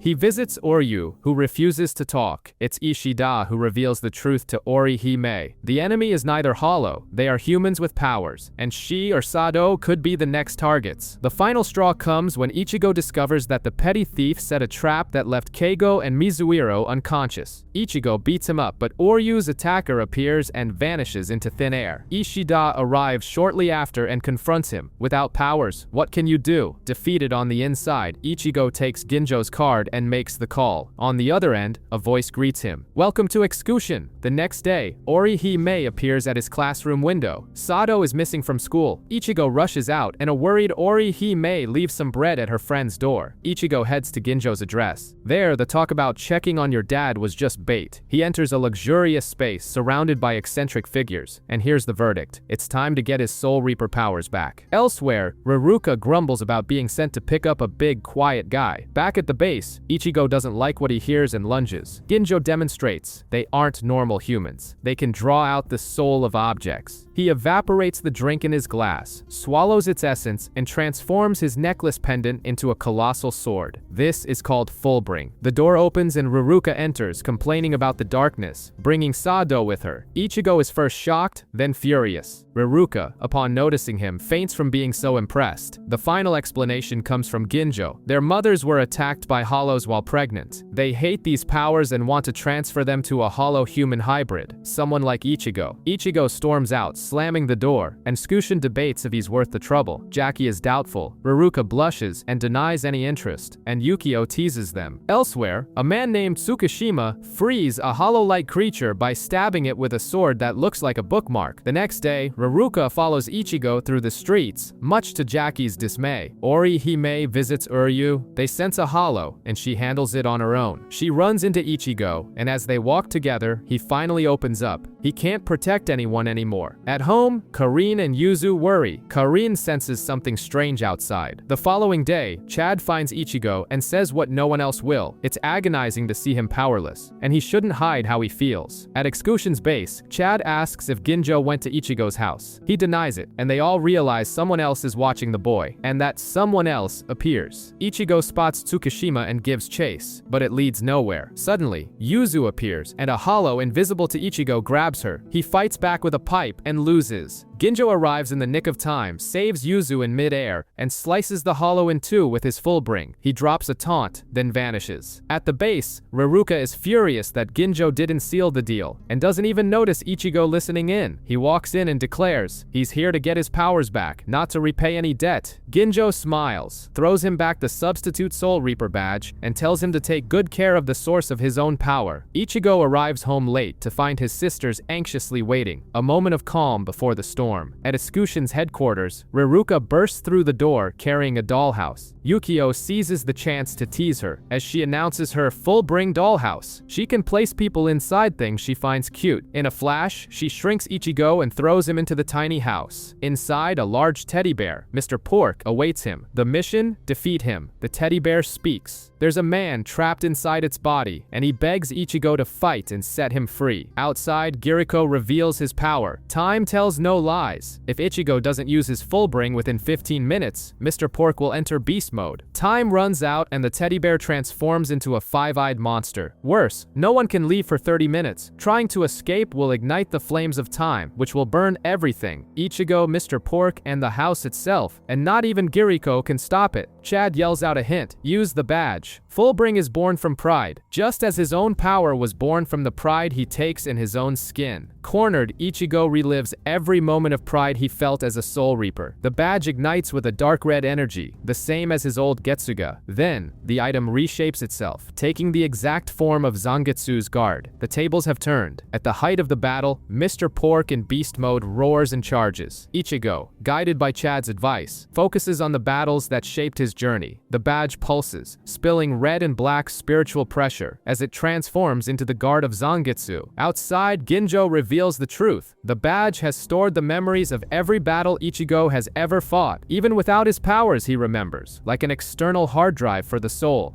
Even though you've lost your Soul Reaper powers, your combat past still remembers that power you possess. Mr. Pork finds its target. Ichigo fires, throwing the badge, which just bounces off the monster's face. Only then does he understand. It's a guard, meant for defense. He blocks the next blow and feels it click. Reversing the tide, he recalls the sensation of the Getsuga, concentrates his power, and unleashes a wheel-shaped attack that fells the giant. Victory. To get him out of the dollhouse, Raruka simply sneezes, and her power dissolves, leaving Ichigo drenched. In the silence that follows, a voice echoes from the badge. Rukia, a whisper, then nothing. Meanwhile, in town, a man follows Orihime, hesitating to attack because he finds her beautiful. Before he can work up the nerve, Tsukishima appears behind her and reveals his fullbring, Book of the End. Sensing a fluctuation in Orihime's spiritual pressure, Ichigo and Chad rush to her side. They find her on the ground, confused but unharmed. To throw them off, she claims it was just a stomachache and that a friend just left, but in her mind, the word sticks. Tsukishima is her friend, even though he's the one who attacked Oryu. Suspicious, Ichigo goes to Excushin to demand answers. Ginjo reveals their past. Tsukishima was their former leader. The two created Excushin to pass their powers on to a substitute Soul Reaper. After some had already transferred their abilities, Tsukishima snapped, killed the Soul Reaper, and those left powerless, then vanished. Now he wants to get to Ichigo, and he plans to be more violent about it. Later, Ichigo runs into Ikumi. Instead of scolding him for his absences, she offers something unexpected. Kids can count on adults. On his way home, Ichigo spots Isshin talking with Urahara. He hides, recalling Ginjo's warning not to trust the shopkeeper. Meanwhile, Orihime calls Chad. She's sure she was cut, but there's no wound. More terrifying still. After the attack, memories of Tsukishima have sprung up as if he's always been a part of her life. Elsewhere, with photos of Chad and Ichigo in hand, Tsukishima chooses his next victim. Ichigo enters the ex-Kyoshun base, determined. He wants to skip the small steps and face a real Fullbringer. Jackie and Giriko call him naive and refuse. With no other choice, he agrees to their unconventional training. Ruruka pulls out a cage and with a puff, shrinks Ichigo again to fight Mr. Pork and a chicken nicknamed Skin and Bones. On the streets, Chad realizes he's being followed and suspects it is Tsukishima. Ex-Kyushin senses Chad's spiritual pressure is in danger. In the cage, Ichigo grows desperate to get out, but time runs out and beast mode activates in both toys. It's in this tight spot that he remembers. Charge the Fullbring with more spiritual pressure, just like he did with his Getsuga. The powered-up blow is victorious and shatters the cage. Ready to run to Chad, Ichigo is stopped by Ginjo with a phone. On the other end, Chad assures him he's fine. Relieved, Ichigo continues his training. Ruruka allows him inside a fish tank, where Jackie Tristan decides she's seen enough. She activates her dirty boots and charges. Now it's a real fight. Ruruka storms off, shouting that she doesn't even want to watch the dirty boots. She hates getting dirty and wants to stay clean and cute forever. Inside the fish tank, Jackie analyzes Ichigo's style. The dirtier her boots get, the stronger she becomes, and after 3 consecutive hits, he leaves himself wide open. But the opening was a trap. Ichigo spins, lands a kick to her back, and his bringer light flashes on his foot. Jackie admits it. He's starting to master Fullbring. Outside, Chad talks to Ginjo about the Book of the End, which, according to Ginjo, is just a sword that can cut through anything. In the tank, Ichigo's Fullbring leaks energy like a pressure cooker. Jackie thinks about giving up, but he won't let her. Then, the base shakes. The entrance is sliced open. Tsukishima has arrived. His blade shatters the fish tank. Ichigo's spiritual pressure explodes in a gale, and he reappears at full size with a new look, an armor reminiscent of his Soul Reaper uniform and a black blade encasing his right arm. The upgrade is official. Chad wonders if Ichigo's Soul Reaper powers have returned, but concludes they haven't. Ichigo literally wears whatever power he has. Tsukishima taunts him, and Ichigo charges forward without even knowing who his enemy is. Chad ignores Ginjo's warnings and unleashes an El Directo that blows a hole through the wall. On the roof, Ichigo hears enough to know his friends were attacked. Now, it's personal. He attacks, and Tsukishima glides on his bringer light as if he were made of light itself. Ichigo learns the technique mid-fight, but his power is still unstable, and Tsukishima knocks him down. Before the final blow, Ginjo steps in and saves him. The two clash on a different level. Ginjo senses something odd. Tsukishima is fighting to kill, but without any killing intent. Ichigo returns, has a power surge, and burns his enemy's arm. Before things can escalate, Yukio activates his Invaders Must Die and saves Ichigo inside a video game, taking him out of the fight. Invaders must die.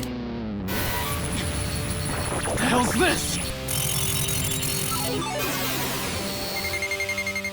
While Ginjo and Chad face a frantic 2-on-1, when the save ends, Ruruka appears with her love gun and corners Tsukishima. He retreats, but leaves a gift. Chad suddenly collapses in pain. At the hospital, Uryu and Orihime piece it together. Their attacker is the same person they're all facing now. At the new base, Chad awakens unharmed and confused. He goes to get Orihime to join the training. Ruruka tries to play tough, but Orihime disarms her with sheer determination. She will heal Ichigo as many times as it takes. Yukio transports Ichigo and Ginjo into the game. Health bars, a timer, and an all-out brawl. Ginjo is on another level and steamrolls Ichigo. As he lies defeated, he sees Orihime teleported onto the field, and Ginjo calls her a healing item. The Wheel of Fate, however, turns elsewhere. Ishin and Urahara are preparing something, and a Soul Reaper lieutenant arrives to help. It's Rukia. Meanwhile, Ichigo continues training in Yukio's video game, getting beaten by Ginjo, who shatters his sword as if it were nothing. Yukio announces the arrival of the healing item, Orihime. Chad also appears, confesses he brought her, and enters a private training room. There, a bugged memory surfaces. He was cut by Tsukishima, but has no scar. The conclusion is simple. He needs to get stronger. In the arena, Orihime heals Ichigo. Impatient, Ginjo attacks again, but she stands stands with a new shield that reflects the blow and wounds Ginjo. She reveals that she and Chad have been training. Ichigo catches his breath and fights back. Raruka shows up with donuts but loses her patience when Orihime talks about her sad past without losing her smile. Then, Ginjo fully embraces the villain role. He blinds Ichigo, traps Orihime in a digital cage, and pummels him, promising to kill everyone. The blade enters Ichigo's abdomen, and something changes. Blind, he sees Ginjo's spiritual pressure. His power overflows. In the end, the twist, it was all an act to push him to his limit and complete his fullbring. X-Kyoshun welcomes its newest comrade. The day begins with Orihime waking up in a room created by Yukio, while Ichigo sweats through push-ups with Ginjo, who still makes fun of his name. Raruka, in full tsundere mode, brings Orihime coffee but refuses to eat with her. At school, the paranoia grows. Chad and Orihime try to understand Tsukishima. They suspect his goal was to force the awakening of Ichigo's fullbring. The strange thing is, Orihime starts having flashes of a friendship that never existed, and Chad senses traces of Tsukishima's spiritual pressure on Tatsuki, Keigo, and Mizuhiro. A worried Raruka finds the two trying to contact Uryu, who has disappeared from the hospital, and begs them to stop investigating. Tsukishima is seriously dangerous, but Orihime won't back down. They follow a lead to a delinquent school to interrogate Shishigawara, and Chad muscles his way through. That's when the shadow arrives. Tsukishima appears behind Raruka and reveals he stabbed her. Chaos erupts. Chad attacks and hits nothing but air. Orihime tries to use her powers, but a happy and false memory with Tsukishima invades her mind, causing her to fail. Chad suffers the same hack. In a flash, the villain replaces Ichigo in a memory of a fight. Tsukishima's power rewrites people's pasts. On the ground, Chad and Orihime black out. Uryu arrives late and finds only the aftermath of the fight. He senses Orihime's and Chad's spiritual pressure, and Tsukishima's mark spread everywhere. On Ichigo's friends, in his home, even on the paper from his part-time job. It's like a virus. Meanwhile, Ichigo completes his training. Ginjo explains, the fullbring was a catalyst for the Soul Reaper powers he had left. The transformation occurs. Ichigo dons a stylish white armor and wields a new sword. He tests it on hollows, erasing them with ease. At the X-Kyoshun base, however, something goes wrong. Ginjo celebrates. The others stop, exchange glances and say they remembered what they were supposed to do. The hack has reached the group. Ichigo returns home ready to protect everyone but faces a nightmare. Tsukishima is on his couch, beloved by his sisters like a cousin. Ichigo attacks, but his friends, who arrive moments later, stop him. The living room turns into a courtroom where Ichigo is the defendant. He flees, finding shelter with Ikumi, but the doorbell rings. Tsukishima has come to get him. Ichigo runs again, until he's found by Ginjo. The final blow. Tsukishima got everyone in X-Kyoshun too. Ichigo is completely alone. Isshin and Urahara walk under the night sky, their plans silent. Far away, Ichigo and Ginjo hide in a secret location, so secret that no one from X-Kyoshun knows about it. Upon hearing he was dragged into this mess, Ginjo apologizes. And then, he explains the true terror. Tsukishima doesn't erase memories, he inserts himself into them. To those he has cut, he has always been there. The solution seems both simple and impossible. Kill Tsukishima, with no guarantee it will fix anything. We're out of options. There's only one way. We can break his stranglehold. We have to kill him.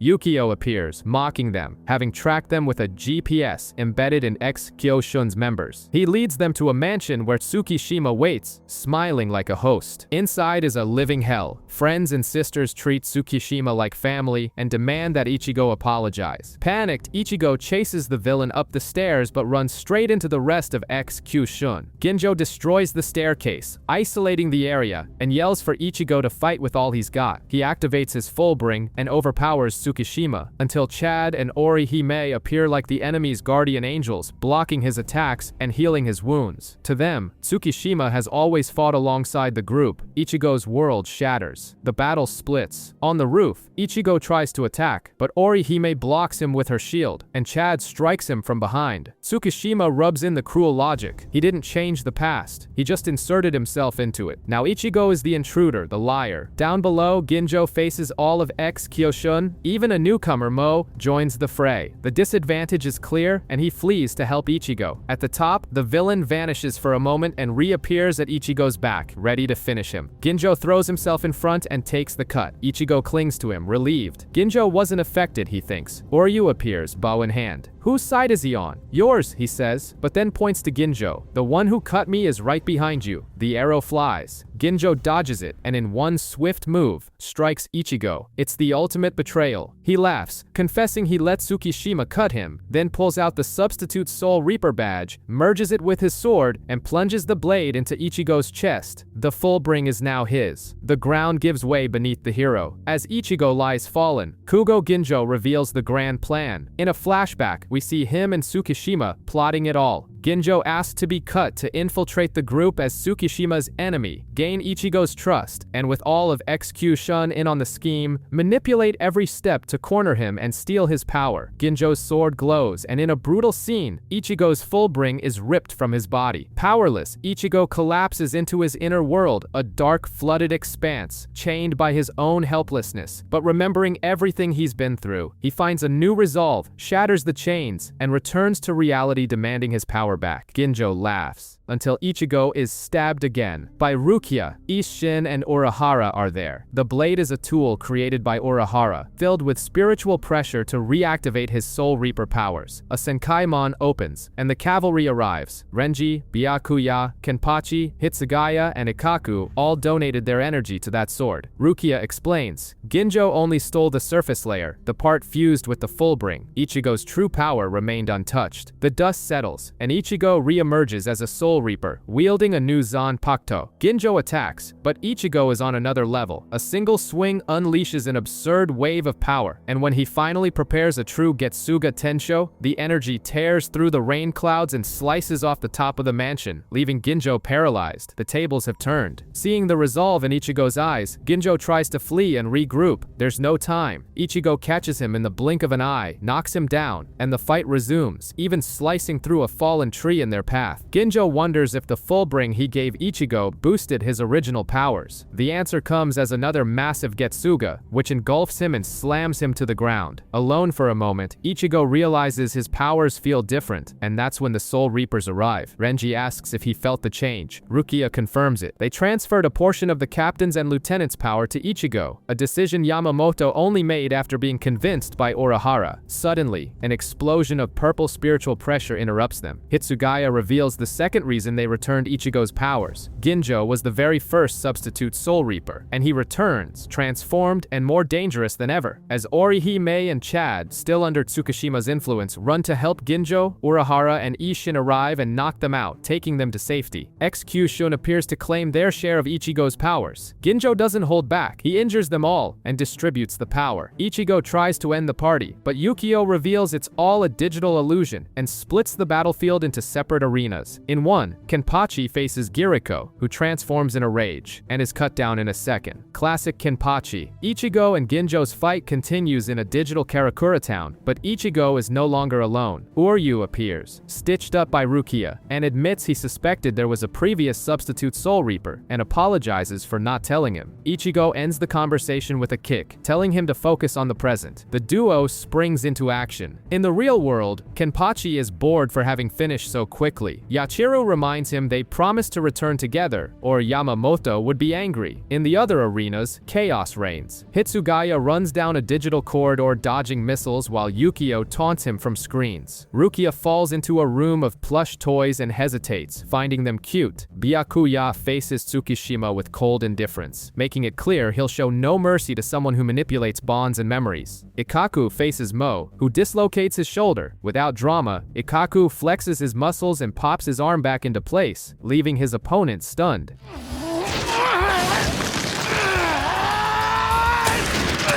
That bastard just popped his shoulder back into place by just flexing his muscles! Renji confronts Jackie, hesitating out of chivalry, but she activates her dirty boots. The dirtier they get, the stronger she becomes. She lands a powerful blow, but Renji doesn't even flinch. He trained for 17 months for Aizen's potential return and easily overpowers Jackie, refusing to kill her. When Yukio tries to destroy the dimension, Jackie sacrifices herself to save Renji. Hitsugaya finds the control room. Yukio summons giant monsters, and the captain hits a nerve. He taunts the boy about his loneliness, freezes him, and gives him an ultimatum to release everyone. Ikkaku, realizing Mo's luck weakens with use, ends the fight with a headbutt. The battles are just heating up. Byakuya and Tsukishima escalate the tension. Tsukishima reveals the Book of the End. By cutting inanimate objects, he inserts himself into their past. He has cut the floor and the blades of Senbunzaku Ra. Now, the Zanpakuto cannot cut him. Worse, he knows Byakuya's safe zone, an 85 centimeters area around the captain where the blades won't hit him, and uses this knowledge to wound him. In another arena, Rukia is caught off guard by Raruka. With the addiction shot, she is trapped inside a stuffed rabbit. Even so, Rukia uses Shunpo and fights as best she can. Raruka vents. XQ-shun was made of prey that Ginjo promised to turn into predators. From inside the toy, Rukia activates her Shikai and freezes Raruka's foot. Annoyed, Raruka sneezes and is ejected from the plushie, but before Rukia can react, she stabs her and disappears, leaving the Soul Reaper unconscious. Back with Ikkaku, Mo insists on fighting for Tsukishima even in defeat. Ikkaku asks if Tsukishima would die for him. The doubt shatters Mo's loyalty, as he remembers hearing Ginjo tell Tsukishima to kill him after the battle. Byakuya, facing the impossible, abandons his broken sword and summons his Bankai. He changes his style, using new tactics Tsukishima doesn't know. Wounding his own hand to speed up the blades, he tricks his enemy. Tsukishima closes in, certain of victory, and at the last moment, Byakuya drives a handful of blades into his chest. As he falls, Tsukishima hears the captain thank him for forcing him to go beyond his limits. A surgical victory. Ichigo and Oryu face Ginjo, now using the full bring he stole from Ichigo. It's like facing a more experienced mirror image. When Ginjo fires a Getsuga Tensho, Ichigo trembles at seeing his own attack used against him. Oryu tries to devise a plan, but the two end up arguing, as always. On another field, Byakuya finishes off Tsukishima and admits a silent regret. He won't be able to repay the debt he owed him, but since he became Ichigo's enemy, there was no other choice. Kenpachi, Renji, and Hitsugaya regroup.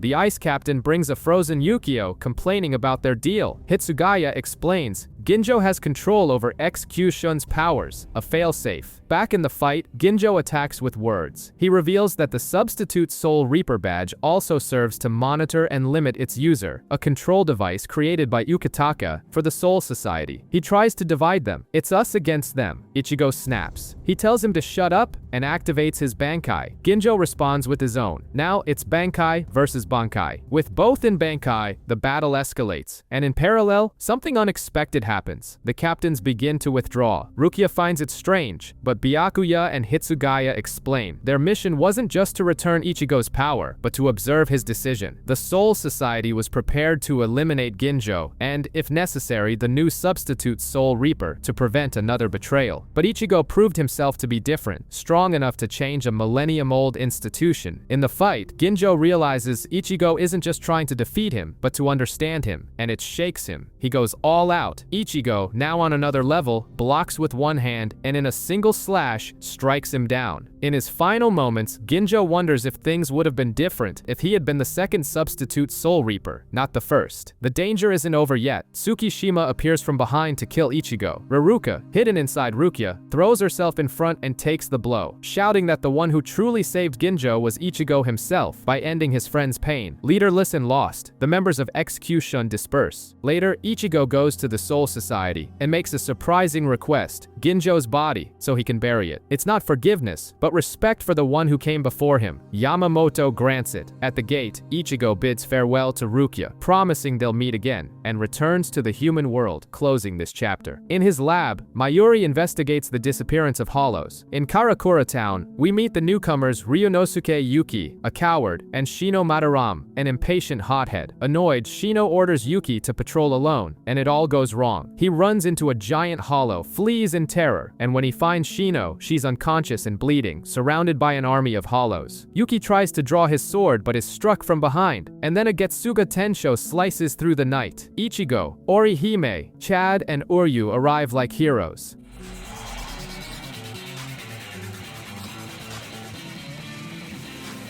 Let's get this over with.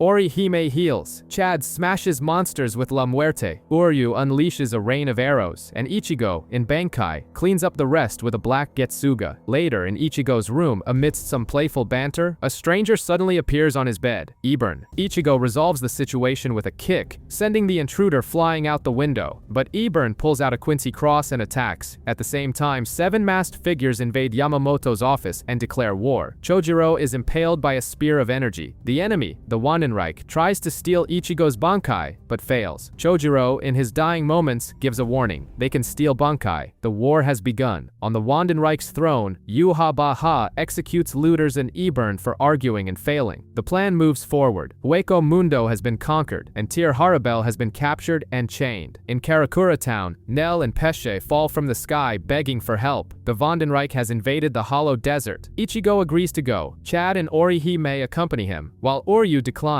being a Quincy. Urahara appears with a direct passage. In Hueco Mundo, the officer Quilja Opie leads the Jagdarmi and conducts a bloody selection process, exterminating Arankars. Loli and Menoli fall, until the Tres Bestias appear to avenge Harabel and turn the tables. In the Soul Society, Mayuri reveals a dark measure to balance souls. He has exterminated 28,000 residents of the Rukongai, and still blames Yamamoto for not finishing off Yuha in the past. The mood darkens. Back on the dunes, Ichigo arrives. Too late. The Tres Bestias are already defeated at the feet of a smiling Quilj. Quilj corners Ichigo. He is a special war power, a top priority target for the Quincies. Reishi arrows fly, but Ichigo already knows this rhythm. Quilj reveals his trump card, Quincy, Volstandig. With wings and overwhelming power, he levels up. Meanwhile, the Soul Society becomes a blue inferno. Yuha and the Stern Ritter descend in columns of flame and begin their invasion. On the dunes, the Tres Bestias play their last card. Ion, the colossus born from the fusion of their arms, steamrolls Quilj and crushes him into the sand. The fight seems decided, until Quilj gets up with a crooked neck, uses Sclaverai to absorb Ion, and takes on a grotesque form. He defeats the Tres Bestias, knocks down Chad, and shatters Orihime's shield. That's when Ichigo activates his Bankai, destroys Quilj's energy ring, the weak point of the absorption, and charges. In the Soul Society, horror takes shape. Baz B wipes out Aizuru's squad in seconds, rips off his arm, and blows a hole through his body. The massacre has begun. The Seirete collapses into chaos. 16 Stern Ritter advance, tearing through the barrier like paper. In less than 10 minutes, over 1,000 Soul Reapers fall. Captains engage in duels across every corner. Rose faces a Quincy who mocks the dead. Renji saves a recruit from Esnot, whose power injects pure fear into anyone he hits. The Stern Ritter's skin is reinforced by Blut Vini, and Renji's attacks have no effect. Masked Demasculine appears at Renji's back, but Byakuya intercepts and lectures him. It's time to stop holding back. Exhausted, Byakuya, Komamura, Suifeng, and Hitsugaya resort to their Bankai, and that's when the trap is sprung. The Quincies don't steal Bankai, they steal them with a medallion. In shock, the 4 lose their greatest assets, and Hitsugaya tells Rangiku to spread the warning. The last hope is Ichigo, still fighting Quilj. The Quincy tries to steal his Bankai and fails. Urahara seizes the opening and attacks him from behind. Everything seems resolved. Ichigo opens a portal to the Soul Society, but Quilj returns, shoots Urahara and the others, and traps Ichigo in a cage of energy in the middle of the portal. Salvation is stalled at the last second. The news spreads. Ichigo is coming, and his Bankai is immune to being stolen. Hope is reborn and dies in almost the same instant as contact is lost. Jidanbo, with empty eyes, invades the research center under enemy control and spreads destruction. On the other side, Ichigo, trapped and furious, tries to break the cage. In the Seirete, the cruelest battle falls to Byakuya against Esnot. Without his Bankai, he is a target for fear in its purest form. The visions crush him, even seeing Rukia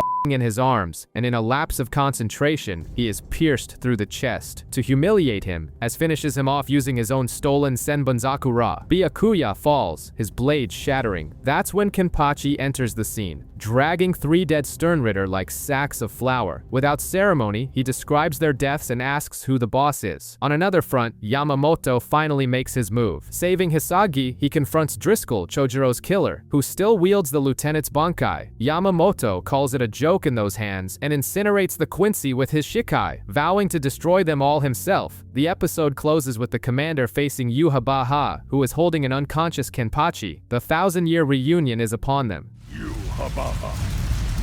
Now I have come to put an end to you, once and for all.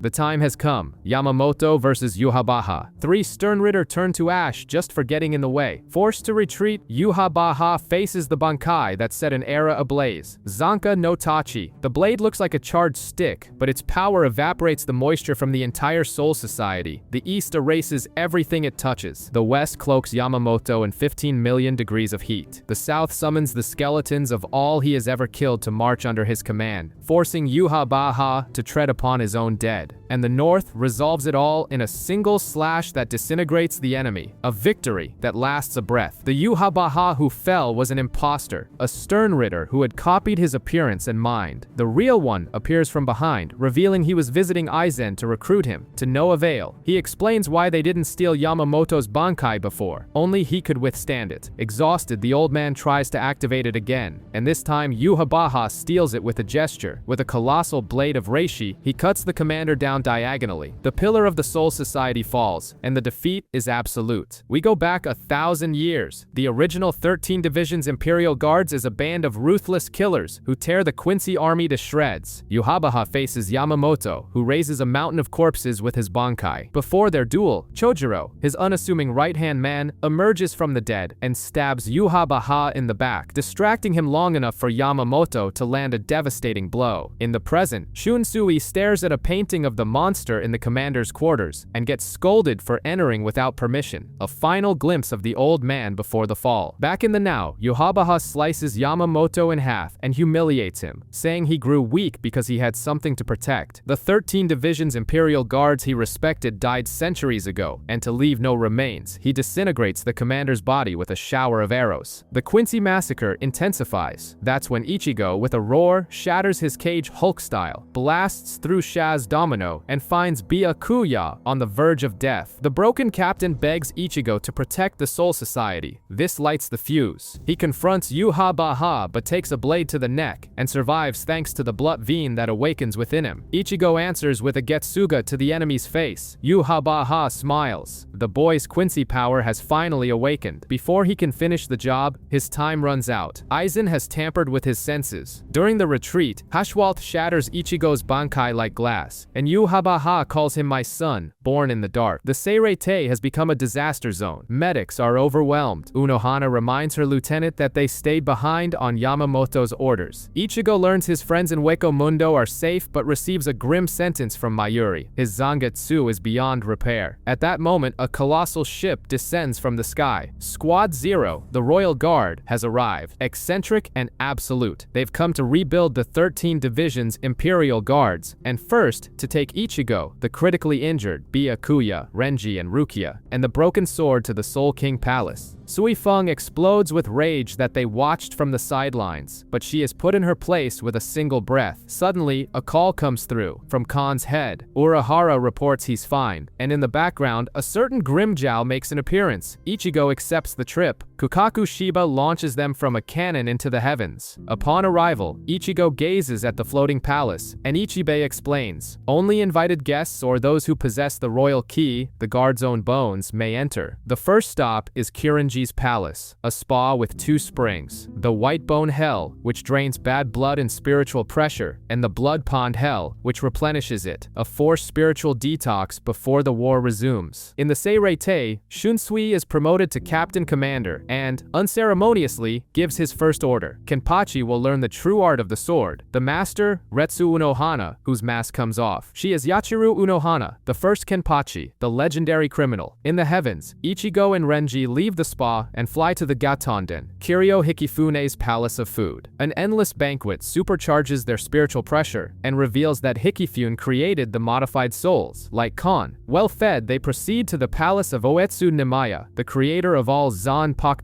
In the Muken, floors below, Kenpachi and Unohana face each other. She lets down her hair, her smile becomes a blade, and the duel begins. This isn't training, it's to the death. Unohana cuts, stabs, and fells him. Kenpachi collapses. He awakens stronger in the same instant, and Unohana reveals the truth. In the past, he subconsciously limited himself to prolong the one fight that brought him joy, their fight. Now, she kills and heals him, over and over, to shatter these shackles. One of them will not leave alive. Kenpachi Zaraki. I won't let you die. It's only on the verge of death that you grow stronger.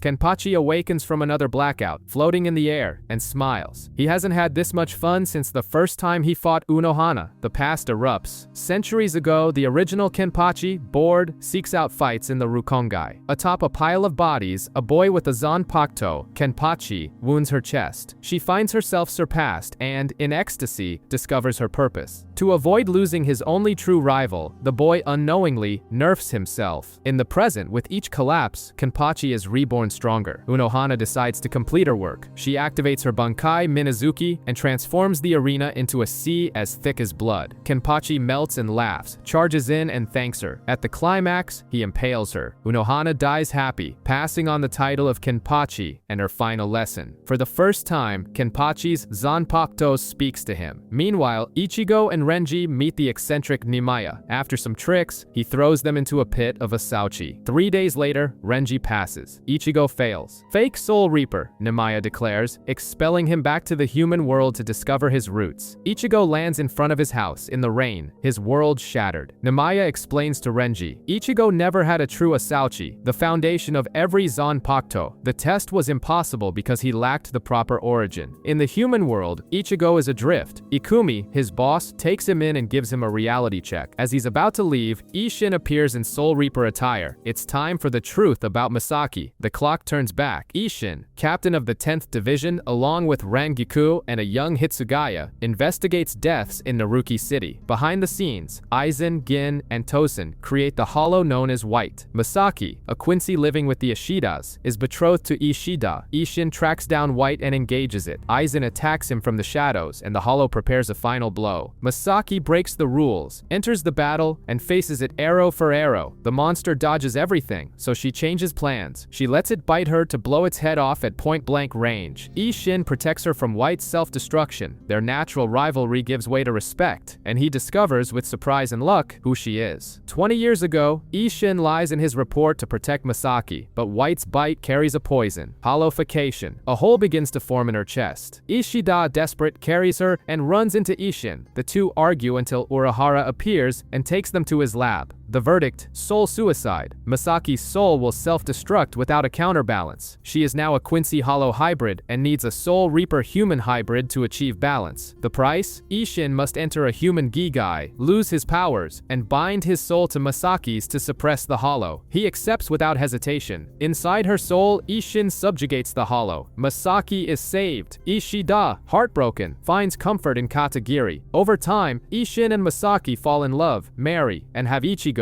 Years later, when Ichigo's inner hollow awakens, the connection breaks and Ishin regains his sword. And Masaki's death? She would have defeated Grand Fisher, but her powers vanished at that exact moment. Yuha, the father of the Quincy, used the Oswalan to steal the power of the impure to strengthen himself. Masaki and Oryu's mother among the victims. Everything clicks into place for Ichigo. He is a Soul Reaper, human, Quincy, and hollow. By accepting his origins, his will is reignited. Ichigo announces he's returning to the palace, and freezes. How? Mera, from the Royal Guard, appears and handles the logistics. Moments later, he faces Uetsu Nimaya again, this time with a new perspective. Before a sea of Asauchi, something unprecedented happens. Instead of attacking him, they kneel and turn black. One White grabs his hand, a hollow face showing. Nimaya is thrilled. He will personally forge the new Zanpakuto. In the Seirei, Hitsugaya, without his Bankai, returns to basics. He asks to train in swordsmanship from scratch. Kensei, meanwhile, decides to force out Hisagi's Bankai and unleashes a masked Mashiro to beat it out of him. He even pokes at the wound. He won't be gentle like Tosen. In the lab, Aiken spies on Mayuri and Nemu in isolation. The scientist talks about a body giving birth to a new Ashisogi Jizo. Back at the palace, the forging begins in an insane ritual, and Nimaya drops a bombshell. The hollow inside Ichigo has always been his true Zanpakuto. The old man Zangetsu, on the other hand, is the manifestation of his Quincy powers, bearing the face of Yuha from 1,000 years ago. In his inner world, Ichigo confronts the mentor who guided him from the start. He confirms everything. He suppressed the hollow to protect him, and now steps aside. Ichigo accepts both halves, plunges his hand into the fire, and pulls out the blade. The explosion reveals two swords, one long, one short, both Zangetsu. In parallel, Uryu, in a Stern Ritter uniform, is presented to Yhwach, who calls him my son.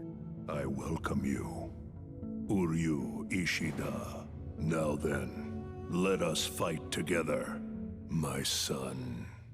The story returns to the beginning, the birth of Yhwach, an infant who grows by absorbing soul fragments. In the present, Ichigo faces Ichibei and hears the harsh truth. The soul society is weakened, and as he is now, he stands no chance against Yhwach. Meanwhile, in the Quincy Palace, Yhwach gathers the Sternritter and announces their return after 1,000 years in the shadows, and he drops a bombshell. Uryu Ishida will be his successor. Baz B is enraged, Bombietta blows up a soldier to vent, and Hashvalth remains impassive. Yhwach's word is law. The reason is revealed in private. Uryu survived the Auswahlen. He accepts his fate, drinks Yhwach's blood, and receives the letter A. The world shifts. Urahara dissects the Bankai-stealing medallion. Orihime and Chad train in Hueco Mundo. The Viserids are summoned. Rukia and Renji continue their brutal regimen. In Karakura, Shunsui informs Ichigo's friends that he may become too powerful to return to the human world and hands them soul tickets as a final bridge. Then, the unthinkable happens. The Seirete is replaced by the Quincy City, as if one system were uninstalled and another installed over it. At the top, Yhwach, with Uryu at his side, recites the final verse of the prophecy. In 9 days, the king will reclaim the world. The board has been flipped. Hashvalth, in a flashback, reveals Yhwach's true plan. It's not enough to win. He must humiliate them. Let the captains train without their Bankai, create hope, and then crush it all. In the present, the Seirete is already enemy territory. Shunsui realizes his traps were useless. Fights break out everywhere. Hashvalth confronts Shunsui, while Nanao raises a Kido barrier to protect them. In the lab, Mayuri appears wearing a suit that radiates light, nullifying the Quincy shadows, and faces Askin Nak Lavar. The Quincy assesses the Mayuri problem, and simply chooses not to fight. He leaves. Elsewhere, Hitsugaya and Rangiku create the vacuum ice blade tactic, a layered shield of ice and ash that halts Baz B's flames. Sui Feng rescues Omaida and unleashes her Mukyu Shunko, the complete and brutal form of her power, on BG9. For a moment, it seems the tide has turned, but hope collapses when Baz B reveals he wasn't even trying. With one finger, he melts Hitsugaya's ice, sweeps away his defense with Burner Finger, and shatters his Zanpakuto. BG9 withstands Sui Feng's attack, unleashes an arsenal of missiles, and defeats her in a colossal explosion. 2 captains fall in minutes. In the commander's office, Hashvalth scoffs. Nanao's barrier only protected 2 targets. Mayuri coolly notes the captain's fall, and just as he boasts about being the only one fighting without a Bankai, the phone rings. Urahara offers a thread of hope. He's found a way to get their Bankai back. Far away, lost in the Arazu Sando dimension, Ichigo continues his trial. Hope is reborn, but time is running out. The Seirete, now fused with the Wandenreich city, is pure chaos. Baz B burns a flaming gash into Hitsugaya's chest, and Kangdu appears to steal his Bankai. Rangiku falls, wounded before him. Kangdu activates Toshiro's own Hyorin Maru to execute him. In the underground, the idea that could save everyone emerges. Urahara gets on the line with Mayuri and explains the Quincy's weakness. Hollows are poison to them. He created the Shinayaku, pills that hollow-fi a Bankai with hollow essence, forcing the Quincy to spit out the stolen power. The pills are fired onto the battlefield. Toshiro gets his, and Hyorin Maru begins to revolt against Kangdu. The Icewing cracks. The power returns to its owner, and Hitsugaya is reborn with a trace of hollow in his eyes. Elsewhere, Sui Feng reclaims her bazooka and blasts her enemy into the sky, but the turnaround has a price. With no Bankai to restrain them, the Sternritter finally release their Volständig. From his throne, Yhwach declares that hope is over, and despair has just begun. On the field, Shinji unleashes his Bankai, which inverts friend and foe, plunging everyone into a nightmare of confusion and blood. The board shifts once more. With their Volständig active, Bombietta laughs off Shinji's inversion and solves it with explosions that sweep the area. Shinji falls. It's then that Sajin Komamura arrives, bringing a grim secret with him. In a flashback, he confronts his clan's elder, and in exchange for the forbidden humanization technique, out his own heart. Back in the present, Komamura appears as a human, his face exposed, a hole where his heart used to be. His Bankai appears without its armor, pure energy, a colossus that is no longer a being but a vessel of power. Bambietta turns everything into a bomb, but Komamura's Bankai regenerates. He stands impassive, temporarily immortal, driven by vengeance for Yamamoto's death. The Stern Ritter panics and tries to flee. Komamura catches her and strikes her down with a crushing blow. The victory comes at a steep price. The technique ends and he withers, transforming into an ordinary wolf, voiceless. Iba finds him, lifts him onto his back, and vows to continue the fight. Let's go, Captain.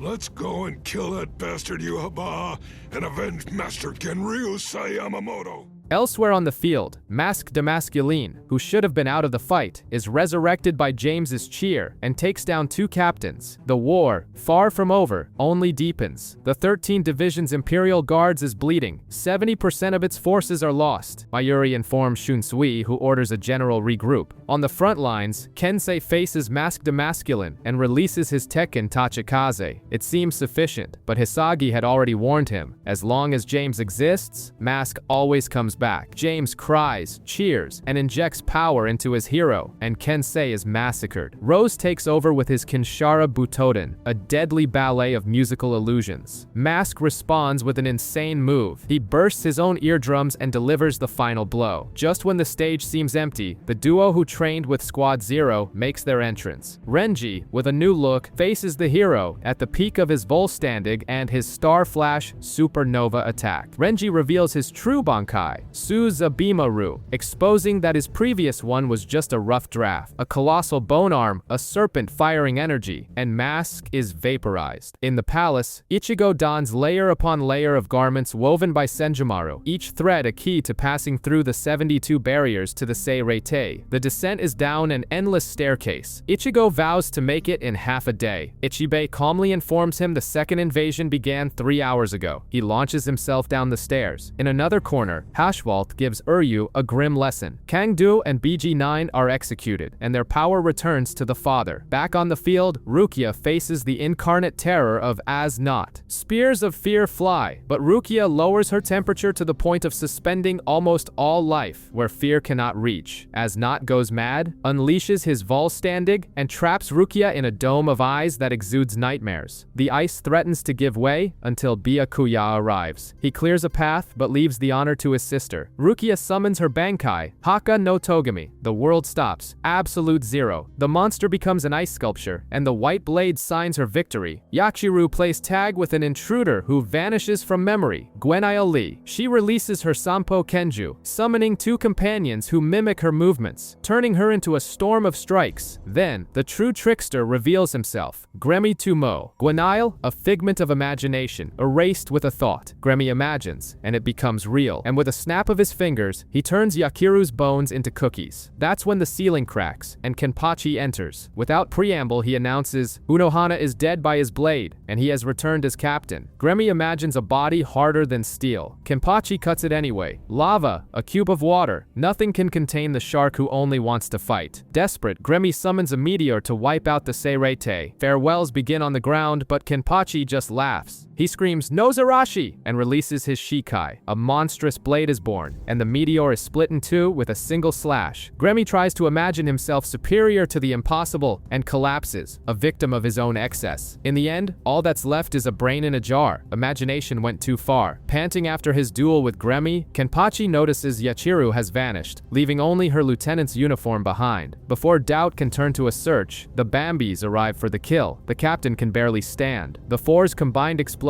seems to be the end, until an orange flash cuts through the sky. Ichigo lands, tears through the Stern Ritter like a hurricane, and turns the tide in seconds. Humiliated, they ascend to their Volstandig, but the party gets bigger. 4 more Stern Ritter arrive, led by Baz B, eager to take down the protagonist. As they surround Ichigo, a pillar of light rips through the heavens. Yu Habaha uses the whole Ichigo himself left and heads for the Soul King Palace. Ichigo rushes after him, only to be stopped by an arrow from Uryu, now on Yu Habaha's side. Chad and and Orihime emerge from a garganta and block the attack, but it's too late. Yuha-Baha Hashwolf and a silent Uryu ascend the beam of light and disappear. Their friendship fractures in Ichigo's cry, which echoes helplessly across the battlefield. The shockwave sends Ichigo and Chad flying. Orihime protects them, and in the ensuing silence, Ichigo admits what he feared deep down. Soul Reapers and Quincy were destined to collide. Even so, he refuses to accept Uryu as an enemy. He'll go after him to hear the truth, by force if necessary. It's then that Urahara appears, casually offering a ride to the palace. On the ground, the war continues. Byakuya can barely breathe as 3 Stern Ritters surround him. Elsewhere, Baz B appears before Renji and Rukia with an indecent proposal. Join forces to kill Uryu. Renji's answer is a blast to the face, along with the nickname that wounds Baz B's pride the most, Chickenhead. In an alley, Ikaku and Yumichika corner Giselle. Yumichika, sharp as ever, reveals the secret. Giselle is a man.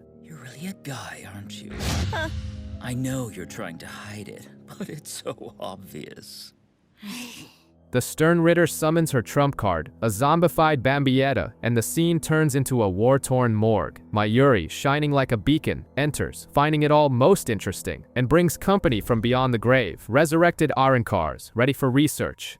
For battle. On icy rooftops, a different Toshiro appears, in a Quincy uniform, with an empty gaze. A zombie. He freezes Ikaku, strikes down Yumichika, and before the massacre can continue, Mayuri stands in his way. The scientist injects a drug that traps Hitsugaya in a loop. Every time he kills Mayuri, his mind resets to the start of the fight, over and over, until his body locks up. The captain is immobilized, and Mayuri treats him with another injection. Then more pale faces appear. Kensei, Rose, and Rangiku herself, all zombified. On another front, Byakuya faces love, literally. Pepe Wakabrata enchants Hisagi, who turns against his captain, and even tries to ensnare the soul of Senbunzaku-ra. Byakuya is forced to fight barehanded against his own ally and his own blade. As Pepe delivers the final blow, 2 saviors fall from the sky, Kensei and Rose. But this is no rescue, it's possession. Mayuri has hacked Giselle's zombies. His puppets feel no love. Pepe's heart arrow fails. Kensei pulverizes him. And before a crumb is left, Lil Toto appears and devours Pepe, ending the romantic farce. At the same time, Yuha, Baha, Uryu, and Hashwalt reach the true Soul King Palace. 1,000 years ago, Ichibe Hyosube visits Yuha Baha with an offer of peace. The Quincy King refuses. Then, Ichibe reveals the truth. The Soul King is not an untouched god, but a mutilated anchor keeping the worlds apart. The shock turns to hatred. Yuha Baha vows to free his father from this humiliation and rewrite reality. In the present, the royal guard sets a trap. Senjumaru elegantly cuts down Nyanzol, not his body, but his power, by sewing him a new suit that prevents him from dodging anything. Yuha Baha's elite are lured into a fake palace, which is revealed to be a trap of woven fabric, and then imprisoned in the cage of life, a spiritual pressure-devouring tree created by Kiryo Hikifuna. Amid this deadly garden, Oetsu Namaya, the father of Zanpakuto, dances in. In seconds, 3 of Yuha Baha's 4 bodyguards fall to his absurdly sharp blade. But the king has tricks up his sleeve. With a sleight of hand, he swaps places with a medallion and teleports out. By the time the trap falls, Yuha Baha is already standing before Ichibe. 2 of the world's fundamental forces face off. In the rain-soaked Seirete, Urahara scrawls formulas on the ground as the Vizards arrive demanding a plan. Hiyori wants answers. Urahara assures them the strategy has changed and that Yoroichi has already left. Meanwhile, at the top of the world, Ichibe draws a line and declares, Yuha Baha will not pass. The Quincy King laughs, claiming it will only take 3 steps to kill the monk. Ichibe's hand grows to a colossal size, slaps Yuha Baha 1,000 ri away, and steals his voice. The enemy tears open his own throat to speak again and returns, as if nothing happened. In another arena, Askin Naklavar activates the death dealing and toys with the lethal dosage of Namaya's blood, felling the swordsmith. Kiranji swaps out his blood mid-combat. Namaya rises renewed and puts Askin down. The upper hand seems close, until Yuhabaha invokes the Aswalan. The light drains life and power from the Quincy and the Seirei to resurrect and crown his elite, the Schutzstaffel. With wings and new burdens of power, they return, and the scales tip dramatically. Leelbaro raises his weapon and pulls the trigger. His shot passes through walls, barriers, comrades, everything, and hits Nemaya as if the world were air. It is the X-axis, a living cheat code. The Royal Guard decides to break the seal. Nemaya, Kiranji, and Hikifune sacrifice themselves to pour their power into Senjumaru Shutara. The Weaver's aura tears heaven and earth apart, and she summons her Bankai, Shatatsu Karagara Shigarami no Tsuji. A divine loom rises, threads weave destinies, and each enemy is ensnared in a tailor-made reality. Leel is lost in a maze of mirrors that reflect his shots. Askin is pressed into iron. Pernita sinks into quicksand. Gerard is petrified in ice. Hashwalt and Uryu are also bound. On the other axis of the war, Ichibei dips his brush in ink. His Shikai, Ichimonji, erases the name and meaning of everything it touches. Yuhabaha's blade becomes nothing. Then comes the Shinuchi, the ultimate renaming. He calls Yuhabaha a black ant, drains his power, and crushing him would be a single step away. The Royal Guard appears to have won. The victory evaporates in the blink of an eye. Literally, Yuhabaha opens his, revealing doubled pupils, and awakens the Almighty. He sees the future, and everything he witnesses is rendered null and void. Ichibei's final blow is ignored, and the monk is torn to shreds. My name is Yuhabaha, and I am the one who will rob you of everything.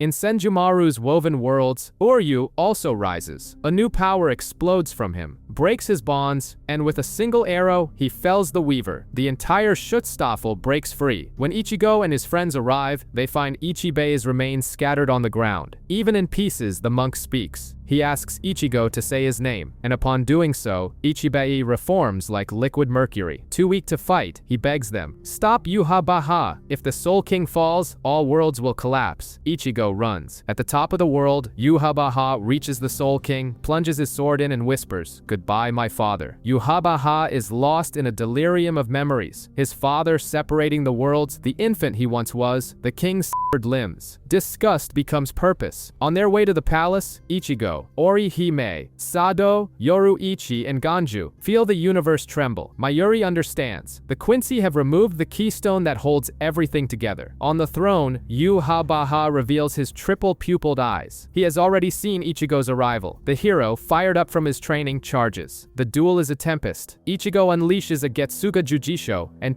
tears his opponent apart. For a breath, it seems to be enough. Then Yuhabaha activates what he hadn't yet shown, the Almighty. Every one of Ichigo's strikes becomes predictable. Every step, a puppet's. In a flash, Ichigo is thrown back into the throne room. And then comes the final cruelty. Yuhabaha uses the Quincy blood running through Ichigo to guide his own blade. With no control, Ichigo cuts the Soul King in half. The seal gives way. The world groans. Hope, on its knees, stares at its own failure. With reality collapsing, Ukitake, ever frail and ever steadfast, decides to pay the price. Within him sleeps Mimihagi, the right arm of the Soul King. With the Kamakaki, he offers his life to take the king's place, if only for a moment. A thread of his childhood flashes before his eyes. The sick boy saved by a shadowy entity. His friendship with Shunsui, the quiet nobility he always carried. Shunsui, knowing a bandage can't fix an earthquake, heads to the Muken to release 3 of Aizen's seals, mouth, ankle, and eye. Even restrained, the villain radiates enough power to undo a man with a glance. In the palace, Orihime tries in vain to reverse the damage to the king. Then Mimihagi's hand tears through the sky via Ukitake and holds the 2 halves of the king together, stabilizing the chaos. For a moment that not even the Almighty foresaw, Yuhabaha is surprised. Urahara, however, already warns. Mimihagi is a backup battery, and all batteries eventually run out. Yuhabaha moves to crush Mimihagi's hand. Yoruichi tries to turn the divine arm into the new Soul King, weaving together a last-ditch salvation, and an arrow stops everything. Uryu shoots her in the back. The group splits. Sado, Orihime, and Ganju try to hold off the Schutzstaffel. Ichigo confronts Uryu. He wants answers. answers. Oryu, hardened, affirms his choice. He sides with the Quincy, having not forgotten the massacre at the hands of the Soul Reapers. It is revenge. As friends clash, Yuhabaha sucks Mimihagi out of Yukitaka like mist. He then absorbs what remains of the Soul King. His eyes multiply across his body. The king of the end of the world is born. In the sky, Oryu activates his Volstandig, a wing enveloping his bow. Ichigo refuses to kill him, but his hesitation costs him dearly. The arrow pierces his chest. He falls, bleeding as Yuhabaha, monstrous and divine, beholds a reality ready to be rewritten in his own image. A black tide overflows from Yuhabaha's body, a living sludge that plummets from the palace. In the Seirete, alarms scream as the thousand-eyed shadow swallows streets and people like grains of sand. Sui Feng fires her Bankai, a colossal missile, and is engulfed along with entire buildings. Ikaku, Yumichika, and Hisagi fight in vain. Even Byakuya's Senbunzaku Ra vanishes into the flood. Then, the tide stops, and a silhouette emerges on a throne like a spectator at a grand show. Sosuke Aizen. Shunsui admits he was the one who freed him. Sometimes it takes one evil to contain a greater calamity. Aizen casts a chantless Kurohitsugi, wiping out entire city blocks. He tries to bring down the palace with the sheer pressure of his spiritual pressure, but a device created by Mayuri holds the world together by a thread. Nanana Najakup appears out of nowhere and paralyzes Aizen with his troublesome ability. For just a moment, other Sternritter close in, and then Baz B, in a sudden twist, shoots his own comrade and proposes an alliance with the Soul Reaper to take down Yuhabaha. High above, Ichigo awakens. Healed by Orihime, Yoruichi opens a Garganta, and an old rival steps through with a feral grin. Grimjow. While the Soul Reaper struggle to raise a portal to the royal palace, the Quincy city builds itself in the sky. Inside, Grimjow barely says hello before lunging at Ichigo, but he's blindsided by a hug. Neliel, in her adult form, drops out of nowhere and shatters any hint of a fight. The confusion grows when Raruka and Yukio arrive, bringing a dimensional elevator. The Fullbringers are their Uber to the throne. Down below, the portal fails due to a lack of power. The Vizards arrive to sustain the opening, and Mayuri pulls a spiritual pressure amplifier out of his hat, forcing the stubborn gate open. At the top, Yuhabaha reshapes the palace into a colossal cross of Reishi, Varvelt. When Ichigo's elevator and the Soul Reaper's portal finally reach their destination, they find an unfamiliar labyrinth. There is no palace, only the new city. The groups land separated, with no map. Byakuya, ever observant, realizes, here, the Reishi obeys the Quincy. It's an away game, with a biased ref and the opponent's ball. At the center stands Silburn. From his throne, Yuhabaha gives the order. His Schutzstaffel will welcome their guests. The order is given, and the 5 members of the Schutzstaffel, Woryu included, spread out across Varvelt. The Soul Reaper split up. Shunsui leads the main front. Bazbi, Liltoto, and Giselle, now renegades, go their own way. Mayuri leads an unusual entourage with Kenpachi, Ikaku, Yumichika, and Hanataro. Rushing toward the castle, Ichigo's group runs into Askin. Grimjow flies in at the first second, but the Quincy prefers tricks. He flees, baits, and poisons. The chase ends with the Arrancar trapped and paralyzed inside a gift ball. On another flank, Lil Baro becomes an invisible sniper, picking off Soul Reaper with shots that ignore all defenses. Shunsui orders everyone to scatter to survive. Amid the chaos, Renji finds Oryu. There's no time for talk. Renji reveals his complete Bankai, Suzabima Ru, and devastates the field. It seems to be over, but Oryu rises unscathed, protected by Blutveen. He then activates his Volstandig, erecting a cage that drains Renji's spiritual pressure and undoes his Bankai. In a final, desperate charge, Renji leaps, and an arrow pierces his chest.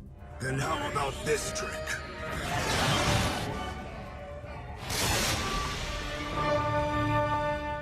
As he falls, he hears the verdict. He lost because he's a Soul Reaper. Oryu despises his kind. Renji bleeds out on the ground of Varvelt, and Oryu deactivates the glow of his wings, motionless before his defeated rival. From a distance, Lil Baro watches as if confirming a statistic. On another route, Kenpachi, Ikaku, Yumichika, Mayuri, and Nemu run into a cloaked figure, Pernida. Kenpachi doesn't ask for a name or permission. He attacks. His arm twists with a grotesque snap, and to avoid being turned into a knot, he rips it off with his own hand. Mayuri smirks, calls his colleague an idiot, and takes a mental note. Pernita reveals nerves that extend like tentacles, distorting everything around them. Kenpachi persists, charging again, and his entire body begins to contort. Mayuri doesn't hesitate. He stabs Kenpachi with his shikai and paralyzes him, all in the name of research. The diagnosis is clear. The compulsory is nerve control. Then Pernita tears off its hood, revealing its true nature, a giant left hand with an eye in its palm. Mayuri instantly recognizes it as the left arm of the Soul King. The battle escalates. The scientist even uses Quincy techniques he observed, but Pernita learns too, and begins to control inorganic matter, creating stone hands that crush Mayuri. The captain's body explodes and returns, unharmed, thanks to reactive explosive armor. He severs one of Pernita's fingers. The trophy falls and is reborn, becoming another complete copy. With no way out, Mayuri unleashes his modified Bankai, custom designed to devour Pernita. Science versus the very body of the world. The battlefield is now a laboratory. Mayuri's tactic seems perfect. The creature born from his Bankai devours Pernita and all its clones at once, but the victory evaporates in a second. The monster swells, bursts from the inside out, and there stands Pernita, intact. Far away, the captain, commander, and Urahara feel the fluctuation of Mayuri's power but have no time to react. The Sternritter X, Lil Baro, is hunting them all like an invisible sniper. A shot pierces Shunsui, but it was just an illusion. He releases his Shikai, Cotton Kyokotsu, turning children's games into deadly contests. The first round is Daruma Sangakaronda, a macabre version of red light green light. Shunsui appears behind Lil and slices his weapon. Then, ever the teacher, he explains the rules and switches to Kagioni, a game of shadow tag, striking directly from his enemy's shadow. But Lil doesn't play fair. His X-axis pierces through everything, and whenever he opens both eyes, he becomes intangible, an invincibility cheat. On the third opening, he activates his Volstandig, Jiliel, 8 perforated wings, an angelic yet sinister figure. A rain of unavoidable shots falls upon Shunsui, who, cornered and bleeding, has no choice. He unleashes his Bankai, Kaiten Kyokotsu, Karamatsu Shinju. The world goes dark, a golden aura spreads for miles, and the tragedy in 4 acts begins. First act, all wounds are shared. Second, Lil bleeds from all over his body, afflicted by an incurable disease. Third, both are drowned in an ocean of despair. In the final act, Shim no Dan, Shunsui wraps a thread around Lil's neck and severs his head. The play ends. Exhausted, the commander collapses, supported by the spirit of his Zan Pakto. Mayuri's creature explodes, and Pernita returns, more dangerous than ever. It forms a colossal bow and arrow and declares itself a Quincy. The arrows bring a new horror, nerves that invade the target's body. Mayuri loses another arm, and Nemu throws herself in front to save him, ripping off her own arm to avoid being controlled. He reprimands her, not for the sacrifice, but for acting without orders, making it clear how much she means to him. His Nemori Project number 7. Using the regeneration item Nemu brought, the two recover and devise a plan. Mayuri spreads anesthetic gas, and Nemu injects a freezing agent into Pernita. It almost works, until a clone survives by severing its own thumb. Worse, it has absorbed Kenpachi's data and now speaks like him. Pernita evolves again, copying the ability of Mayuri's creature. To protect her captain, Nemu unleashes her full power, an artificial soul of absurd strength that pierces Pernita with a devastating blow. But the victory turns into a nightmare. The enemy's fragments cling to her, and Nemu explodes into 1,000 pieces. Mayuri is paralyzed before the remains of his masterpiece. He realizes Pernita will devour them to evolve even further. Coldly, he lets the process begin, and at the right moment, snatches Nemu's brain back. A clone swallows a part of her body, hiding a self-destruct mechanism, and is obliterated. Wounded, Mayuri uses his last strength to reach Kenpachi and place them both in healing capsules. Alone, he holds Nemu's brain, marveling at the evolution she achieved, vowing to prove to Urahara who the greater scientist truly is. Elsewhere, Baz B finally confronts Hashwalt, ready for their final reckoning. A flashback returns to a rare moment of peace. Shunzan offers his wife, Isuzu, a pair of hairpins. She accepts only one. The other he keeps for himself, so that even when he's away hunting hollows, the two will be together. A young Shunsui smirks. His brother headbutts him and tells him to study. What are you gawping at? Get out of here. Go home and study, knucklehead. In the present, the tenderness has vanished. Shunsui's bankai wasn't enough. Lil Baro survives, shoots the commander in the stomach, and shatters the bankai. The Quincy's headless body levitates and regenerates, sprouting an owl's head. He proclaims himself a messenger of God, immortal and invincible, and fires the Sabaki no Komyo, a beam that erases everything in its path and nearly takes Shunsui with it. Kaiten insists they retreat. He can barely breathe. On the edge of consciousness, Nanao Issa, his lieutenant, appears. She asks for her Zanpakuto back and reveals the Issei family's burden, a curse that brings an early death to any man who marries one of the clan's women. Nanao's mother tried to break this fate by marrying Shunsui's brother, but to no avail. The curse is tied to the sacred sword Shinken Hakyoken, a blade that does not cut but reflects the power of gods, which was hidden until now by Kayokatsu, the other half of Shunsui's Zanpakuto. Nanao wields the sword, faces Lil as he unleashes his trumpet, and raises the mirror. The divine attack is reflected back at him. The messenger falls to pieces. Nanao saves the day. The story rewinds to tell the origin of an unlikely pair. In the past, Baz B was the prodigy who could already shape reishi arrows. Hashvalth, in contrast, couldn't even form a bow. Their lives are shattered when Yuhabaha and his followers burn their village to the ground. The boys swear revenge and spend years training in the forest. Their goal set, they will join the enemy's reborn army, the Sternritter, and destroy it from within. When Yuhabaha appears, Baz B's world comes crashing down. Instead of the prodigy, he chooses Hashvalth, calling him my other half.